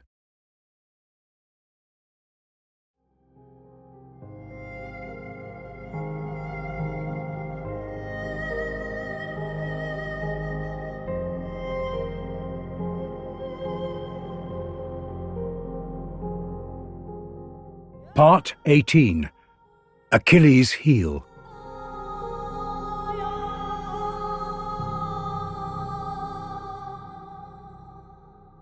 The 12 days of truce ended, and with them any hope of peace. Hector had been honoured, the dead had been buried. Now the war would continue until one side or the other was destroyed completely. Achilles knew his own time was near. He could feel it, the way a man feels winter coming in his bones. But death no longer frightened him. He had lived longer than his mother's warnings had promised. Each morning he woke felt like borrowed time, and he meant to spend it finishing what he had started. The war resumed. The Greeks formed up on the plain, the Trojans emerged from their gates, and men began dying again. But something had changed. Hector was gone, and without him Troy's defence crumbled. Day after day Achilles drove them back, slaughtering any who dared face him. Soon Trojan morale had all but collapsed. They retreated behind their walls, and this time they did not come out. Their walls remained, but something inside them had already fallen. Achilles pressed the attack, driving the Greeks forward, pushing towards Troy's walls. He had sworn he would take the city, and he meant to keep that oath, even if it killed him.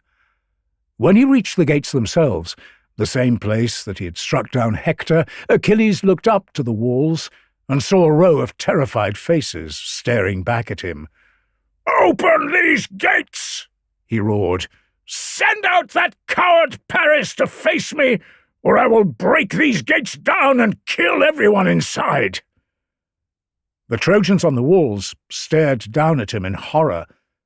Paris, however, was calm. For the first time in the war, perhaps in his entire life, he felt the weight of responsibility bear down on him. Hector was dead.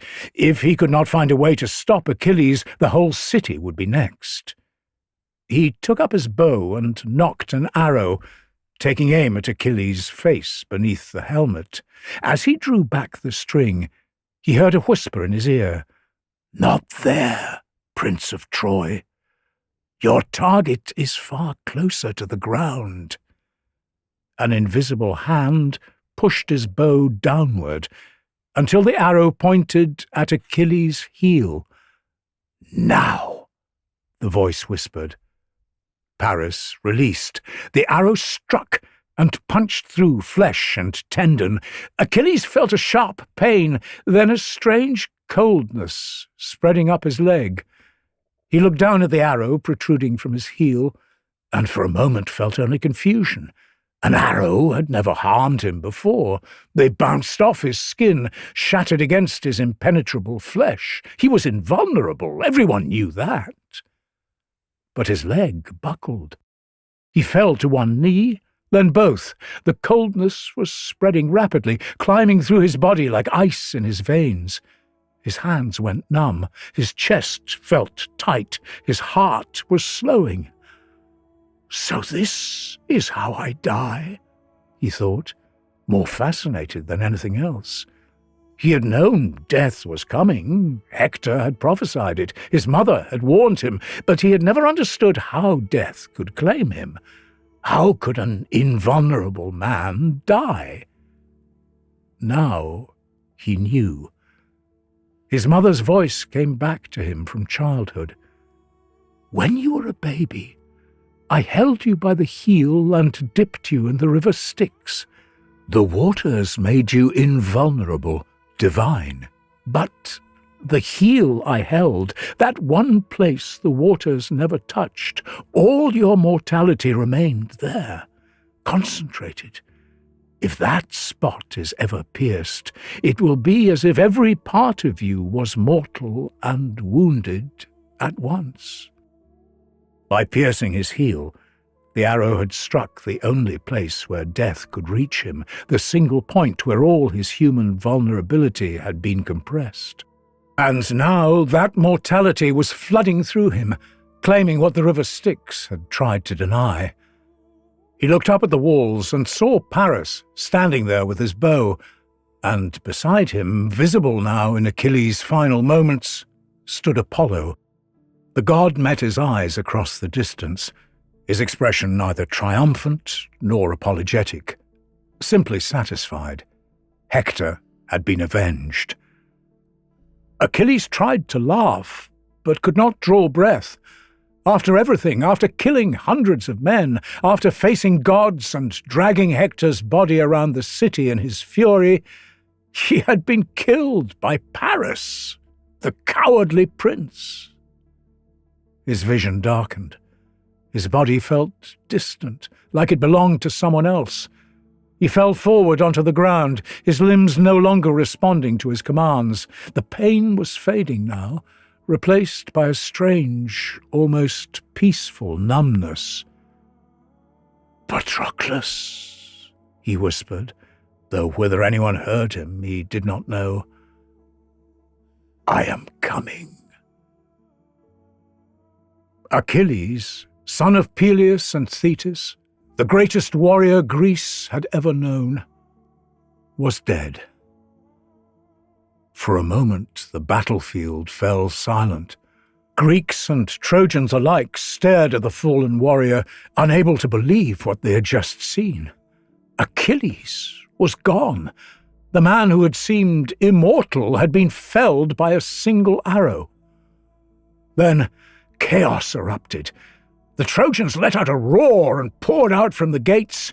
They wanted Achilles' body so they could desecrate his corpse the way he had desecrated Hector's. The Greeks rushed to protect him, horrified at the thought of their greatest champion being dishonored.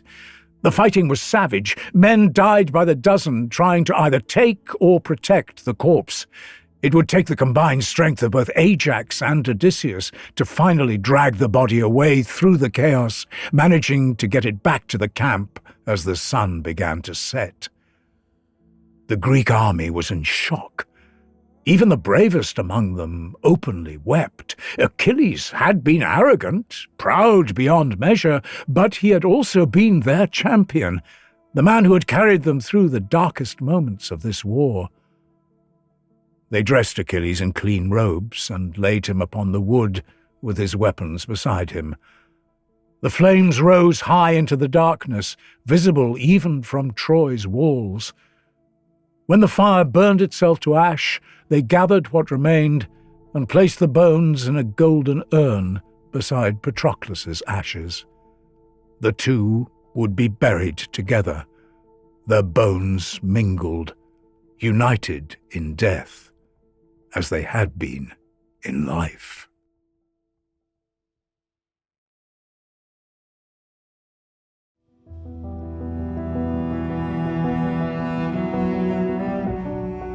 Part 19. The Trojan Horse.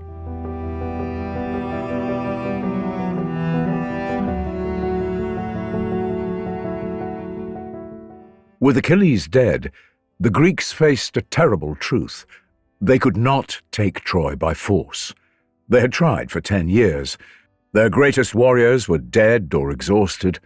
The walls still stood, and the Trojans, though weakened, could hold out indefinitely behind those fortifications. The Greek commanders gathered to discuss their options. Some wanted to continue the siege, to starve Troy into submission. Others argued for sailing home and admitting defeat.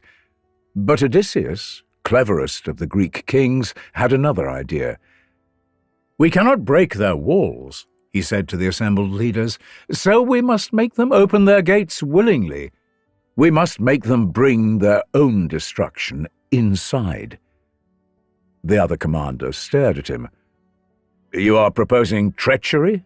Menelaus said. "I'm proposing cunning," Odysseus replied. "The Trojans have us beaten in an honest fight, so we stop fighting honestly. We give them a gift, something so magnificent that they can't resist bringing it inside their walls." "What kind of gift?" Diomedes asked.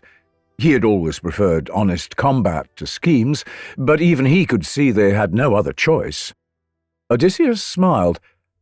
"A horse. A giant wooden horse, large enough to hold armed warriors inside. We build it, we hide our best men within it, and we leave it outside Troy's gates. Then the rest of the army sails away. The Trojans will think we have given up. They will see the horse as a peace offering, a tribute to their gods, and they will bring it inside." "That is madness," Agamemnon said. "Why would they fall for that?" "Because they want to believe the war is over," Odysseus said. "They are as exhausted as we are. They have lost Hector and buried thousands of men. If we give them a reason to believe we have surrendered, they will take it. And once the horse is inside their walls, once night falls and the city sleeps—" He paused. "The men inside emerge. They open the gates from within, the fleet returns, and we take Troy whilst they're still celebrating their victory." The tent was silent. The plan was audacious, deceptive, and completely unlike the honest warfare the Greeks had been waging. But it might just work. "Who would hide inside?" Menelaus asked. Odysseus had already considered this. "Our best warriors. Men who can fight in close quarters, who can hold their nerve whilst trapped in darkness for hours. I will go. Diomedes. Menelaus, you should be there when we find Helen, and others, enough to open the gates and hold them until the army arrives." Agamemnon looked around at his commanders. He saw exhaustion in every face, but also something else: hope. For the first time in months, they had a plan that might actually work. "How long to build this horse?" he asked. "A few weeks if we strip timber from the ships," Odysseus said. "We have carpenters. It can be done." "Then do it," Agamemnon said. "Build your horse, Odysseus, and pray to the gods that the Trojans are as desperate for peace as we are." The construction began the next day.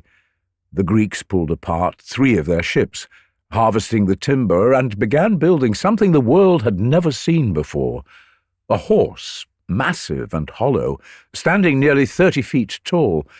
Its exterior was polished and carved with intricate details. Its interior was empty, with space for armed men to crouch in the darkness. The work took 3 weeks. The Trojans watched from their walls, confused by the strange construction, but they did not attack. They were content to let the Greeks waste their time on whatever madness this was. When the horse was complete, Odysseus selected his men. 30 warriors, all volunteers who understood that they might die trapped inside a wooden statue if the plan failed. They armed themselves lightly, swords and daggers, no spears or heavy armor that might make noise. Then, one by one, they climbed inside through a hidden door in the horse's belly. Among them was a new face, Neoptolemus, who had arrived at Troy only weeks before. He was Achilles' son, born on the island of Skyros to one of the young women Achilles had hidden amongst when his mother tried to keep him from this war. The boy had been raised never knowing his father, but when news reached him of Achilles' death, he had sailed to Troy immediately, demanding to avenge the father he had never met. The Greeks had welcomed him, though they quickly realized this youth had inherited all of his father's worst traits. Sadistic and cruel, he had Achilles' capacity for violence, while lacking the complexity that had made his father human. Odysseus found the youth disturbing, but he was undoubtedly useful in a fight, and for what was coming, they would need men who could kill without hesitation. With the warriors hidden inside the horse, the rest of the Greek army began their performance. They burned their camp, destroyed anything they could not carry, and loaded their ships. As the sun rose, the entire Greek fleet sailed away from Troy's shore, disappearing beyond the horizon. The Trojans on the walls watched in disbelief. After 10 years, the Greeks were leaving. The war was over at last. They poured out of the gates, thousands of them, rushing to the abandoned Greek camp to see if it was real. They found only ashes and refuse, and the enormous wooden horse standing alone on the beach.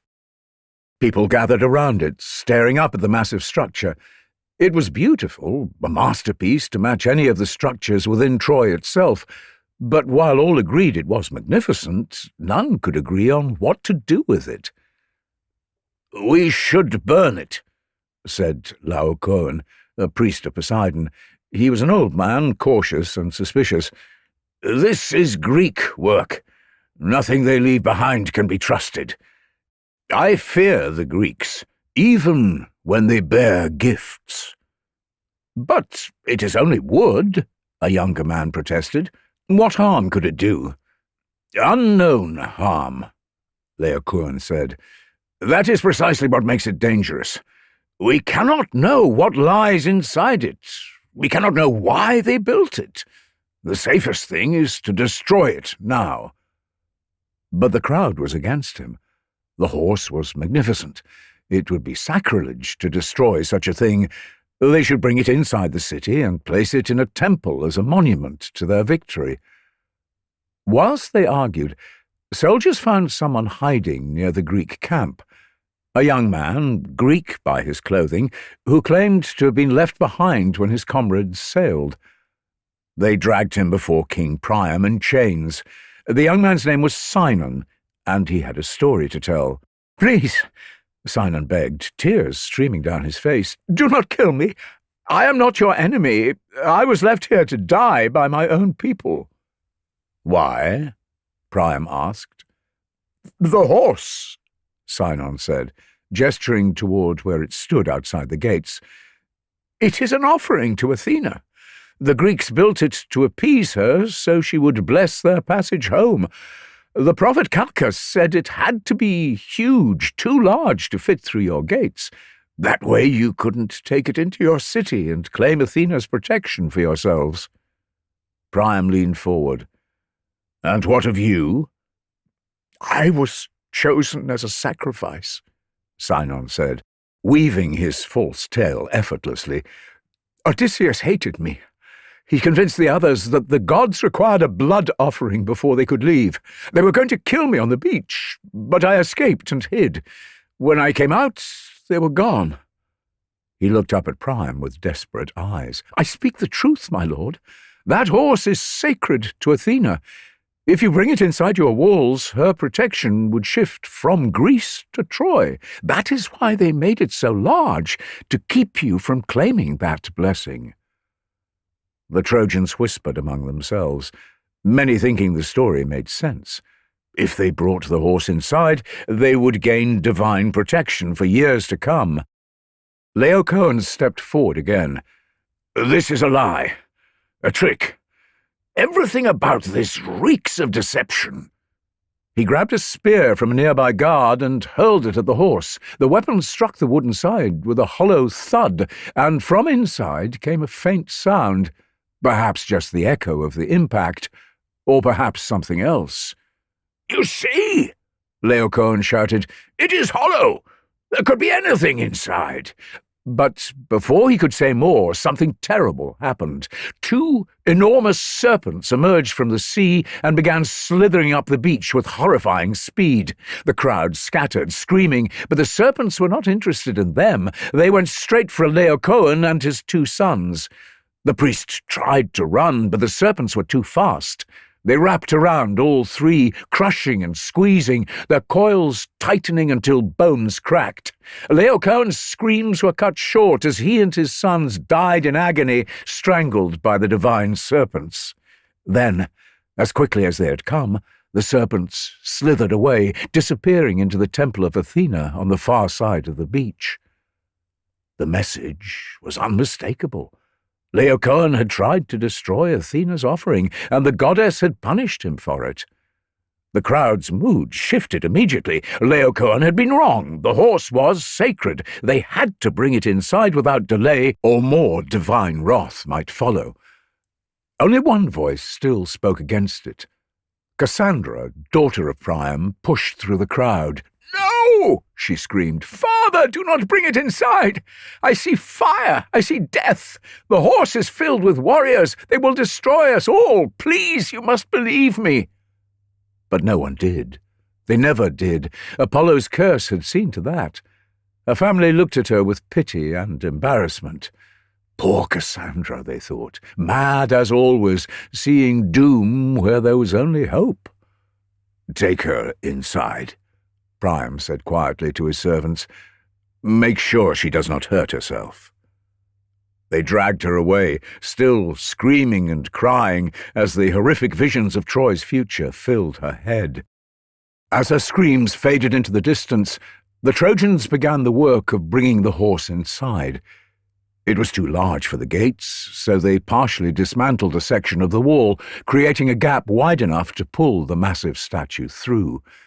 It took hundreds of men with ropes and levers working through the afternoon, but finally, as the sun began to set, the wooden horse stood in the center of Troy. The Trojans celebrated into the night. Wine flowed freely. People danced in the streets. After 10 years of war, of fear and loss, they finally had peace. They finally had victory. As midnight approached, the celebrations died down, the people stumbling home, drunk and happy. It was only then, as the city finally fell silent, that the hidden door in the horse's belly swung open. Odysseus emerged first, climbing down a rope ladder into the darkness. Menelaus followed, then Diomedes and Neoptolemus, then 26 others, descending into the city in silence. They had been cramped in that wooden prison for hours, barely able to breathe. Now, finally, they could move. They split into groups. One headed for the gates to open them. Another went to light signal fires to call the fleet back. The others began moving through the sleeping city, swords drawn, ready to kill anyone who raised the alarm. The gates opened, with barely a sound. The guards were drunk or sleeping. Outside on the plain, torches appeared as the Greek fleet beached, and thousands of warriors poured onto the shore. They had been waiting all night for this moment. The army poured through the gates, thousands of warriors flooding into Troy's streets. The slaughter began.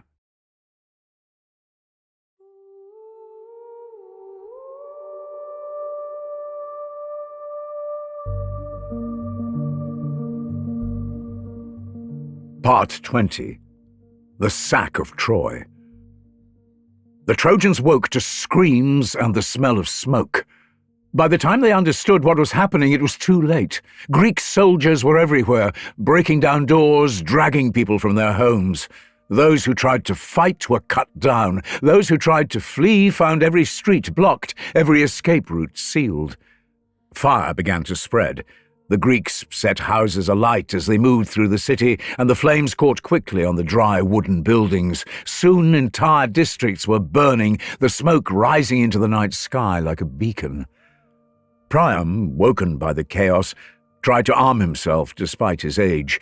His hands shook as he strapped on armor he hadn't worn in years. Hecuba begged him not to go, but he refused to hide whilst his city burned. "I am still king," he said. "I will die as one." He made his way to the courtyard where an altar to Zeus stood. If he was going to die, it would be in a sacred place, under the protection of the gods.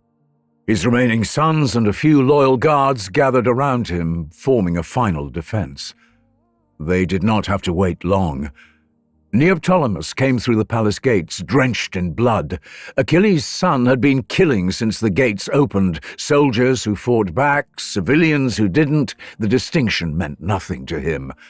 Now he had come to claim the greatest prize of all, the head of a king.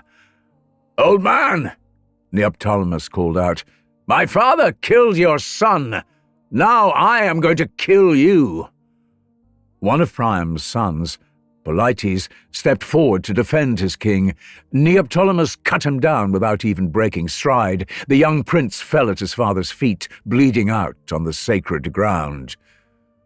"You are Achilles' son?" Priam asked, his voice steady despite his fear.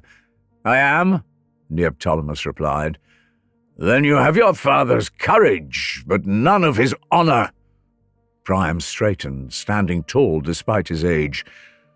"Kill me if you must, but know that you're murdering an unarmed old man at an altar.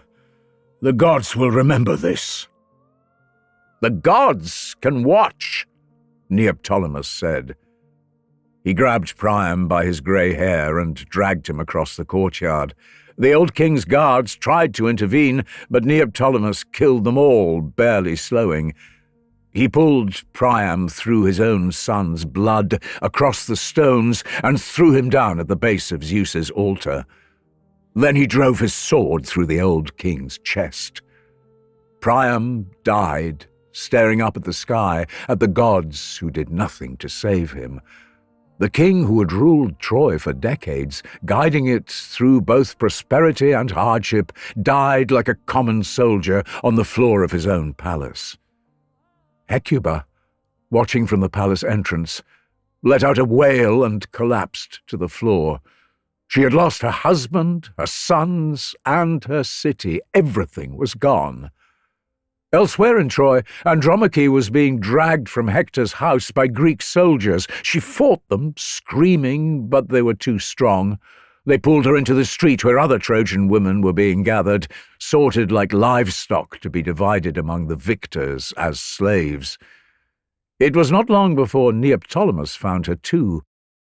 He came, blood still fresh on his arms from killing Priam, and tore Astyanax from her arms. The child began to cry, terrified by the noise and smoke and the stranger holding him. "No!" Andromache lunged forward, but the soldiers holding her dragged her back. "Please, he is just a child. He has done nothing wrong." Neoptolemus looked at her with cold eyes. "He is Hector's son, and I am here to finish my father's work." "He is innocent!" Andromache screamed. "I beg you, spare him!" But Neoptolemus had already turned away, carrying the crying child toward Troy's walls. Andromache knew where he was going. She screamed, fought against her captors with all her strength, but they held her fast. They made her watch. Neoptolemus climbed to the top of the wall, the same wall where Andromache used to stand watching for Hector to return from battle. He held Astyanax up briefly, the child silhouetted against the burning city. Then he let go. The boy's screams stopped abruptly when he hit the stones below. Something inside Andromache died in that moment. She stopped struggling. The fight left her body completely. She just stood there, empty, while the soldiers bound her wrists. Everyone was gone. Her father, her brothers, her husband, and now her son. All that remained was a future as Neoptolemus's slave, the property of the man who had murdered her only child. In the temple of Athena, Cassandra had taken refuge, clinging to the goddess's statue. She had known this would happen. She had seen it in her visions for years. Now Troy burned exactly as she had foreseen, and she could do nothing but pray. Ajax the Lesser found her there, not the great Ajax who had carried Achilles' body, but a lesser warrior from Locris. He was drunk on victory and looted wine, and when he saw Cassandra clutching the statue, something dark stirred in him, with no care that he was on sacred ground. He tore her from the statue and violated her there on the temple floor, beneath the goddess's stone gaze.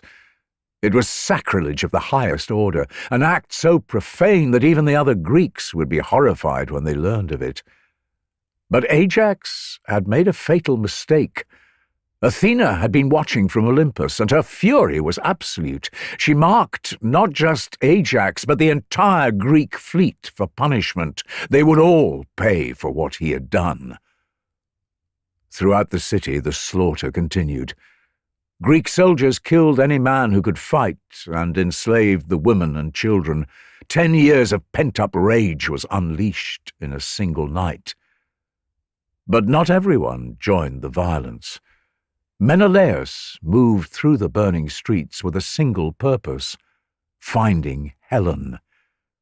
He had imagined this moment 1,000 times over 10 years. He would find her, see that beautiful face one last time, and then kill her, strangle her with his bare hands for the humiliation she had caused him. He found her in Paris's chambers, alone. The room was in disarray. Paris had died 3 days earlier, struck down by a poisoned arrow just before the horse had been completed. Helen had watched it happen. The last illusion that this war had any purpose died with him. Now she stood by the window, looking out at the burning city, her face hollow. She turned when Menelaus entered, and their eyes met for the first time in a decade. "Menelaus," she said quietly, "I wondered when you would come." He raised his sword to strike her down. But as he looked at her, something in him faltered. She was still beautiful, yes, but it wasn't that. It was the profound sadness in her eyes, the weight of guilt she carried. She did not try to defend herself or beg for mercy. She just stood there, waiting for whatever he decided. "I am sorry," Helen said, "for leaving you, for the war that followed. I wish I had died in Sparta before any of this happened." "You destroyed everything," Menelaus said, his voice thick with emotion. "Our home, my honor, thousands of lives. All for what? For Paris?" "No," Helen said, "not for Paris. For nothing. I was Aphrodite's pawn, a prize in the games of gods. But that does not absolve me. I made choices. I could have refused. I could have thrown myself from the walls. But I did not. So their blood is on my hands as well." Menelaus stood there, his sword still raised, and felt the rage that had sustained him for 10 years begin to crumble. He had loved her once, and, despite everything, some part of him still did. He lowered the sword. "Come home," he said. "Come back to Sparta. We will never speak of this again." Helen looked at him with those sad eyes. "Why?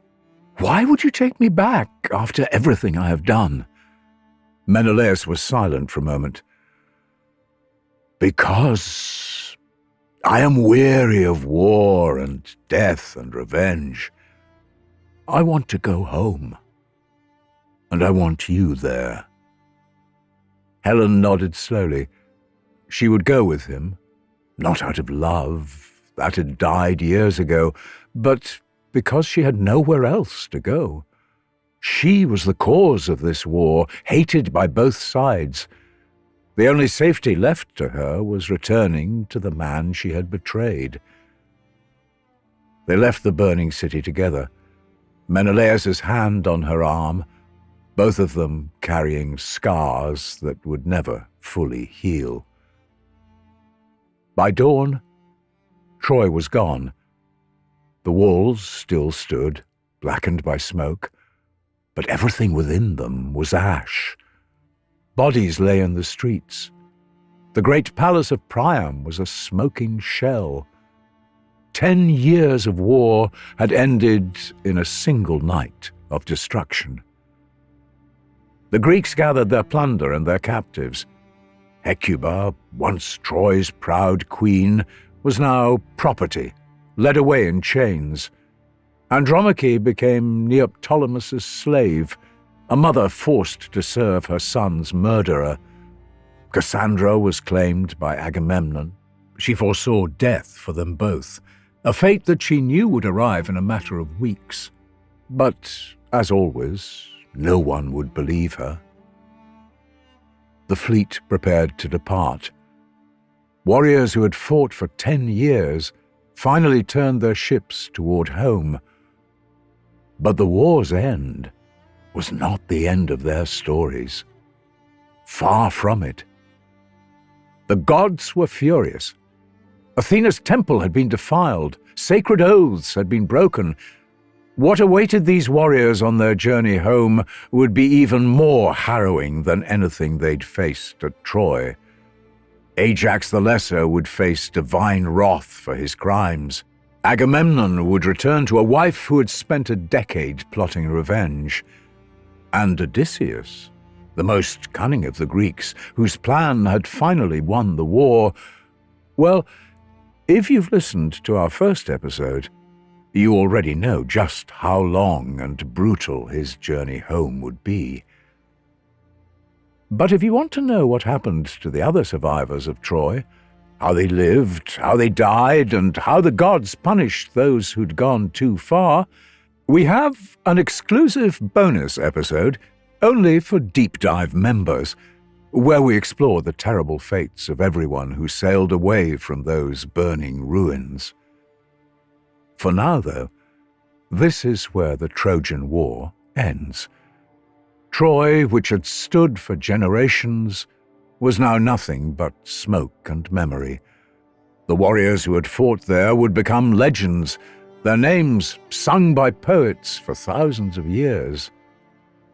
But, in truth, there was no real victor. The Greeks had lost their greatest heroes, and the Trojans had lost everything. 10 years of bloodshed had left both peoples broken, their homes emptied by death, their futures stolen by a war that should never have been fought. And so the greatest war of the heroic age came to an end, not with triumph, but with ash and the promise of revenge.